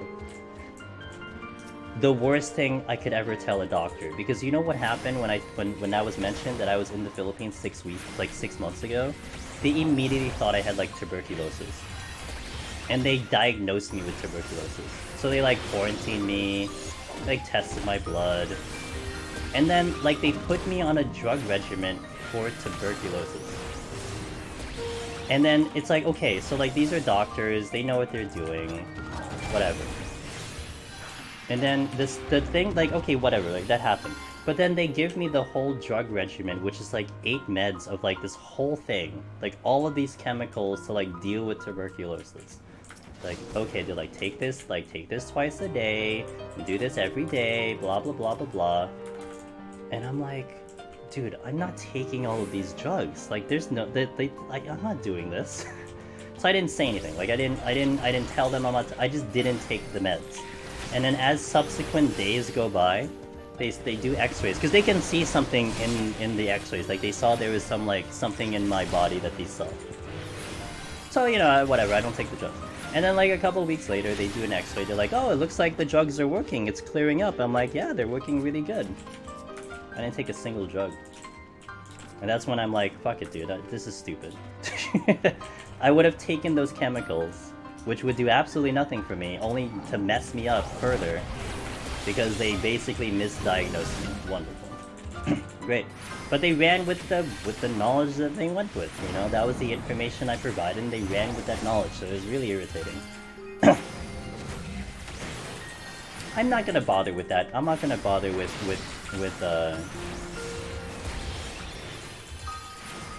it's just whatever. I just move on, you know, I move on with my life. I don't have to deal with it anymore, and that's it. But yeah, that was just really annoying. Coughing up blend just means I'm an anime protagonist. Yeah, only if it, you know, only if I had that happen before, but it was just like super bad. But what probably happened was when I got thrown to the ground when I was doing training, something probably hit something in the interior and probably scratched up something. That's why I was coughing up blood. Like that's what was more than likely the cause of what happened, you know? But yeah, it was just the whole thing, and I kind of hated it.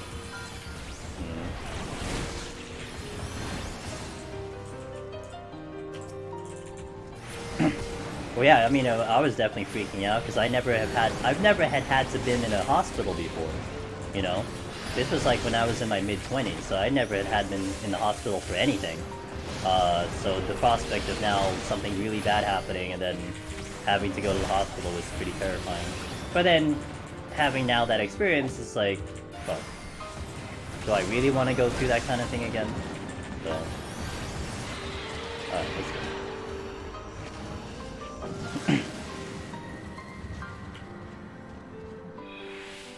I used to pass out a lot if I skipped eating for like 3 hours. Ooh. It's like diet stuff, Luna. Damn. I've never broken a bone either, says Yabi. But now and then one of my friends stopped working for an hour or so. Seems like the whole day. My walk becomes waddle. Oof. I'm gonna steal here. Back in the day, I was 10. I stood on my office chair to get something off the high shelf right above the metal filing cabinet. Oh, I could just see. Oof.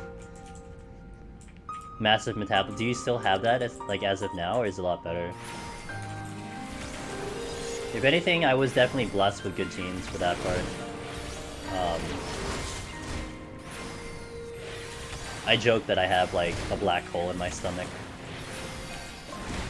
I can eat like literally anything, it's not gonna affect me too much. Tiny story, but I don't get back. It's roughly the same. Gotcha. It's healed, faded, but it's still there. 20-ish, yeah. Gotta love the battle scars, you know. If you're gonna get a scar, man, it's gotta look cool. Gotta get the cool looking scars. I did joke. I mean, I'm sure a lot of you finished up the Endwalker storyline. But the line where all your party members come back, all the main characters come back, and Thancred is like, not even a scar. I like smiled at that line. Like, yeah, that's me, dude. That would be the first thing I say. I'm like, wow, I don't even have evidence that I was, like, fucked up, you know? Like, my arm is still here. I don't have, like, the epic, like, you know, cable cut down my eye. I'm just ordinary.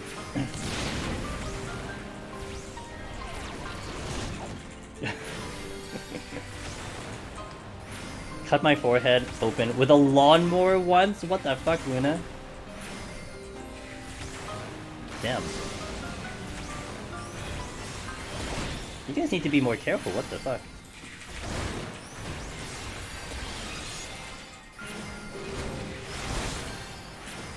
Did you like just like fall into the lawnmower? That sounds scary. Holy shit. I've ever only broken one bone, it was my femur. It got snapped in half. Oof. Yeah, I've been lucky. I've busted my ankles so many times though. My ankles are abused. They are really abused. I kind of feel bad for my ankles. My feet just are very like, they're shaky when I walk sometimes, so they just go unbalanced and I just bust my ankles. I remember one time I was at like my aunt's place in California and I was walking down her driveway and my ankle does like your foot does that collapse thing where like you just like your foot just flips over, and I remember my ankle bone just like slammed onto the concrete cement, and my immediate thought was like, well, I'm fucked for a week. That's it, my week's dead, I'm gone. Oh my god, my ankle swelled up so much. Holy shit, dude. That's so bad. It makes me like, I cringe thinking about it, because it's like, oh man, of all the things to injure, it's your ankle. It's like every time you take a step, it's just busted. Alex, hey, thanks for the follow, welcome in. Absolutely talking about Final Fantasy 14 right now. Oh. Forgot about you. And Due Diligence, hey, thanks for that follow as well. Interesting fact is that the femur is the strongest and hardest bone to break. When there is a will, there is a way, Gravity. I've been watching the Olympics and some of those big jumps landing, I'm like, how are your ankles still intact? I mean, think about the skaters, TRM. The guys doing quads and stuff. God. I mean, yo, gymnastics, TRM. Oh my god, gymnastics, forget it. How much ankle strength you have for those stuff, right? Holy shit.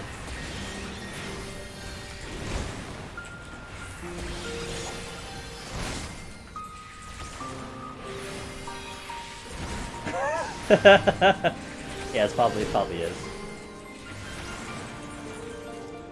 You're probably like, you know, you probably have some venomous poison in you or something.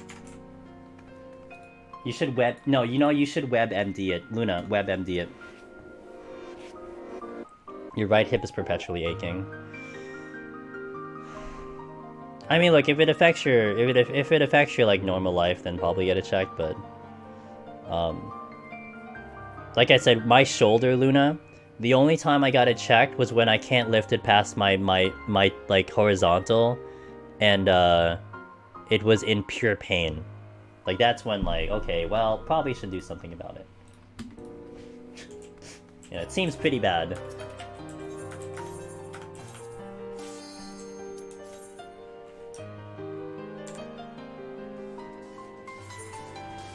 Oh, let's leave this song on for a little bit, huh? I love this song.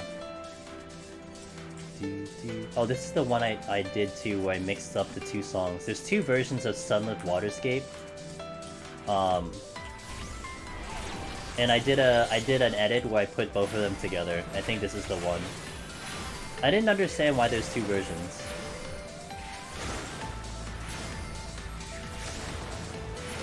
Should probably look up why there's two versions.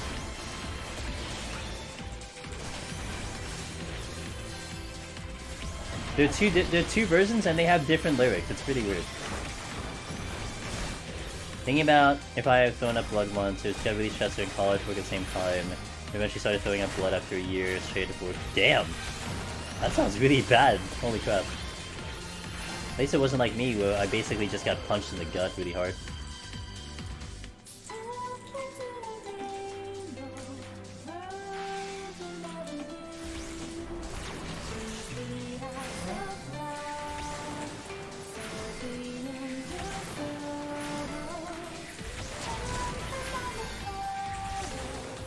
might get that chest.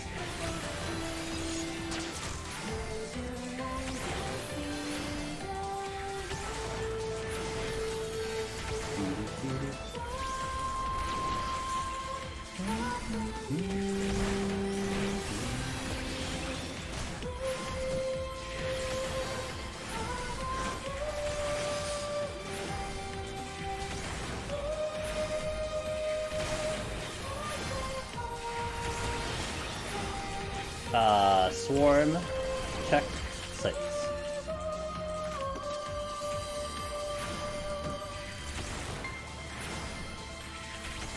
Ooh, I'm gonna go check the test now. Should be. I hopefully I can finish before 3 AM. That'd be nice.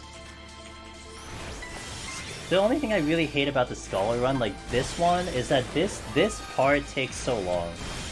And it's like I could go faster, but the risk gets higher, and I kind of don't want to put the higher risk into it. It's like I have to pay attention more. But I can't go faster by doing bigger pulls. Damn it.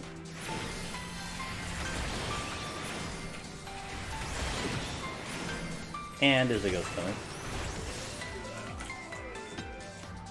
Hopefully I don't aggro.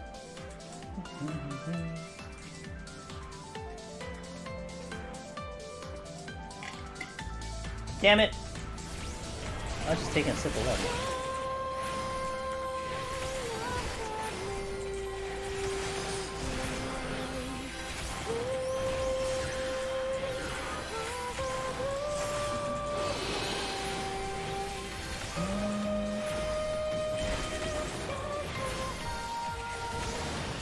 Okay, let me get some more water in here.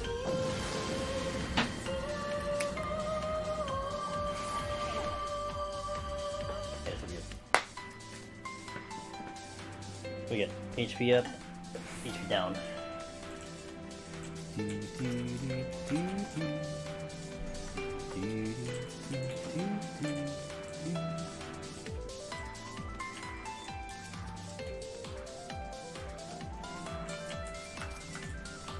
Oh, got all my alterations back. Sweet.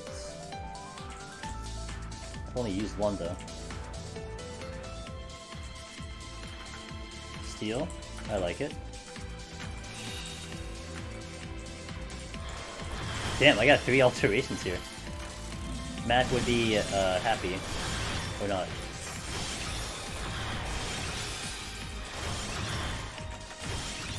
Whoops. Potted by accident.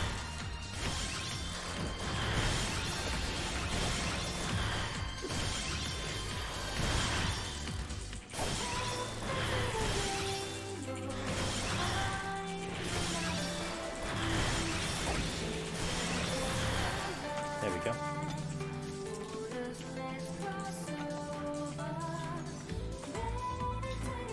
Because most of the mods, no, it's not that. It's the kill speed. Because I mostly kill like the right amount of enemies. It's just the kill speed that's troubling on healer. Which again, you walk into it knowing that. It's just it doesn't help the case that you still have to deal with it. You know what I mean?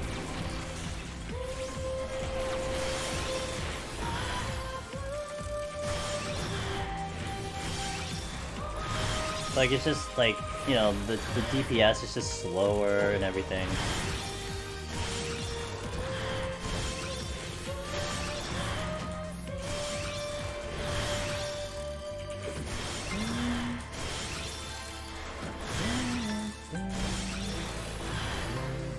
Nope, I'm not out.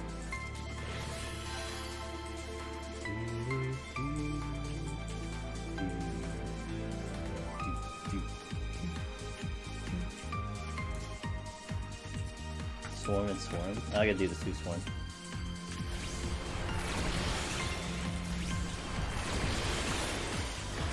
Warrior feels pretty slow. Yeah, Warrior will get slow.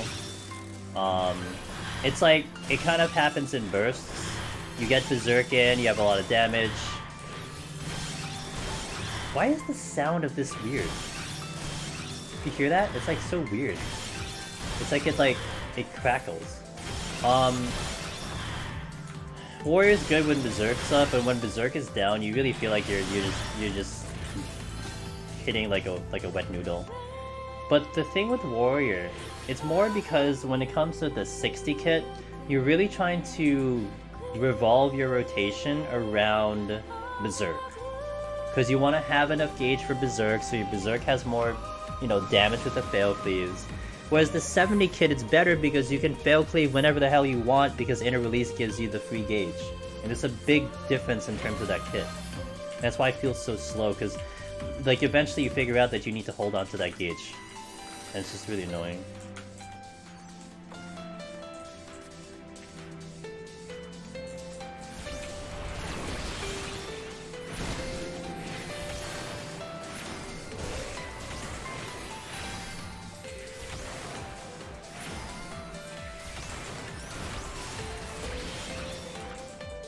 Gotcha.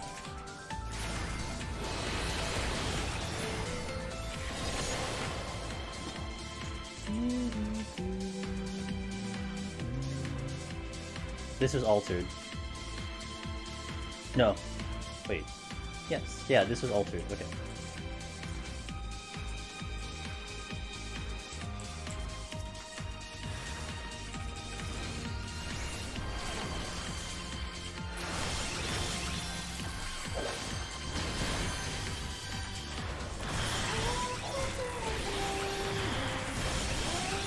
Come on! Damn it, I got the fox. God damn it. Am I kind of going for points? Nope. I don't care. I could care less about points. I honestly could care less about points. Just so annoying on this job, you know what I mean? Oh. Oh shit! Uh-oh.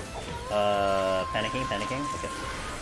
I didn't have any instant damage there, so I didn't have anything to heal me. I had like no idea what to use. Kinda excited to see them do 90 deep dungeons, some kids gonna be wild in there. I can't wait, Mr. Bonkers! 1 week. Next week, we might hear something. I'm not streaming next week. We might hear something next week, guys, so we're gonna talk about it in Discord, alright? Would have been real annoying. I would have been so pissed off. It's like 4 hours down the drain. What am I gonna do on Sunday? My whole schedule goes out of whack if I die here. Oh, what am I doing? I'm done. Oh, there's a trap here.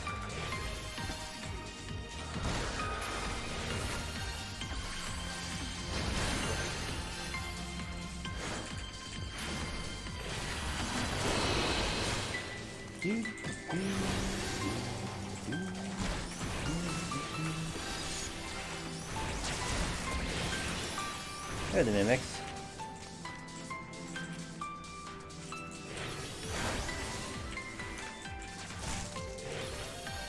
Fortune. Alright, let's go. Live letters next week. Live letters next week. It would be kind of as we speak, so it would be happening right now if we were live next week. But I will not be live. I will I'll just be relaxing.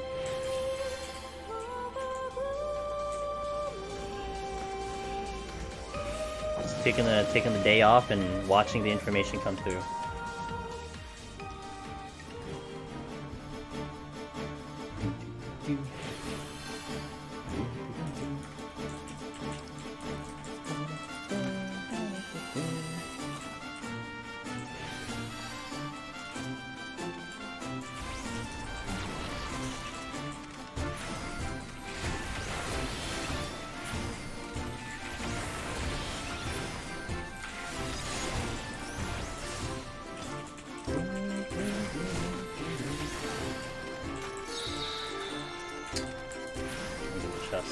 Damn it, I didn't...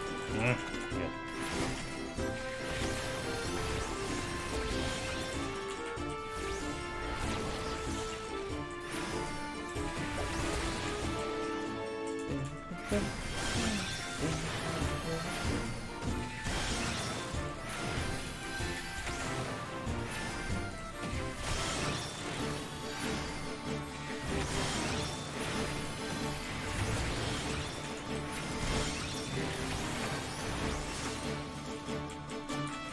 I don't think this will be enough, but we'll kill it anyway.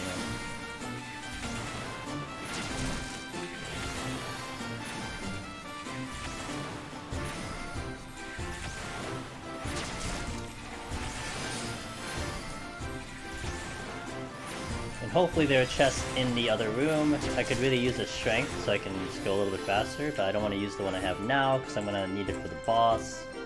I'm kind of relaxing on that. There will be a 10-year plan, the next one will be dedicated to 6.1. Something like that. Like, we'll get announcements on things they're working on.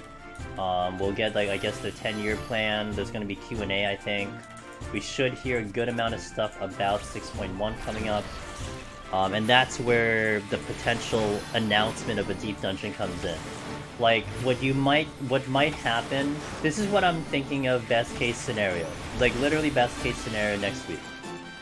They'll mention a deep dungeon, there'll be a name for it, there'll be a location, but that's it. If you don't know a patch number, we probably just be like, okay, you're getting it in Endwalker, we just haven't figured it out yet. That's like best case scenario for me. Like, I'll be happy that there's a name to a deep dungeon, they have a screenshot of it, you know? Like, that would be fantastic, that's it. And they're still working on it, something like that. Actually, even just a name. Maybe not a screenshot, but a name. Deep dungeon, whatever the name is. That's it. And that'll be the greatest news I'll ever hear.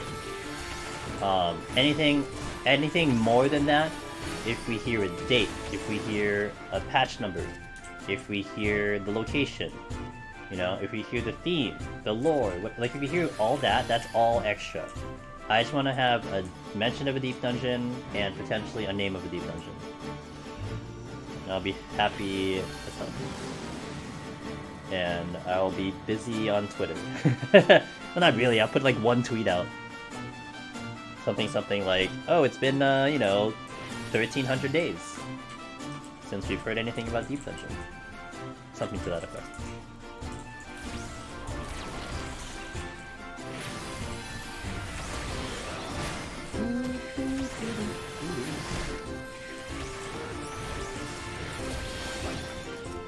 Oh. Easy game. I don't know. We've had some like thoughts on it. We talked about it a little bit. I don't really have a secure location.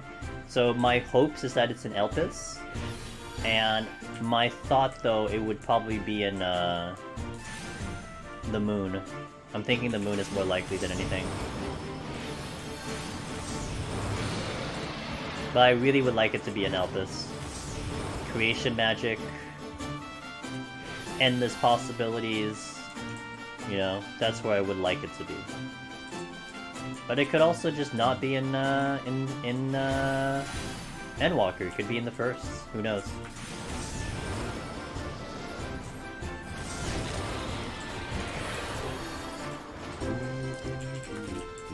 What do you think it would be, Gravity Cat? Do you have an opinion? Where would you like it to be? Where do you think it'll be? I kind of wouldn't want it to be in, say, Garlemald. But like I said, I mean, at this point, I don't care where the hell it is, just give us a deep dungeon. Like, I'm not gonna be picky, you know? You give me one, I don't care if you put it in, like, you know, Limsa. Fine, put it in Limsa, see if I care. I still have a deep dungeon, you know? Put it in, like, you know, Ul'dah. Put it in, like, Balmung, I don't care. Makes no difference to me, at least we have a deep dungeon.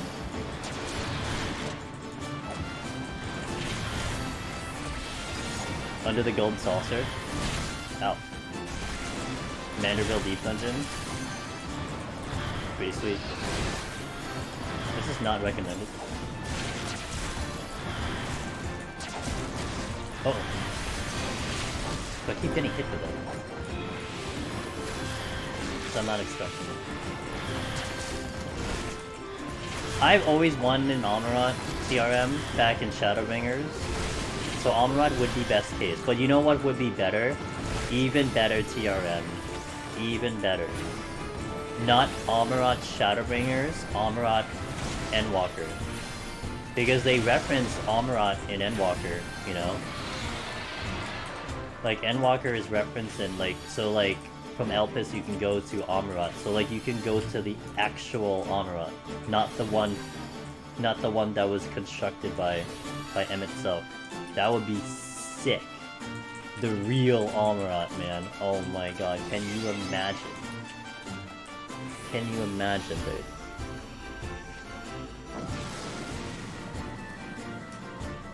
Like, you know, what if TRM, it was supposed to be in Amaurot and Shadowbringers, but then they couldn't push through Deep Dungeon because of the funding and COVID, so that they still put it in Amaurot, except they shifted over to Endwalker Amaurot. That would be, like, sick.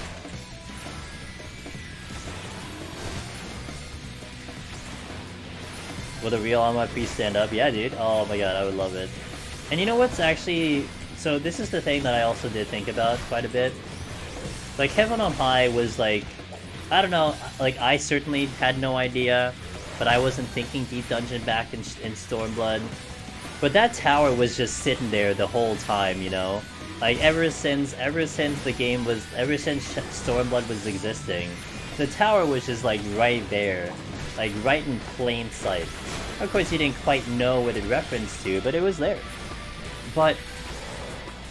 I don't think, like, with the raid, too. The raid was just, like, a random portal that was... a portal that was just non-activated, and then all of a sudden they activated it. So I don't think, like, the Deep Dungeon is visible anywhere. I think it's probably just some, like, door that leads you into another area like Pandemonium does right now. Like the ferry does right now. The ferries are a whole new area, you know? So it might be something like that. Like the near raid's a whole new area. So it might be something to that effect, that it's just a whole new area. You'd like to see in Ranka? Yeah, that they haven't done anything with that area, with the hidden temple and the Indiana Jones stuff. That is in lore. Next week, man, 7 days, we'll find out.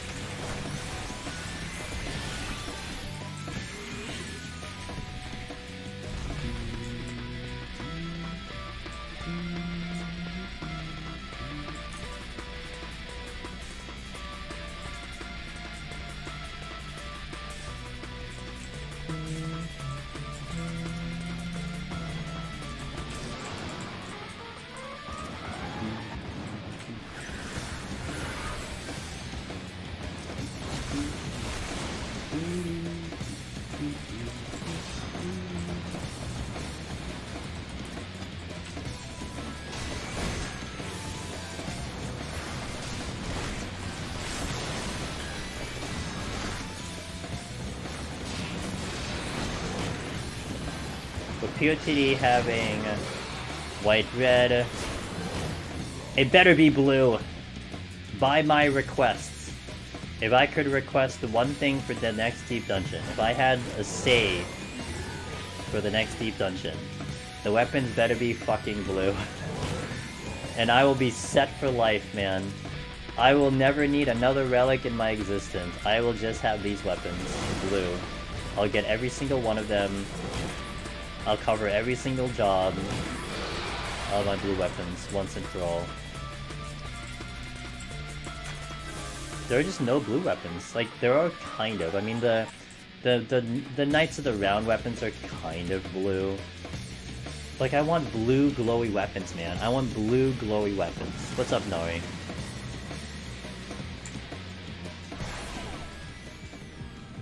Yeah, well, yeah.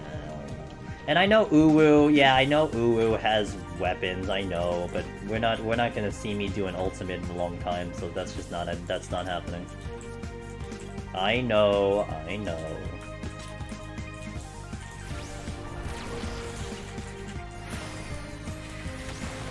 I would like Dragoon Blue type. I mean, Dragoon Blue is my favorite color in game right now. I basically dye everything Dragoon Blue if it's blue. What's up, Nari? How you doing?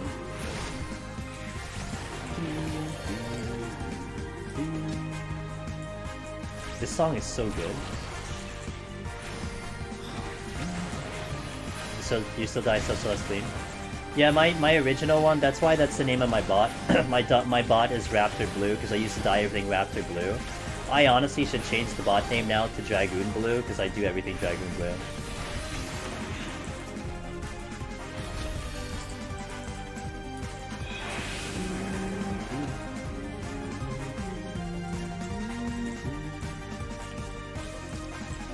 Is green your favorite color, Luna? Is that your favorite color? Or do you like that color on your character? Because like that doesn't necessarily need to be the same thing. In 14, okay, in 14, gotcha. Understandable. I like emerald, okay. A very specific green, okay. I'm not, so like myself, I'm not, I would say I'm not particularly specific in the blues that I like. I kind of like, I would say it's like a skyish blue, that's like my go-to blue, but it could vary between them. I remember when I had to paint my gaming area, it took me so long to figure out what paint I needed, because there was so many blues. I forgot the name that I think it was something like sky blue that I ended up going for. But yeah, there's definitely particular blues that I vibe with a little bit better. But I'm not too strict on it, you know. If I just get a blue thing, I'm happy.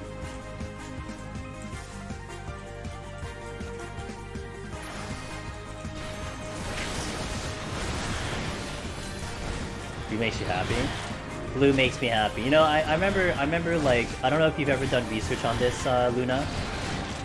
This isn't something that's common, but like when you look in like psychology and stuff like that, moods, I know blue is always like something that you don't necessarily go for it because I think it's too calming or whatever, or maybe it's too something. But I'm like, I don't care. I don't care what you define blue as. I prefer blue. That is my color. It makes me happy. I don't care what the psychology says about it. It just makes me happy.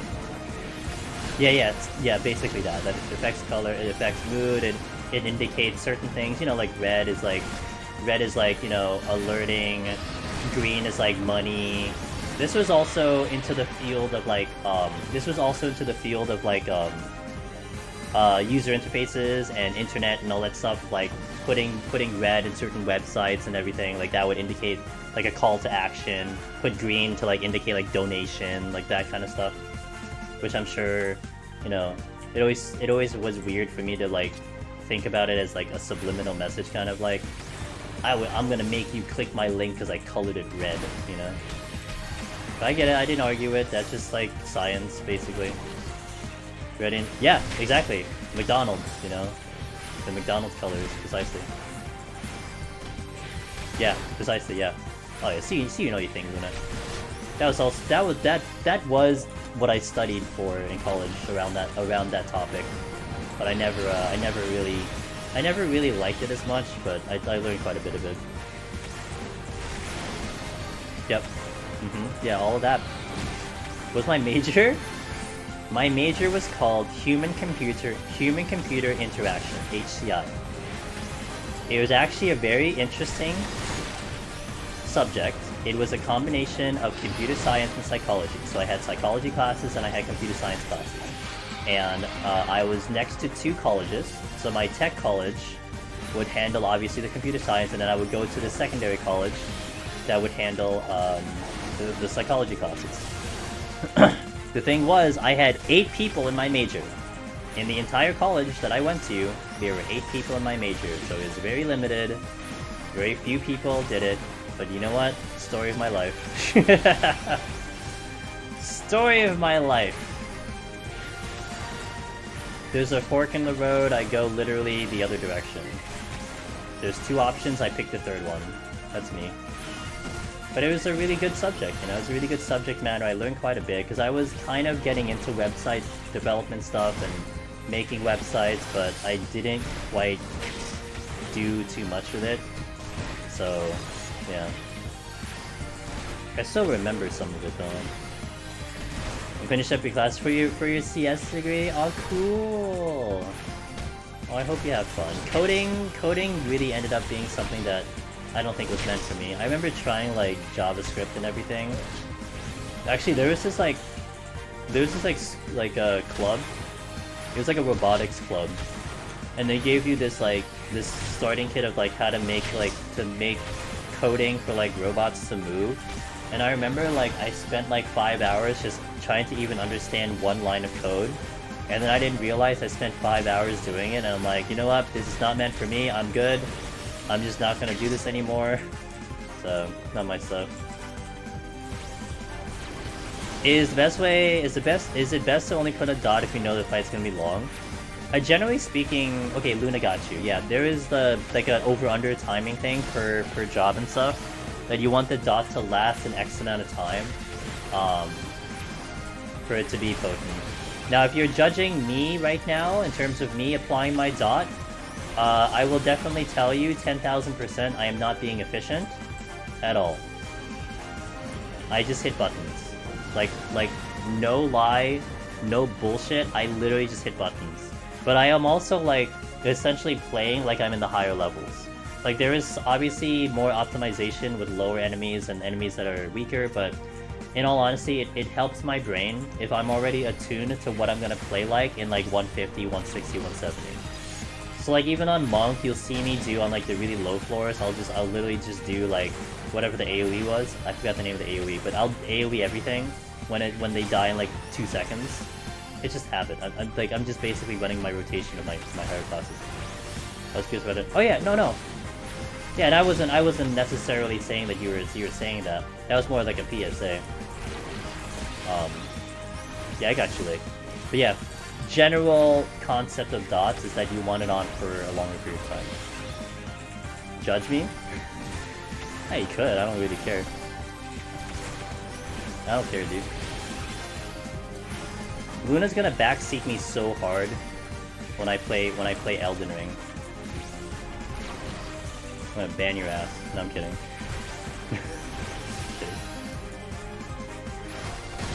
How? I don't know. I was just kidding. Guy, hit the button. What's wrong with you? God, kill the enemy.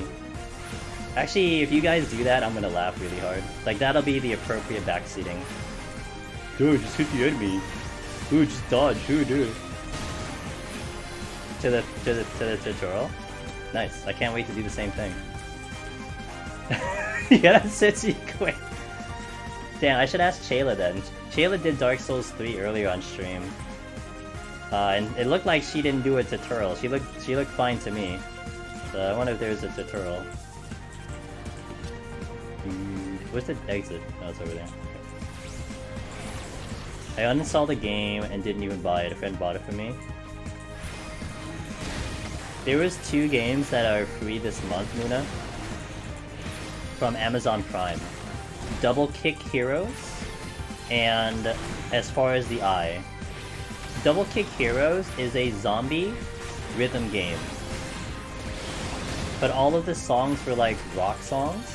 So I played it for like 5 seconds and then I uninstalled it. Because it's not really the type of rhythm game songs I want to do a rhythm game on. Like I prefer like the dance and electronica for like a rhythm game. I couldn't survive that game.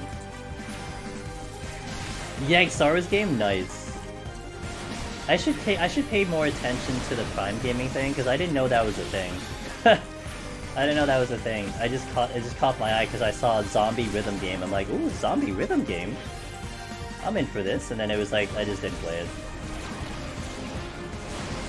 You're gonna no-live Elden Ring so hard. That's why I'm gonna feel kind of bad, because I'm only gonna have 2 weeks to play Elden Ring. And I feel like that's a game that might consume more time out of me than 2 weeks. Not that I'm gonna like shelve it and never play it again, it's just my priority is triangle strategy. And I want to play triangle strategy so much. So I hope I can at least get close to finishing it or something, and I hope it's okay that like, you know, we get back to it in the future.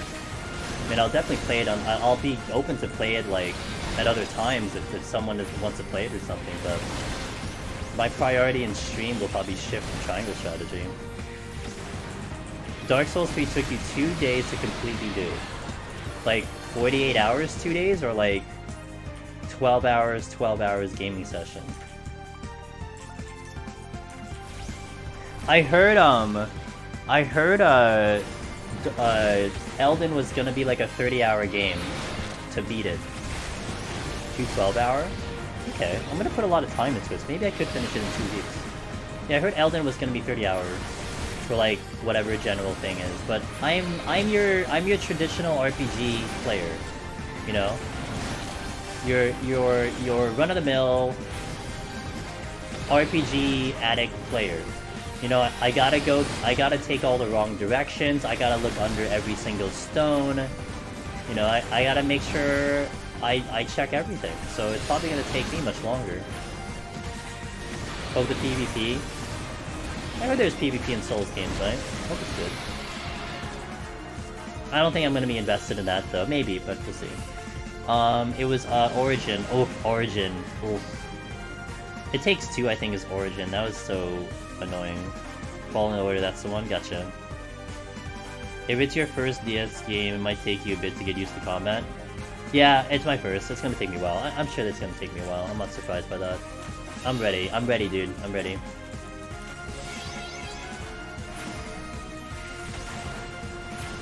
I'm ready for the experience. It's funny, like, people keep saying that. Oh, you're gonna die a lot, you're gonna die a lot. And then in my mind, I'm like, don't you know I do Deep Dungeon? Like, we die all the time. How do you think like we get all the, like, how do you think I got good at this game? Because I died so much. We'll be fine. I'm used to dying.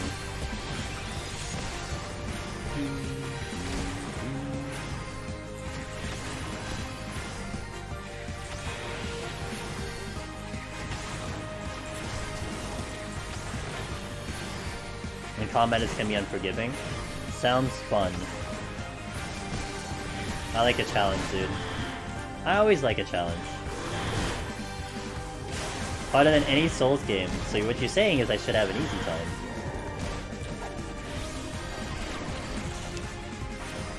Well, it's gonna be interesting to see how I translate to that game. You know, to see if I can get a grasp of it, beat it on stream, which I would love to beat it on stream, you know. I'm really excited once that game comes out to see what we do with it. Really, really excited.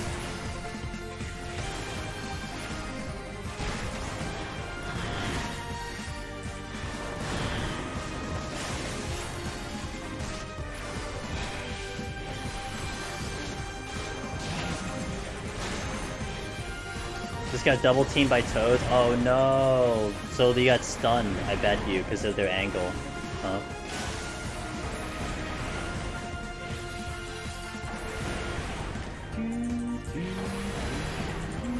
Got stunned? Yeah, because you have to be facing them.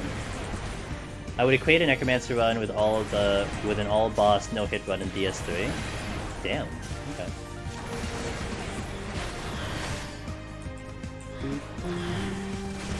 How did I miss the other one? What the fuck? I was literally AoEing on top of your head. How did I miss it?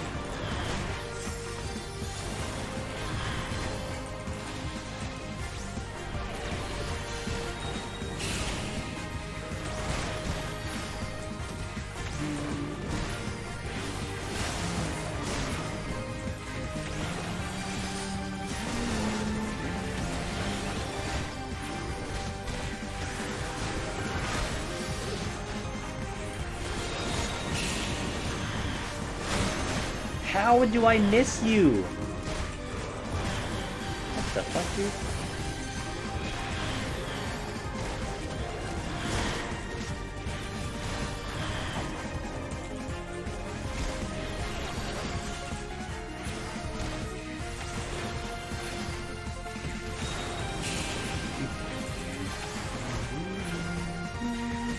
Well, I imagine it requires a lot of game knowledge too.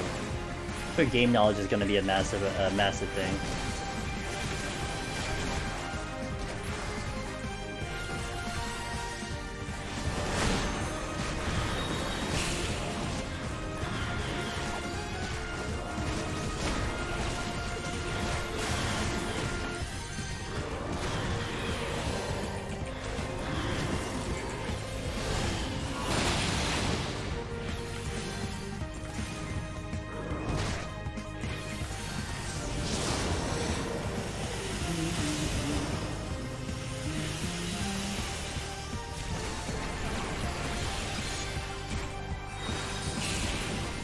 Vio! What's the class better in the marker? Machinist is still good. Summoner is a up-and-coming riser. Warrior is proving really good for a lot of people. Reaper, definitely a good option, but it's a melee, so it's difficult. Sage was a lot of fun. And then you're watching Scholar. I mean, I've gotten to 196 and 199 on Scholar so far, so I mean, Scholar's Scholar, but... I mean, all the jobs are great. All the jobs have cleared. It just kind of comes down to your preference, VO. Machinist hasn't changed. Machinist basically is exactly the same as it was in Shadowbringers. So if like you're eyeing Machinist and you're thinking like, hey, is Machinist, you know, how is Machinist? Same. And if you wanna reference VO, I did do a video which I think is pretty good. Well, that's a little biased. But I did do a video where we compared what Shadowbringer was and for Deep Dungeon on a Machinist and what Endwalker was, and I had some side-by-side videos of my VODs and stuff. So if you ever want to check that out, that might be a really good video to just give you a solid idea of the changes and how everything looks. I tried to cover really as much as what we've talked about in the community, and like the discussions we've had, how I felt about it. So everything pretty much gets talked about there, and you get to see it for yourself, so hopefully that would help. But basically the short answer, VO, like something like this 100 boss that I'm fighting right now, it's a lot harder than it used to be, so something you have to take a note on. 90 to 140, it's like a little bit harder than it was before. Once you step into 141, everything's the same. If you're looking at Machinist, one thing to bear in mind and keep in mind, Behemoth is basically the same. When I was initially talking to runners who were doing Machinist, I had one tell me they killed Behemoth on like literally the exact same GCD as they did back in Shadowbringers. So you don't see any kind of diversions from the strategies there. So, you know, you still get the same experience pretty much. Do you imagine, okay, do you imagine if when we get an EW dungeon, will they stick to the transformative or the more situational?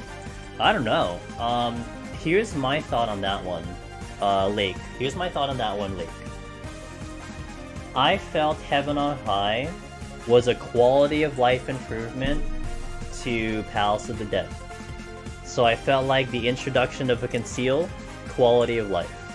The introduction of Magicite, specifically in silver chests, quality of life. Because you made silver chests all important now, instead of it being completely useless with the exception of score, which we didn't know into the future.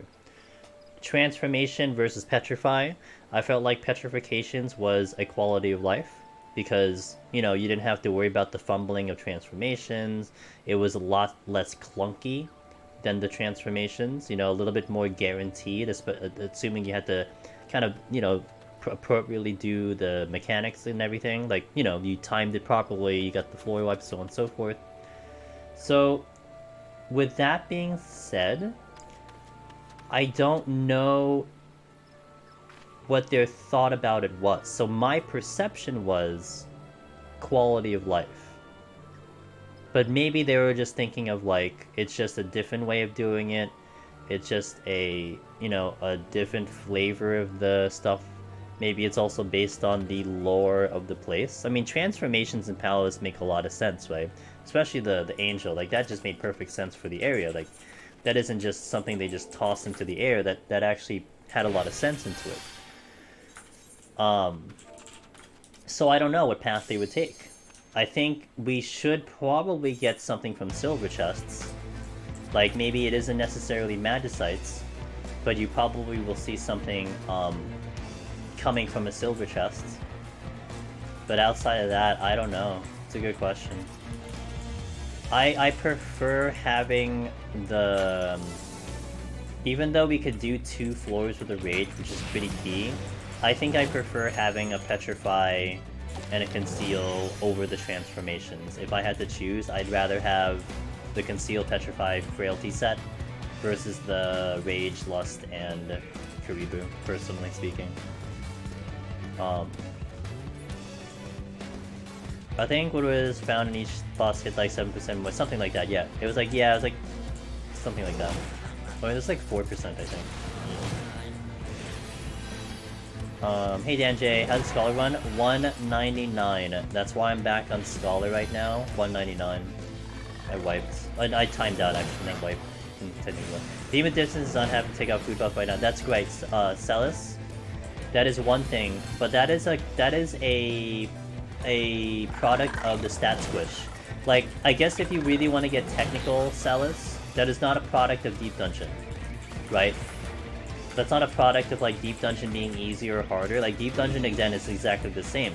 However, the outside factors of your HP being lower and the fact that the potions are now healing in essence just more per a higher percentage than it did before. That has then created this idea that now you don't need to take food out, so... Days. Wow, SP long. Days, thank you for that tier 3 continued support, my friend. 19 months, wow. Thank you for continuing to support the stream as long as you do. It's always a pleasure to see you, and I hope you're doing well. Thank you so much, man.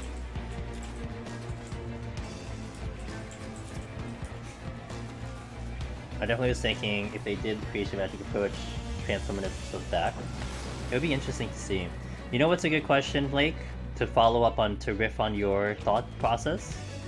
And this would be a question for chat, if you want to participate. We just do it in chat. What do you think? And actually, this is gonna be difficult. So this would be really like more out of the air, whatever. Since we don't know the area, maybe I ask this after next week. What do you think we're gonna transform to in the next Deep Dungeon as a trap? So Palace of the Dead was a toad. I actually don't know why it's related to a toad. Heaven on High was an otter, but I think there's a lot of otters with Heaven on High. So what do you think we'll transform to? How about we narrow it down to Endwalker? Let's say the Deep Dungeon's an Endwalker. What do you change into? A blue bird? That'd be so sad that you die as a blue bird. Yo, Axolotl would be... A Luna Tender? A Luna Tender would be hilarious. Oh my god. Bunny, you know, I'm thinking bunny, but that would depend on the area. If we do something in the moon, then it'd probably be bunny. The troll? Oh, the troll would be great! The troll's super cute. I like the troll, I like the Luna Tender. Those kiwi fish things? Yeah. That would be awesome. Well, that would be great. I think of the ones you pointed out, I think I'd like the Luna Tender the best. You want an immobile carrot? Just like you're just stuck in your place and you just take damage. And a big hole would be sick. So would you fight Zodiac again?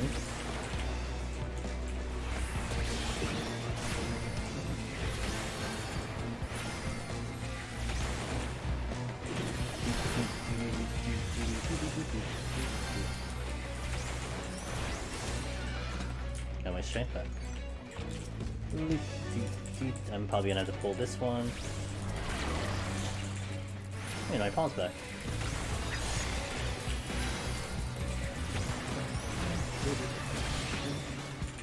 That's the exit.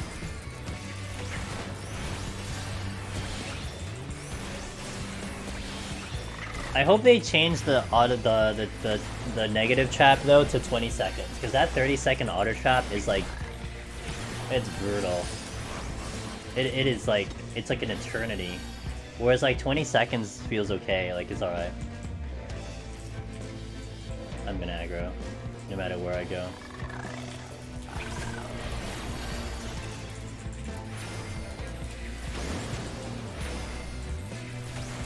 Sin Eater monster? I don't know if we're gonna have Sin Eaters on the moon. They have to do something with it? Maybe. It's really underrated. It's so odd that it's only 10 extra seconds, but it feels like a year. Really.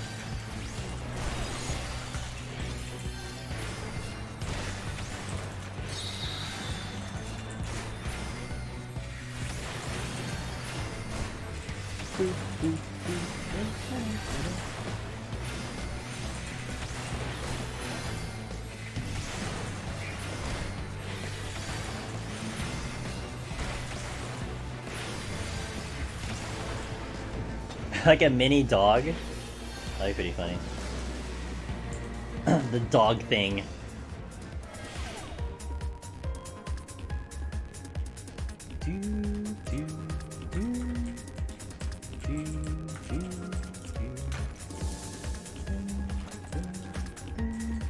Yeah, Argos. Oh, amazing. That would work if you're an Elpis, though.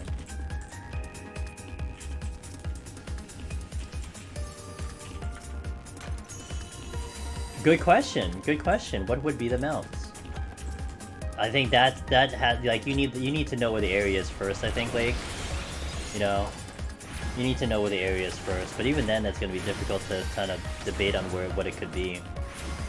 I mean, the dodo, like, I think looking at the Heaven on High tower, unless you got up to the top, you would never guess a dodo. You know. I mean, even Heaven on Palace of the Dead, I don't think you can guess the Nightmare Pegasus just right off the bat. So, but I think maybe it would be maybe if it was that theme, it would be an enemy, right? It would be like an overworld enemy. That it would be the mount. It wouldn't be something too unique. Like, you're not gonna get something as unique as like Ozma. So it'll probably be like a it'll probably be like a an overworld enemy. So I guess if you wanted an overworld enemy, what would be the coolest mount? You want another doggo mount? You got an 84 trial? Are you healing? Carry their asses, dude. I've been wanting the 84 trial, if anything. I actually, whenever I do trial roulette, I kind of want Zodiark. You're a Dark Knight? Oh.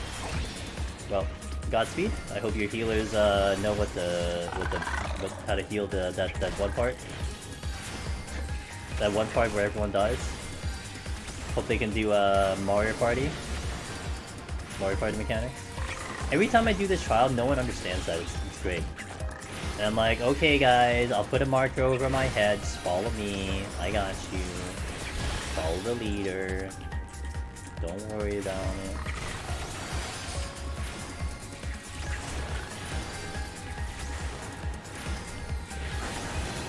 I still gotta kill something. What's the first chef? Racing. Okay. Have you heard of anything from the... Nope. Like, I'll be just happy if they actually saw it, but I think maybe you'll just see the results of it, like, in the actual game mode if, like, anything changes, but... Nah, dude. Square Enix doesn't talk with me, I'm not cool enough. I just do my thing.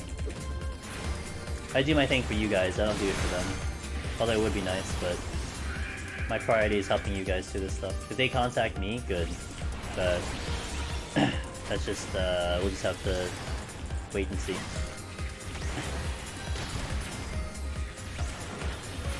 I just hope he knows, like, if anything, like, I hope the whole thing that the solo community has been uprising and all the people doing the clears and all the hype around it, I hope it's taken notice to them. I mean, you know, you gotta thank, like, you gotta obviously thank Zepla for initially pushing that thing, and then you gotta thank Asmund for asking the question. I mean, in their interview, that's why we know that live letter next week is huge.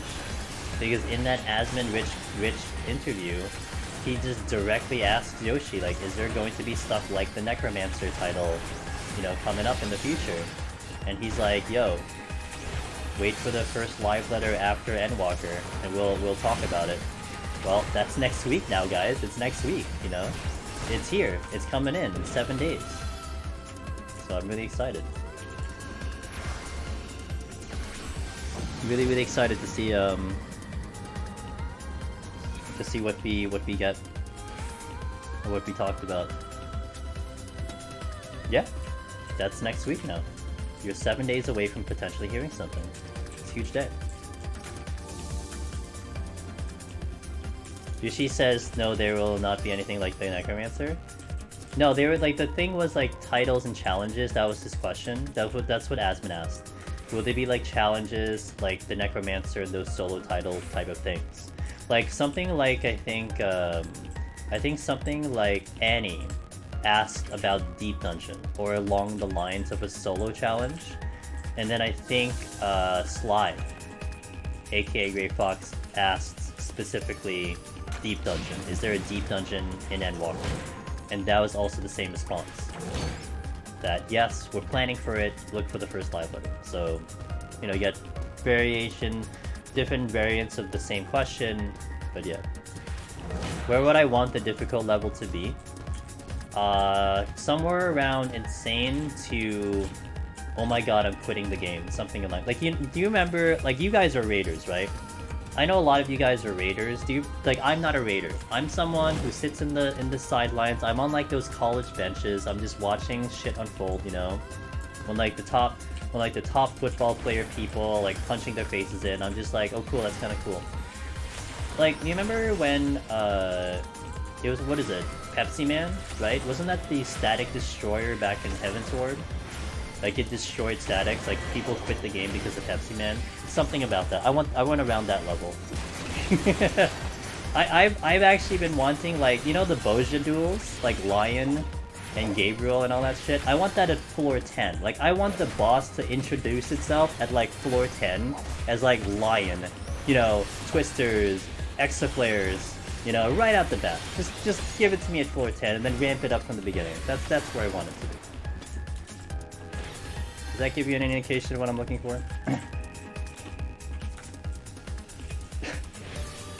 That's about the level I'm looking for, okay?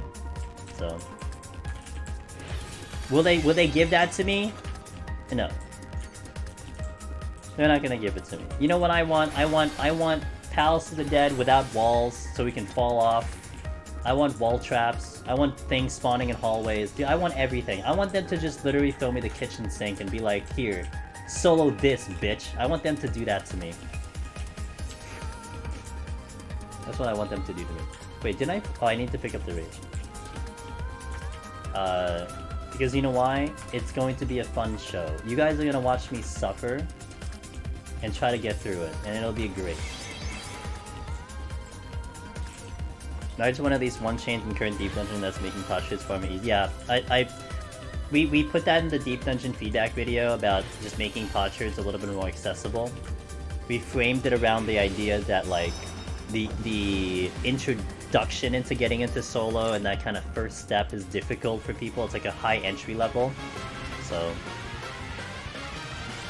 hell yeah, dude! Let's go! We're gonna suffer together. I'm gonna love it. I will, so to follow up, to give you, like, I was kind of joking, Data Unknown, but at the same time, like, I honestly would like that. Like, that is pure truth. That is what I would like to have. So, to kind of give you another response to that question, if the next deep dungeon rolls around, I wake up, we do my party thing about trying to farm my arm and armor with the homies, and then we go off in solo. If I beat Deep Dungeon within like the first 2 days of me trying, I might be a little upset, you know? I might actually not, I probably won't be, like, I'll be like, yeah, I got the title, but I won't be like, it won't feel as satisfying if I don't work like a whole week on it, you know? Like, Ultimates take at least 4 days of like hardcore, right? Like the first Ultimate clear was what, 4 or 5 days in for people trying it out? If I beat it in like 1 or 2 attempts, man, I might be a little upset. As much as like, I know I can benefit, I can thank my practice for years in this content. Like all of the practice we've done, all of the runs we've done will obviously give me a massive advantage. I still would be upset and not as satisfied if it took me a day to beat, you know? Like right now, like I have Palace of the Dead and Heaven on High on such a high win rate. It's great, but you know, it kind of, there's kind of an allure to the fact that I'm chasing after a clear, and it takes me a number of runs. I mean, even on the Scholar run, I basically could have cleared already. I just had some unfortunate situations. Like we had to play even better, but we were consistently getting up to like essentially 200 each time. And even Heaven on High we have on like autopilot at this point, right? We're crushing Heaven on High. Heaven on High, I'm walking into 91 plus with like 5 floor wipes at that point, like consistently. Not just on a fluke. It's happening every run. So we've definitely dissected this place and really like crushed it and done so much with it that we just understand it to an extreme level. But I would really hate if that is just more of the same. Like, okay, all of my knowledge before puts me at a higher advantage for the next one, and then I can just crush it, you know? In a party, I have no idea. I was not tracking party. I'm pretty sure it probably got cleared in like 2 or 3 days in the party.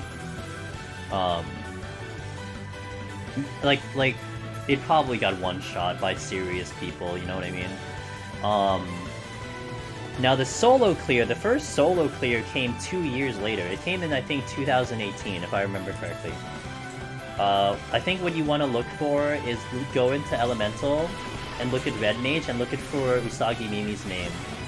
Although they might have re-cleared, but they are the world first, so that's the date you want to go for. Actually, even go to Google, just type world first Necromancer, because there was like news articles on the person getting Necromancer for the first time. Like Reddit had stuff, and like some other places had stuff, so they gave recognition to the person. And it was something like, I think it was like March something 2018 was the first Necromancer, 2 years after the content gets released. Nope. Nope. They released 1 to 50 first with a 30-30 cap. So you can only get your arm up to 30. And then they released 51 to 200 Hell mode. Hell, whatever they call that. Like the next patch later.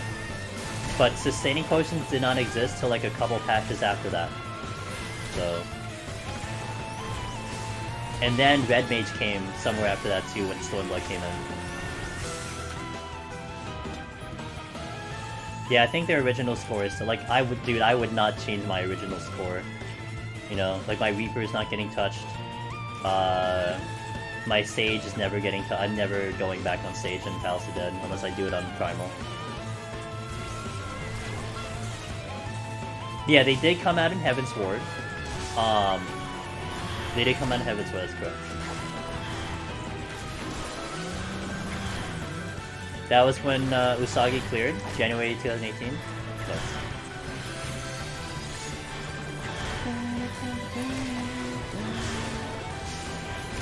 Is this going leaderboard? There you go. That's the world first date. January 18th, 2018. I did it a year later in 2019. And to give you a perspective, you wanna know a perspective, guys, just for date purposes? Right now, we probably have maybe 600, 700 Necromancers in existence right now. 2022, you're probably looking at, you know, that many Necromancers. So right there, January 18th, 2018 was the very first Necromancer. I got mine in March 18th, I think. March 18th and 19th, 2019. I was the 14th in the world. A year later, I was 14th in the world. And now you're looking at 600, 700 people 3 years later. Crazy. What's my opinion about an endless deep dungeon? I don't mind it as long as they do it correctly. They can't make the current deep dungeon endless. It's impossible. You have to create the new ones in a way that could cater to it. So, hey Flock of Moose, how you doing? Hope this one is less spicy. Look, I'm not gonna lie, man. I'll be honest with you. I don't want less spicy. You know why? It's more of a show. Give me more spicy, give me more craziness, because it makes a good show. I sometimes feel bad when we get like the victory lap runs, where it's like, oh, 20 rages on 191 plus, guess we're just clearing. Like, that's great. Like, that's like a meme. But it's not fun to watch. I mean, I'm just gonna rage all the way through. A run like we had yesterday, where I had to like work my ass off, you know, like I had to like really think, I had to really plan, couldn't make mistakes. Those are the fun ones. Those are the ones you like, you remember, they're fun to watch, you want to go back to them. So I prefer the show instead of the easy clear. Now sometimes the easy clear happens because you put the work into it, right? You know, it's a run that's a culmination of everything that you did. So sometimes I'm happy with it because I worked my ass off to make that situation happen. But sometimes the game is just like, fuck you, even if you had good RNG, we're still gonna fuck you over. Let me read chat a little bit. I got to 199 and timed out, Mr. Bunkers. Lucian, hey. YouTube videos inspired you to try to get Necromancer yourself. My first 2 attempts I consistently get to 170. Wow. For some reason you're getting error code is very demotivating. I would maybe try a VPN to see if a VPN might help. Lucian, does that only happen in Deep Dungeon? VPN might help. No ping, exit lag, give it a shot. Also, there was something I may suggest, Lucian. This was something that my buddy Wetmog found in his system. But you said 90k, so that's a disconnect. But I'll just mention this anyway. My buddy Wetmog had DirectX errors in specifically Deep Dungeon. He would play Deep Dungeon and he would get DirectX errors all the time. And it would really demotivate him to do runs. And again, it only happened in Deep Dungeon. But what he found out was that he was playing this game with uncapped FPS. And when he did solo Deep Dungeon, his graphics card would go haywire because the FPS shot up in solo Deep Dungeon. So like in a party, I guess it was restricted because there's too much shit going on. But in this one, it would go really high. So it would overheat his graphics card and it would cause him to DirectX error. But he said 90k, so it's a connection thing. But I would try VPN. But man, you are definitely someone who looks like you could be on your way to Necromancer, so I'm really sorry to hear that that's happening to you. I'm worried about balancing in the next Deep Dungeon. I struggle to imagine things would be a challenge to tanks, not nearly impossible to other jobs to that point. 96 too strong. Yeah, yes, Pizza, it's going to be interesting to see what they do. Like I've already been saying a number of times, I think Warrior will be top dog, like, without a question. I don't see how Warrior can't be top dog, unless you're introducing mechanics that will shut down Warrior, you know? And I asked this last stream, I think, like, what do you think they could do in the next Deep Dungeon to essentially disable Warrior? I mean, ability down does it, but like, you're not gonna have ability down every floor. So like, what would you introduce that something like a healing crazy Warrior with ridiculous DPS will be shut down because of the challenge, you know? 196 was giving me severe anxiety, and you were the viewer, Flocker Moose. Damn, dude, I know a couple people were saying they're at the edge of their seats and everything. I love that. I love when you can translate that to the viewer, you know? God, it's so weird. Like, I am like the super introvert, okay? I'm like a mega introvert. I don't like talking with people a lot of times. I prefer not to, but like, a couple of you guys have DM'd me and you would know that I engage with you guys and stuff, no problem. So I'm not usually the one to message first, I'm usually the one to respond. And the reason I say this is because I know I have a couple introverted friends who, if they're in a crowd of people, they get high anxiety. They are like stressed. They can't deal with the people. It's like, oh my god, there's too many people. I'm the opposite of that. Even though I find myself as a super introvert, like a really, really introverted person, I don't mind crowds. Like, I can go to New York City in like the middle of Times Square back before the pandemic, and it's like, no problem, man. I don't care about these people. Because the way I view it, it's like I'm lost. I'm like a needle in a haystack. There's too many people here, no one's gonna notice me, so I feel more like invisible. That's kind of how I view it.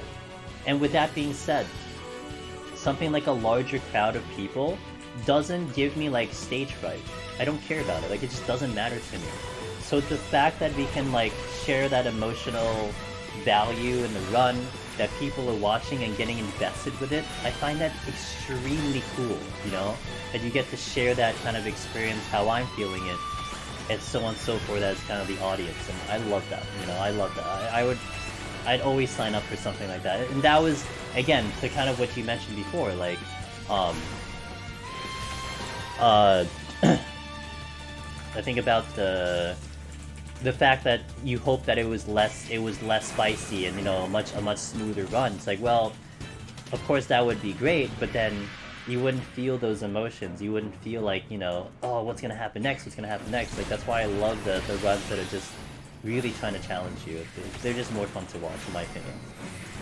And honestly, they might be even more helpful to someone trying to clear, you know, that they see that type of situation handled this way, and boom, you get to clear that way.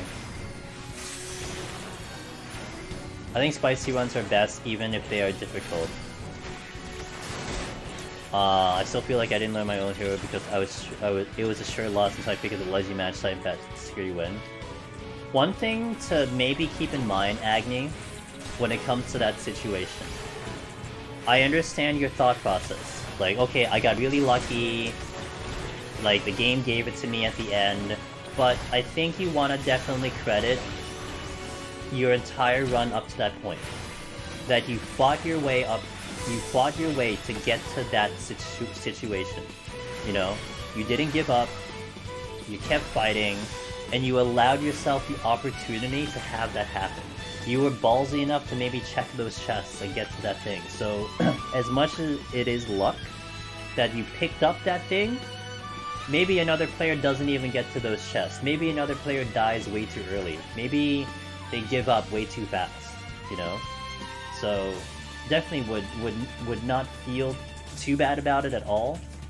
Because, look, every runner is going to tell you, especially Heaven on High, you don't make it to 91 plus randomly.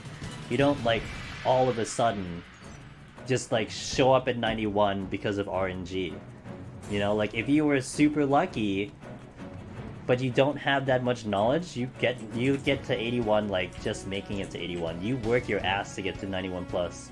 And the difficulty is getting to 91 with Pomanders, and that's where like the real high-end knowledge will kick into play. So you've earned your way to that floor, you know? And yeah, sometimes it feels like a victory lap, but you can't discredit what allowed you to have that victory lap, especially in this content. You know, this content is all about knowledge, and I'm sure some of you probably, you know, some of you probably as you're progging, you found it so hard to get to 71. Like, oh my god, 71 is so hard, and then you took so long to get through 71. But then as you're getting closer to that clear, you start getting to 91, 91, 91, 91. That doesn't randomly happen. You know, that doesn't just happen because the game gives you stuff. Like, no, not at all. You've earned your damn way up there. So, yo, Gestoria, thanks for the follow. I appreciate that. I was having a lot of DCs when EW released, so it seems to be better. Okay. Octo, thanks for the follow, Woken. Octo Lesbians, thanks for the follow, Woken. Not gonna lie, even though I haven't cleared, I really want 120B again. You want the DPS check? I'm so on the fence about that, man. I don't know if I want a DPS check, you know? Yes, Pizza towing in our disc earlier. Maybe a boss that disables healing and you need to avoid getting hit. Yeah, I don't know, it'd be really interesting to see what they kind of think of. They gotta recognize warriors kind of OP, you know? Capping my FPS. I think you might be onto something because my internet connection is fine. It only happens if I was dead. I actually switched about happening to some crap because sometimes you were close to just the alley code. Yeah, if your FPS is not capped, Lucian, that might be a good thing to give a try. Like I said, my buddy Wetmog, that was the thing that helped him. It fixed his problems. All fixed. But he was getting direct X. He wasn't getting 90Ks. So, but it could affect other things that would cause anything. Like 190 fog for me has been really anxiety ridden, but I know I can clear him, and I feel like it feels really rewarding. And I think Behemoth Lake, amongst a lot of the challenges in Deep Dungeon overall, that fight is 100% you. Barely any RNG. I mean, you could get unlucky crits, but that is 100% your ability to beat that fight. And that, I think, is why it is so satisfying. You know? RNG doesn't get you, RNG gets you to the fight, but RNG doesn't win you that fight. You know, there's essentially no RNG that will win you that fight. You have to do the thing correctly. Do the thing. And that's why it's so rewarding, in my opinion. Because when you do it, that's all you. No other person, I mean, you know, of course the guides are probably helpful and whatever, but that is all you hitting that button. You did it on your own. And you know how much that has stopped people. That's why that's a satisfying fight. Gestora, managed to kill Behemoth on your first run. What job we do it on, Gestoria, because that matters. Let me know what job you did that. And you're welcome. I'm glad they're helpful. I don't like DPS checks specifically in Deep Dungeon bosses.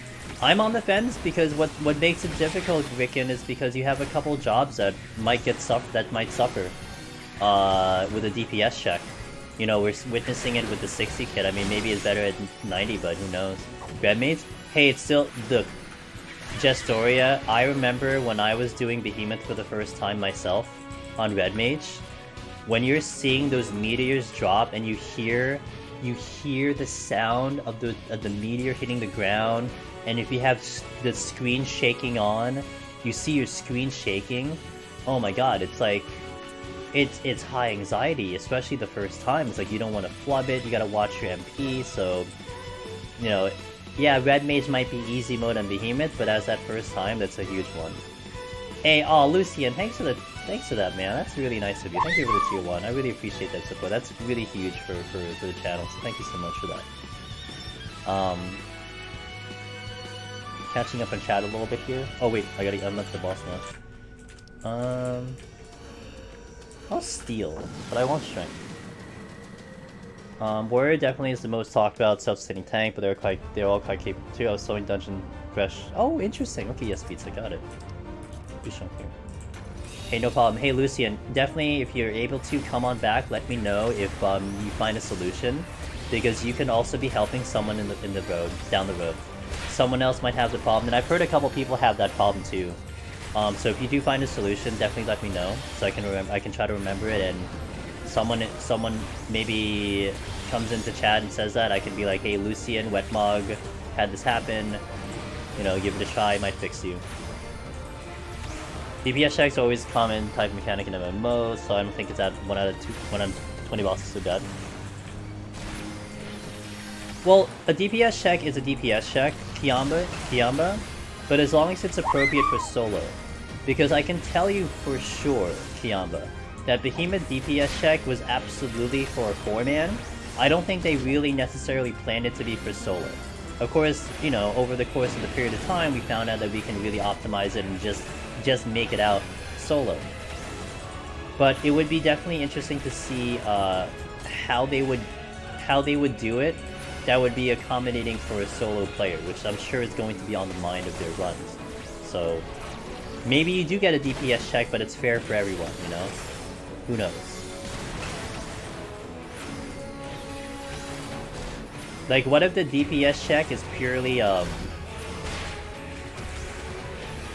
it's purely like dodge mechanics and land an X amount of GCDs on the boss. Like, it isn't even damage based, it's just action based or something like that, you know?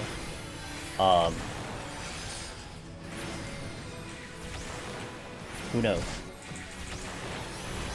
Sadly, I don't think I have the pawns to next floors. It's okay. You know what? I honestly feel like Gestoria, sometimes the best prog happens when you are pushed against the wall and you got nothing to work with. You learn a lot because you are forced to do things that you may not have done normally because you would have had the pawns, and you might learn something. That's how I learned a lot of my strategies. You just kind of literally like, YOLO, let's just try this without steal, let's see how I do. And it gives you a lot of insight about what you're capable of doing and what the job's capable of doing. It's funny because in a way, Dark Knight could move up in tank tier list. Carino, by the way, I did not thank you. Thank you for the 4 months, Carino. Sorry, I was mid-conversation, but I appreciate that continued support. Thank you for that Prime Gaming. It's funny because in a way, Dark Knight could move up in tank tier list in TBN, better burst. Yeah. TBN is pretty good. The biggest thing though, I know it's selfish to ask, but I really hope Nudie plays Revenge Twofold's challenge.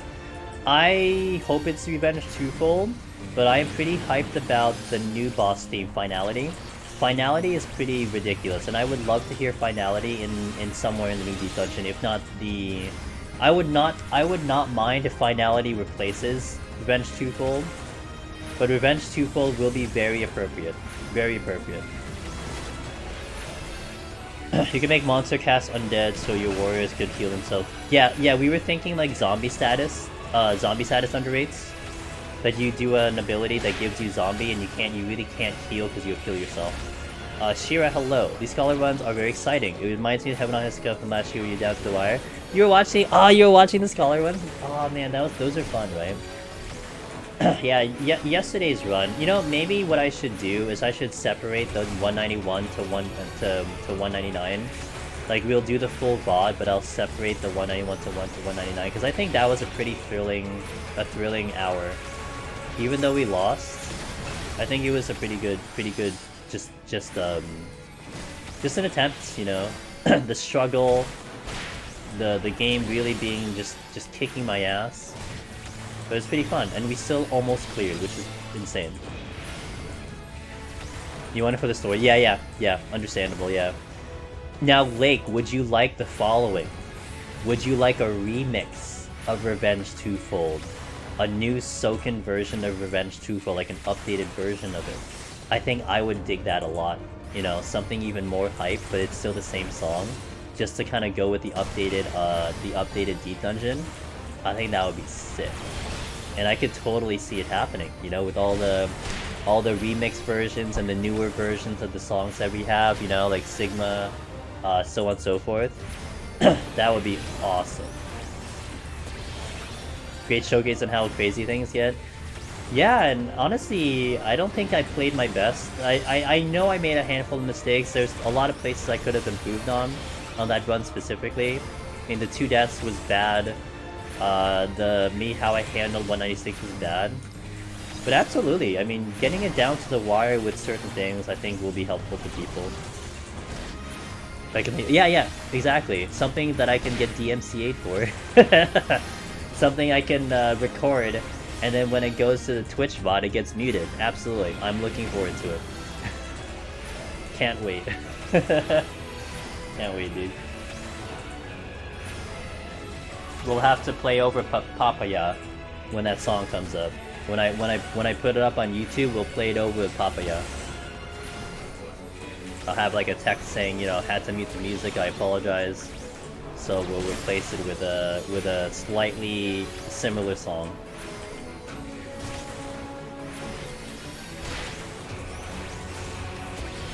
Man, I'm like, hey, we should finish before 3 AM. I'm gonna get there at 3 AM. Oh well, whatever, it's fine, it's a speller. Just clear forehead, I don't have to do this anymore. Yeah, just clear, so I don't have to actually do these 1-20s anymore. But you know what? These are fun because I get to talk with you guys a lot more. It's harder to talk with you guys when I'm in the higher floors. I have to really focus in. When I saw you ready, are you excited for that? Yeah. Papa, yeah.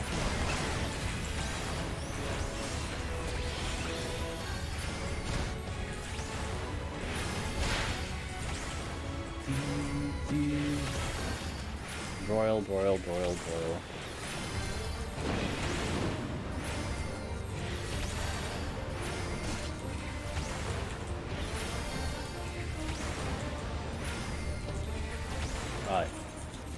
Alright, 10 more guys. You know, I haven't stood up from my chair this entire time, but I don't have to. We just did it all in one seating. It's just me, just relaxing, chilling, gaming like a, you know, casually gaming up here. A typical day for me in the gaming. Let's go right in. I'll take a restroom break when we clear the day. Last 10 floors, team. Once we finish these 10 floors, then we are done, and we are I'm gonna go to sleep, and then we'll come back Sunday for the run. So we just gotta do 10 more. So tired. Rip. Oh, you almost did Katissus? My favorite dungeon. Wait, are you gonna do Katissus dungeon? Bruh, every time I get a job to 87, I just spam Katissus until I'm 90. Dude, I don't do the 89 dungeon at all. I just go Katissus till 90, because that dungeon is just the best. Only still going which I'm going? Okay. So what if I go to 200 today? Will you go to like 90 and level another job? I know, Katissus is so good, dude. You go 90? Alright. So if I keep, I'm not gonna keep going. I gotta sleep. It's 3 AM. I'm done. My sleep has been trash the past 2 days. I've slept like complete ass, so I wanna try to get good sleep today. Not that I have anything tomorrow. I've essentially had like I think I've had like 6 hours of sleep in like 48 hours. It's not great. Although I'm kind of awake right now, but yeah, it's not great right now. So I wanna try to get some good sleep if I can help it. Unfortunately, it's midnight for you. I don't want to mess up my sleep schedule. Please don't, on my behalf. Hey, Lucian, I appreciate it. Thank you for the message. I hope the information goes well. Do definitely keep me posted, and thank you for the sub. I really appreciate that. I gotta run to store to pick up some clothes, I think tomorrow. Gotcha. I just thought of a funny thought. It's like, wait, you have to go to the store to pick up clothes, so does that mean you're running to the store naked, and then you're gonna pick up the clothes to then wear it? But I'm just kidding. I'm just kidding. The one thing I like about Altioscope is just the 100 boss being a random mob in last pool. Yeah, I mean, Altioscope is like basically Palace of the Dead, right? It's like it's Palace of the Dead. Just that's it. It's just Palace of the Dead. I'm sure they probably had that in mind too.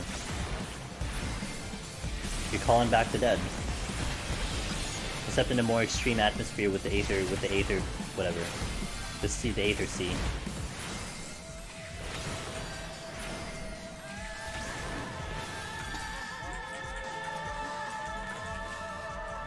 You wrote a 2-page paper on how Pierce was canon for the Warrior of Light story.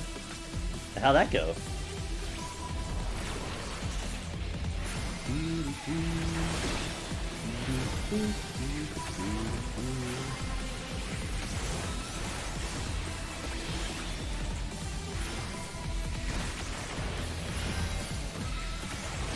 My FC thought it was crazy. FCs don't appreciate you guys sometimes. I've heard it so many times when like people's FCs would like give them like specific ranks because they're just stuck in deep dungeon. They question like your like sanity that you're in deep dungeon all the time. It's like, damn dude, they should leave you alone. Just enjoy your life. Do whatever the hell you want. Don't be judged.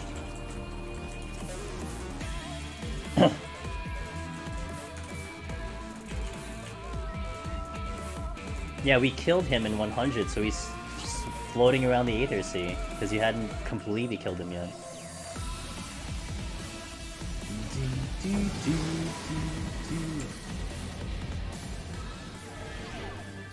Yes.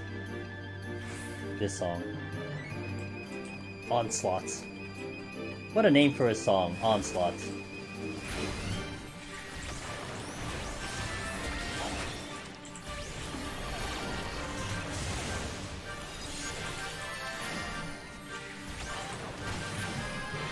Nice. Nice.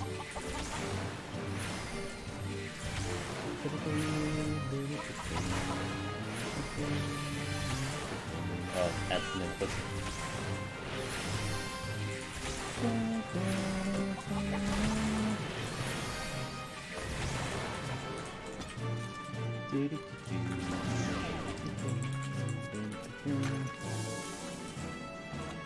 When I cost Lyria, leave her alone.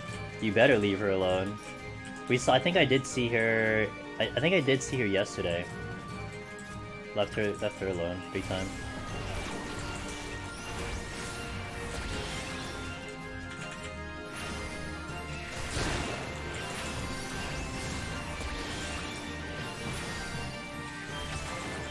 But they want me to carry them to 200? People just don't appreciate it. Yeah, she shows up in the 181 sub, ma'am. Nespa, she shows up 181 plus. That's where she lives. You know, it's really interesting. One of the odder things. Here's one of the odder things of Palace of the Dead. Almost every floor set, you do have a special enemy that can spawn, except 191 plus, which I don't think anyone has ever seen a special enemy 191 plus. But then think of Heaven on High. There are no special enemies until 99 on the last floor. Interesting, huh? So I wonder if there is a special enemy we've just never seen it, or is it the spawn is just so abysmal that it just doesn't show up, or if it really was meant for the fact that whatever was supposed to be in 99 doesn't exist. You know, it's very odd that they skipped that floor. They skipped over the 191 plus set for a special enemy.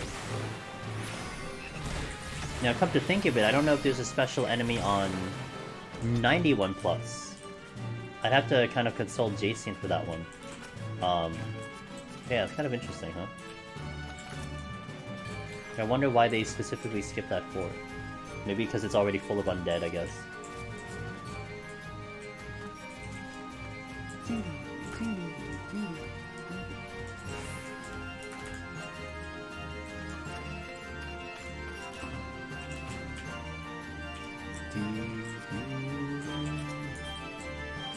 Which one was it?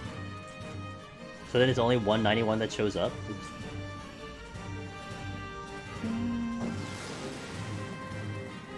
When you loot a raising?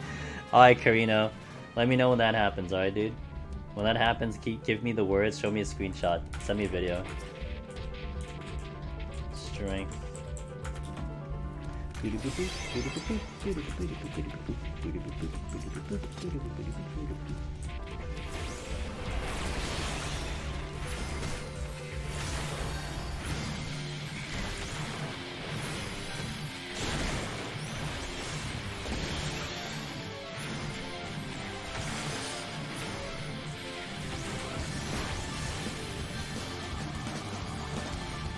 Security.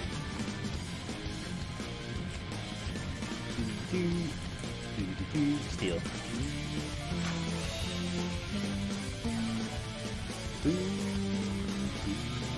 That's the exit.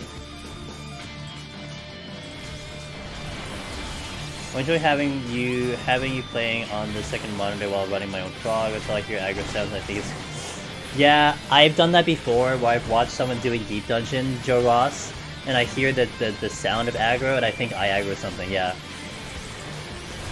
I know that feeling.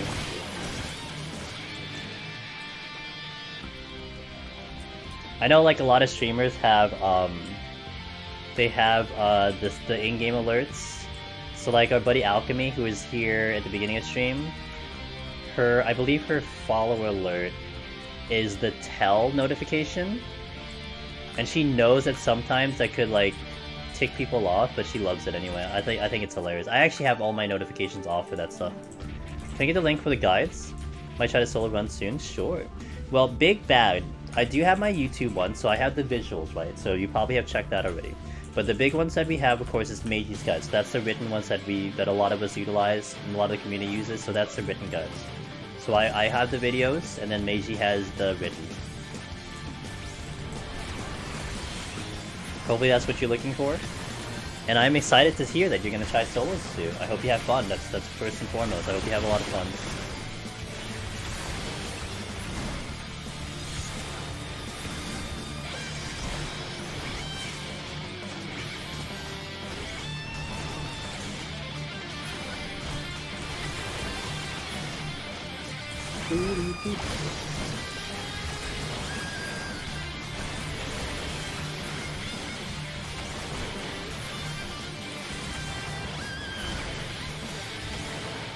Perfect.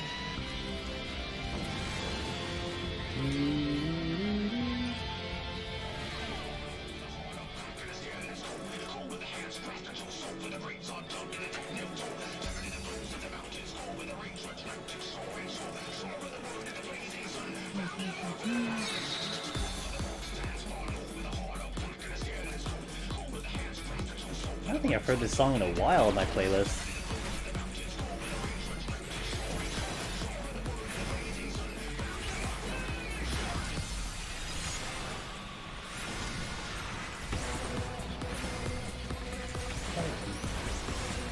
G Santiago, thank you for the follow. Welcome in.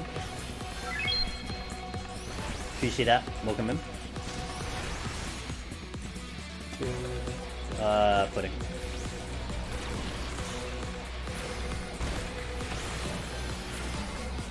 Yeah, the piss colored. I don't like the cave floors, but I don't like the cave floors because of the trap situation. That's more why I don't like them.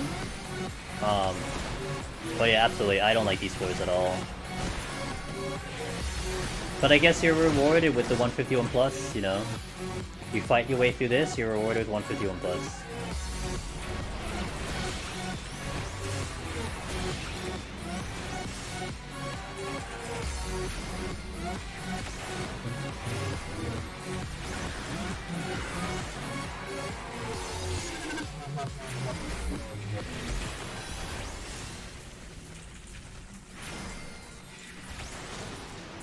Okay. Exit is clear, so I can just move. I am not gonna use alteration.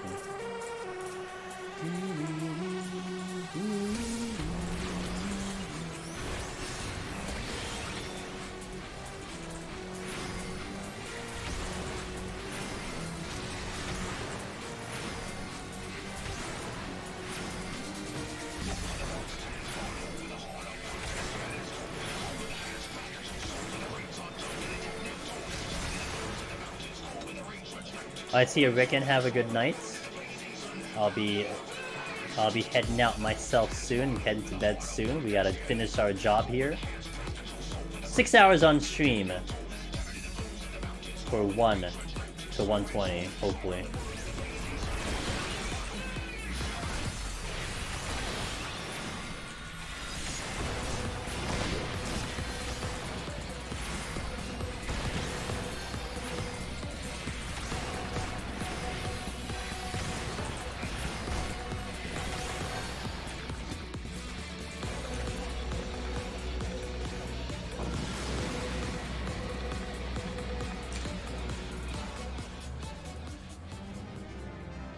Ah, yes, a tactics classic. It's also in this game. See a Cobra? Oh, my sub strength on. This is the Agrias fight, I believe, is when they use it in this game. I shall oblige, Faith. How you doing, Faith? I like those, Faith. You got some sick emotes, dude. I gotta really step up my animated emotes game. I love the one Gims has made us, but I gotta step it up to get something going.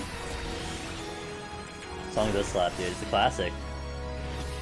It is a classic song from Tactics.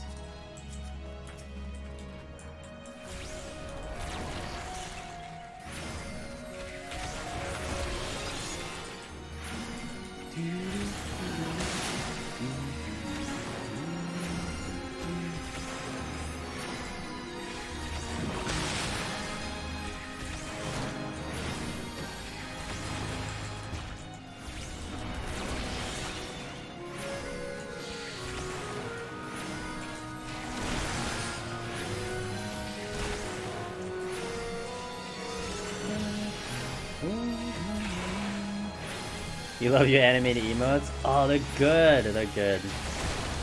I love it when you guys share emotes from other channels. It does help me think of other ideas and stuff, even though I haven't really touched mine in a while. But man, I haven't touched my emotes since I got Partner a year ago in March.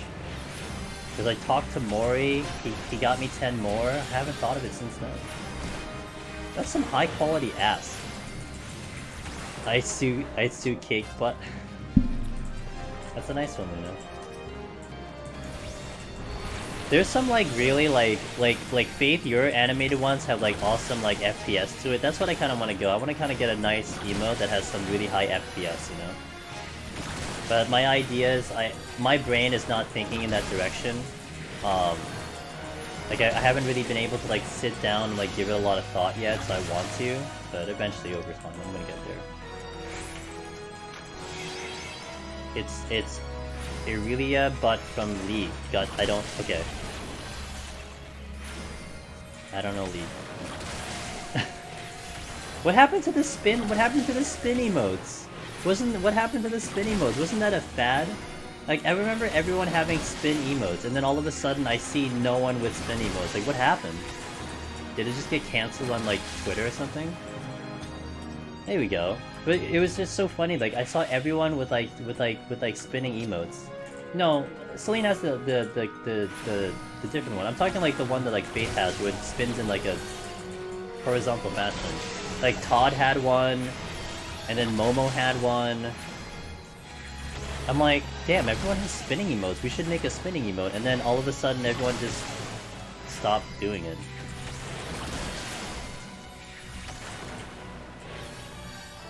How is it difficult to think of emotes for your channel? You do Mimic? It's more like it being unique. And then also asking the artist to do it, Yabi. Like, if I ask a certain artist, I want to make sure I have a whole bundle of them You know, I don't want to just ask them, you know, ask one emote and then come back to one. I gotta ask in a bundle. You know, so it's kind of difficult. But I think the next deep dungeon will really help out. That's kind of what I'm chilling for, the next deep dungeon. I'm gonna go off topic here. Have you guys ever eaten food that, like, you had a lot of food and it was really good? Maybe like your favorite dish or something, and you had like a fucking, like, you were like a fucking pig and you ate so much of it. But then you're hungry 2 hours later? That's me right now. I had like a big dinner that was so good. I'm hungry. Why am I fucking hungry? I hate when my body does that, dude. Like, I fill up, I eat, like, the food is fantastic, I'm so happy. I'm hungry. Hate it. I did not have pasta. I had like steak and like scallops, and I had like a whole thing. But like, it was just so weird. For me, if I eat like a steak, or if I eat like lobster, I'll eat so much of it, and then I'm hungry 3 hours later. And I'm like, what is wrong with me? I think that actually happened to me when I ate like Kraft mac and cheese at one point too. Like, I ate that specifically because it's heavy, you know? Like, okay, I want a really like hearty heavy meal, I'll go with the Kraft mac and cheese, I'll eat the whole thing by myself. I ate the whole thing, and then like somewhere towards the end of the stream, I'm hungry. I'm like, what the fuck, dude? I ate this because it's supposed to fill me up. Yeah. Yeah, but a lobster is in starch. Wait a minute, lobster is in starch.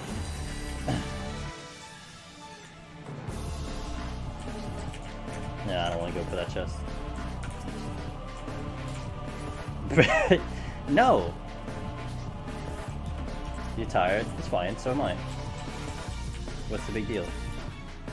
Oh, you give up? Alright, it's okay. You know what? Thanks for hanging as long as you did, Luna. I appreciate you, dude. I shall catch you next time. Maybe tomorrow. I'll probably catch you tomorrow.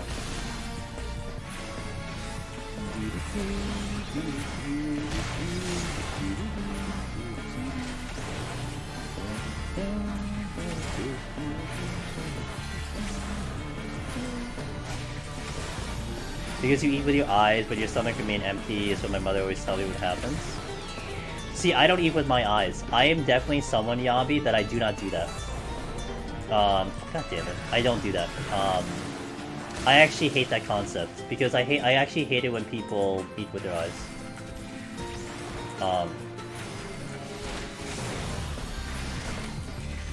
You only eat with your eyes closed? Damn. Respect.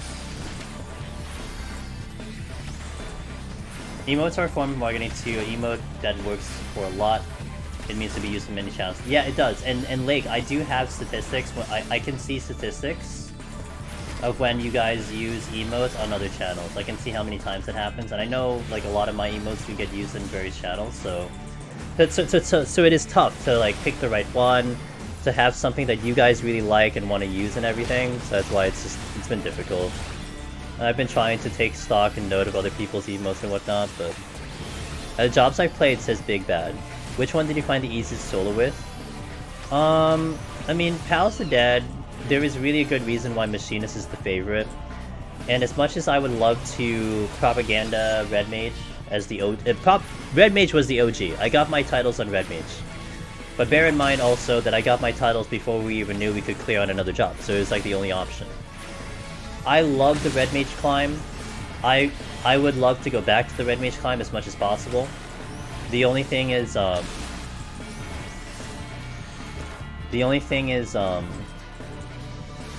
it's really hard to argue against what Machinist can do. If you play Red Mage at the top level, and then you play Machinist at the top level, Machinist will outplay Red Mage easily. So Machinist was great. Now, when I took in Reaper, and Reaper, I've already cleared all the melee jobs, so I have all that melee experience. Reaper, honestly, was probably the easiest for me in Endwalker right now. We crushed it on Reaper. Like, we destroyed Palace on Reaper. It was just ridiculous how fast I was going on that job. But it's hard for me to recommend that as a new job, as like a job that you step into Deep Dungeon with, because it's a melee. A melee is very difficult. You need to kind of know what you're doing on a melee before you really consider like going it in and everything. But what makes Reaper so strong in Palace? It's something to do with their kit. So like in I think level 60 SDESI, they have the damage upgrade. Like their potencies increase at level 60, and I believe someone pointed out that other classes don't get that to like 70 or like mid 70, 80.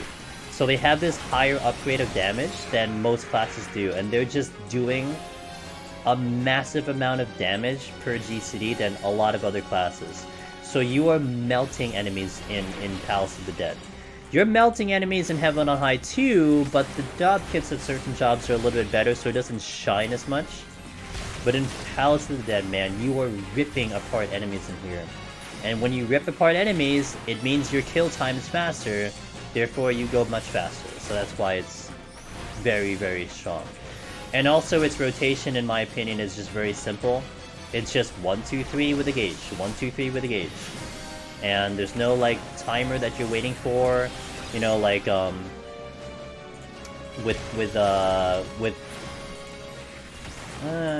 really Monk. Monk, I wouldn't say Monk has a timer. Like I think it's just your extra damage comes in a little bit quicker. I think that was a bad example. Like your damage just comes in a lot faster, pretty much. What's a good job to learn with? I'm so nervous. Well, one thing I usually recommend most people go in Big Bad, take in your main. What job do you consider your main? Try that one. Because what will happen, in my opinion, and again, my opinion, it's just my opinion, is that you will learn how to do Deep Dungeon playing a class you don't have to worry about. Because there are mechanics that you have to learn in here. You have to learn how to use commands. You have to learn how to handle enemies. You have to learn how to deal with traps. You have to learn all of these things specific to Deep Dungeon. How to hug the wall. So if you have to worry about all of those, on top of learning like a brand new class that is meant to be the easiest, that's a lot to work with. So, you know, I would recommend try your main job, even if it's a healer, even if it's a tank, and give it a shot learning Deep Dungeon first. And in the course of you taking in that job, you might start to get a whiff of like, what type of playstyle do you like? Because not everyone likes the same playstyle.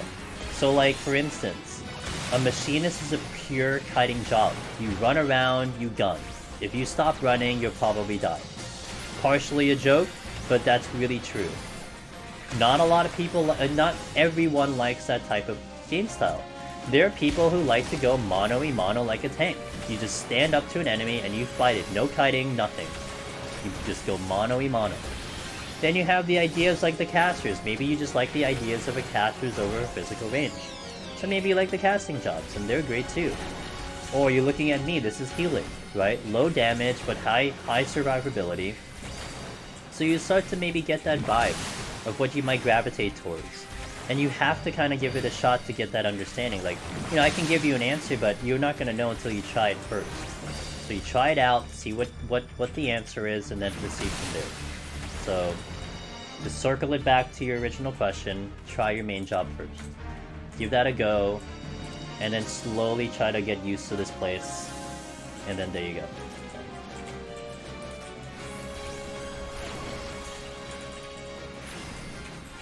And what's funny about Reaper, like, I know, you know, saying a job is easy is subjective. Like, I can tell you Black Mage is easy, and I'm gonna have a lot of people jump down my throat saying, no, it's really hard, how do you understand? Like, I get it, okay, I get it. But Reaper is really simple because it really is just like 1, 2, 3 gauge, 1, 2, 3 gauge. Whereas like a Samurai, you have to learn how to do the sense system, you have Tenki, you have to learn how to like boost the damage of the Madari, you gotta learn how to construct Madari, you gotta learn the dot, like how to apply the dot. Monk, you have to learn the whole Masterful Blitz, find the right combo, do it correctly. Dragoon, I would say, is not bad, although you have to worry more about your animation lock on your jumps and whatnot. Ninja, the entire Mudra system is sitting there. Whereas Reaper, it's just 1, 2, 3 in a gauge. 1, 2, 3 in a gauge. Nothing else. No positionals, not in palace. You know, no other real button to hit. It's just, if anything, if everything is available, just smack the button. So it is really simplistic. And one of the things that helps that too is that if the job is simplistic, then you don't have to worry about learning the job as much, right? You don't have to worry about these nuances of creating a combo, of like, you know, hitting the right rotation. You can focus a little bit more on just playing Deep Dungeon. So that is where a little bit of the allure of Reaper can come into play, but it's still a melee, so it's really hard for me to suggest Reaper as your, you know, my first job going into Deep Dungeon. Really hard for me to do that. Not gonna say you're not gonna have success, it's just speaking from experience, that's a very difficult task to do. Machinist is so strong because of kiting and burst. Kiting, burst, and interrupts, and crowd control. So in Mimics, they do Infatuation, they do the Pox, SDESI. You can do an interrupt, you can do head graze to interrupt the Pox. Therefore, it's very possible to go through an entire 200 floors without taking a single Pox. Whereas here on Healer, I have to deal with Pox because I have no way of stopping it. That's massive, because Pox is very bad. Well, it's not very bad, but it's not great to have on for 10 minutes. When you have a Pomander specifically designed to take out specifically Pox, you know it's serious. So, that's all of what Machinist has, and it's a full job kit, except for the fact that it's kiting, which again, is not something everyone likes, but... Tourette's. One moment. I started leveling Dragon this week, and the animation lock is really jarring. Yep. And just imagine in Deep Dungeon Tourette, if you ever step into here, if that's your destination, it's something you really have to learn. You have to learn how to not die to jump animation, because that's the meme. That is the meme of Dragoon. Floor tank. But why are they called a floor tank? Because their jumps lock them in position, they die to AoEs. That's pretty much the source of the meme, you know? Really no other job has that, except, I guess, Ninja. So you have to learn how to manage it. And I can tell you it's manageable. I've cleared Dragoon in Palace Dead, and we just recently did in Heaven on High last week. And I did not die to jump, thankfully. I almost did, like, once or twice, but we didn't die to jump. So, you know, it's definitely something that you can learn, progress, and eventually get good at. I found that when I play Sage, if a barrier, someone with Pox 0 tick, why is that? Yeah, it's eating the shield. So when you put the shield on Big Bad, the damage is going into the shield, right? So the shield absorbs damage.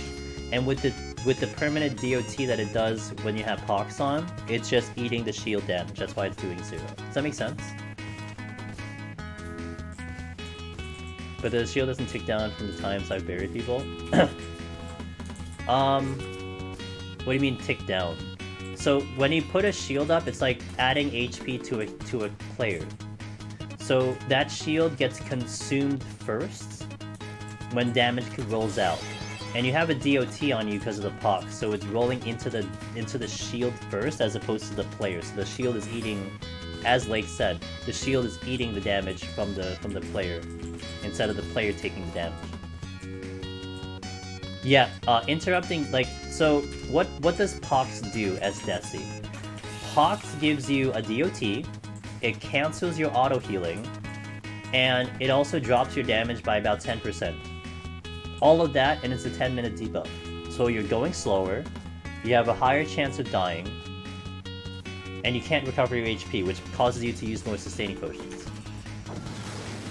If you don't have to deal with that, you don't have, especially the 10% down, I mean, you're going faster. It's just, that is what it is. Yeah, you can keep refreshing the shield, yep. If you want to.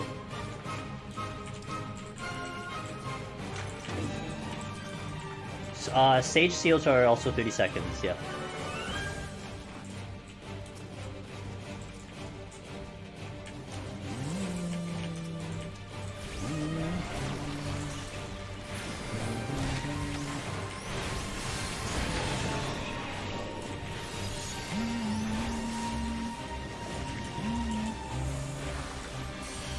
Little Scarlet, hey, how are you doing? It's been a little bit. Hope you're doing well.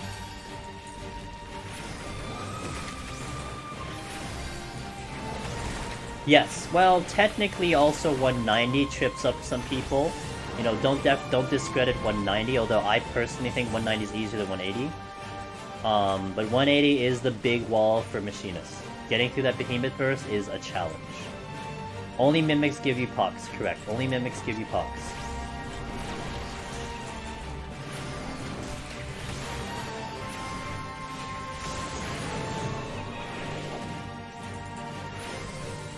Scholar main? Well, we're trying to clear on Scholar. We've had 2 attempts on Scholar so far, Little Scarlet. My first one landed at 196, and we did the second one yesterday that landed at 199. Very close, very close. Clear is eminent. Just need to just play a little bit better and we got it. I main and was progging PoTD with Ninja, but after PoTD loss I moved to Reaper. Feels so nice not to worry about rotation kill stuff. Yeah, that's totally a thing. Absolutely a thing. I can totally understand it from that perspective. Thankful Scarlet. Hopefully I'll do your job well, man. Hopefully I inspire you to go in on Scholar. It's gonna be hard though, but hopefully we do something with it.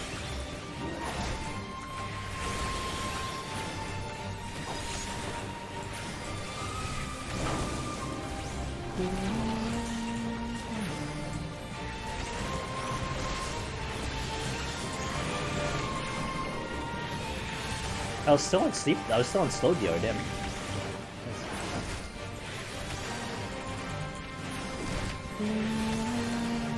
So when you solo, you have to start from floor. Yep, you have to start from floor 1. If you ever look at the achievement, I'll show it to you here because I can do that for a second. Dungeons, scrolling down, right here. This is the achievement for Necromancer. It will specifically state in the achievement, clear first to 200. Also, if you start at 51 and you get a scorecard, which you get a scorecard at 100, your scorecard will indicate right on it, it'll say, this file is not eligible for achievements. It'll tell you right on the card. So you must start from 1 to do it, and if you die, you have to go back to 1. So for instance, yesterday, I wiped on 199 yesterday. If this were my Necromancer attempt, which, you know, it isn't because I already have Necromancer, but if it were my Necromancer attempt, I would have to go back to 1 and do it all over again. All 12 to 14 hours of that run. Back to the beginning. Oh, I'm at the boss. Oh, it's boss time. Oh shit. Hey, thanks guys for keeping me company. I just realized we were just all of a sudden at the boss. Thanks. We were just chilling, vibing, and like, just all of a sudden we're at the boss. Gotta hurry though.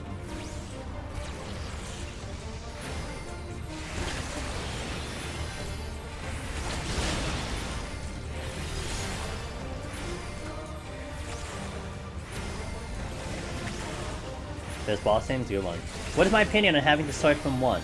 Do you feel F50s should... No. Do the full run. Full run, man. Full run. Full run to validate. I do not think it should be shortcutted. I think if you want to consider it a Necromancer run, you gotta start all the way from the beginning. Gotta get the full challenge, man.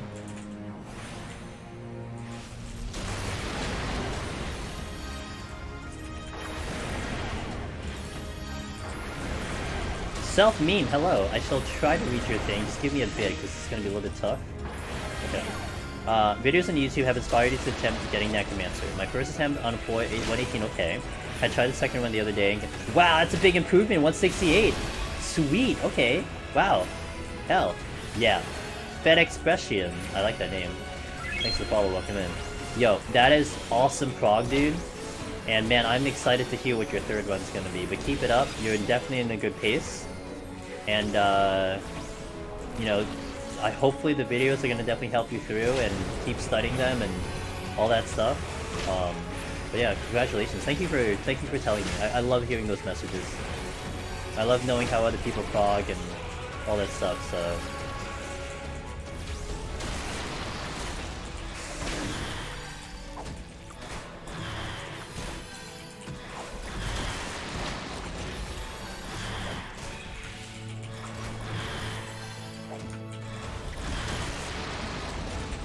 A little bit worried about my strength.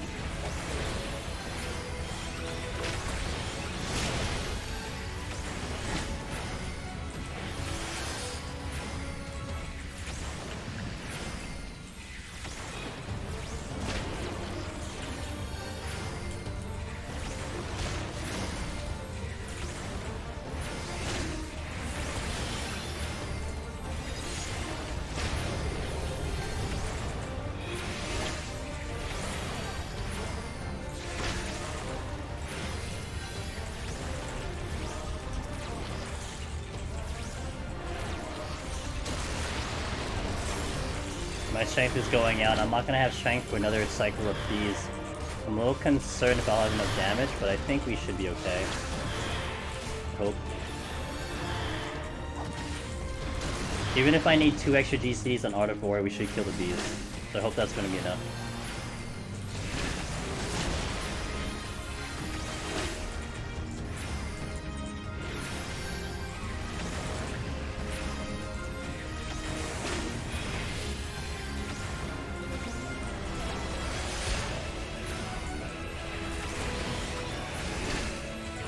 I might have some strength for the bees. I'm gonna hold on to some energy drains just in case I need a little bit of extra damage.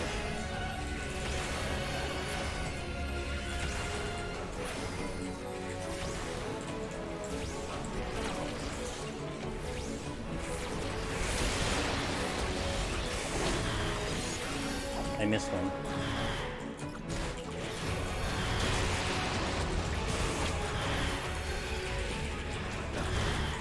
We should be good. Okay, at least I know I don't really need strength for this one. Good to know. I was a little scared because I had never done this fight without strength on, and that looked pretty safe to me.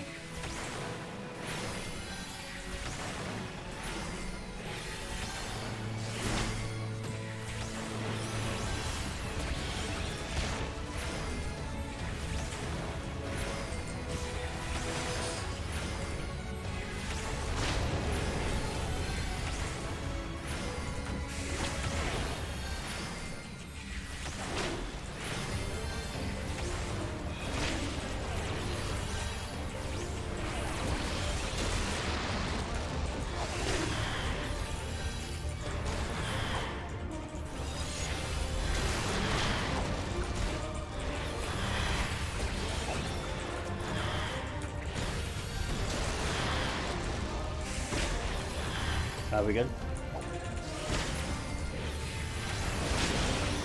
And boss done. Let's go.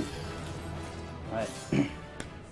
Gold cheap. I haven't been using any third-party plugins, only setting vitamins by Meiji before. Am considering getting plugin mod data to make. Hey, self meme. If you haven't checked this one out, I don't know if you use ACT, but the one I definitely recommend is from our buddy Loken, community member that we have. He also streams. But he made a deep dungeon overlay for ACT, and if you use ACT, give that a look because it is a really good plugin. Highly recommend that if you may want to try something. Yo, good morning, JC. Well, I'm gonna try to go to sleep myself. But hey, guys, mission accomplished. 1 to 120. That is my goal today. We will continue this file on Sunday. So Sunday will be the continuation of this 9 p.m. Eastern. But we hit our goal. So hey guys, thank you for everyone for being here. Thank you for watching. Thank you for the chats. I was actually surprised I got to the boss floor, and that was just because we were having a good time talking. So I really appreciate that. If you guys haven't already, we have the socials: Discord, Twitter, YouTube. Definitely check out Discord. It's busy. YouTube, a lot of videos. I basically have been posting a video almost every day. Tomorrow, we're gonna have the Dragoon one show up on YouTube tomorrow at about noon time Eastern. So I have, actually that's a good one because it's the Dragoon run 1 to 100, and it's the newer version of my explanation of the Onra boss melee strap. I did one before on Monk, like about maybe a year ago. I did a newer version now when we were doing it live on stream. I tried to explain it even more. So if anyone was looking for information on that one, I have spread that out, so that'll show up tomorrow. So that's gonna load up tomorrow, and then we'll be back Sunday for the live stream. Thank you guys for being here. I hope you had a wonderful night. I had a wonderful night. Thank you all for keeping me company on the climb, on the lower floors. I appreciate it. Let's go find someone to say hello to, and let's see who's up. Oh dear. Look who's up. Look who's streaming, huh? Should we scare the shit out of Chayla? Let's go scare the shit out of Chayla. She's streaming now. And I wanna rate her because I've never rated her. You guys know Chayla. Don't warn her. Don't give her spoilers, okay? Don't spoil her. We're gonna go to her channel. Let's go rate her. She's in the middle of a climb. She's probably gonna end soon though, because it's probably really early. Anyway, hey guys, spam my emotes over there. It's Chayla. You all should know her. She's great. Let's go rate her. Thank you for being here. Have a wonderful night, guys. I shall catch you next time. Let's go raid. See you guys!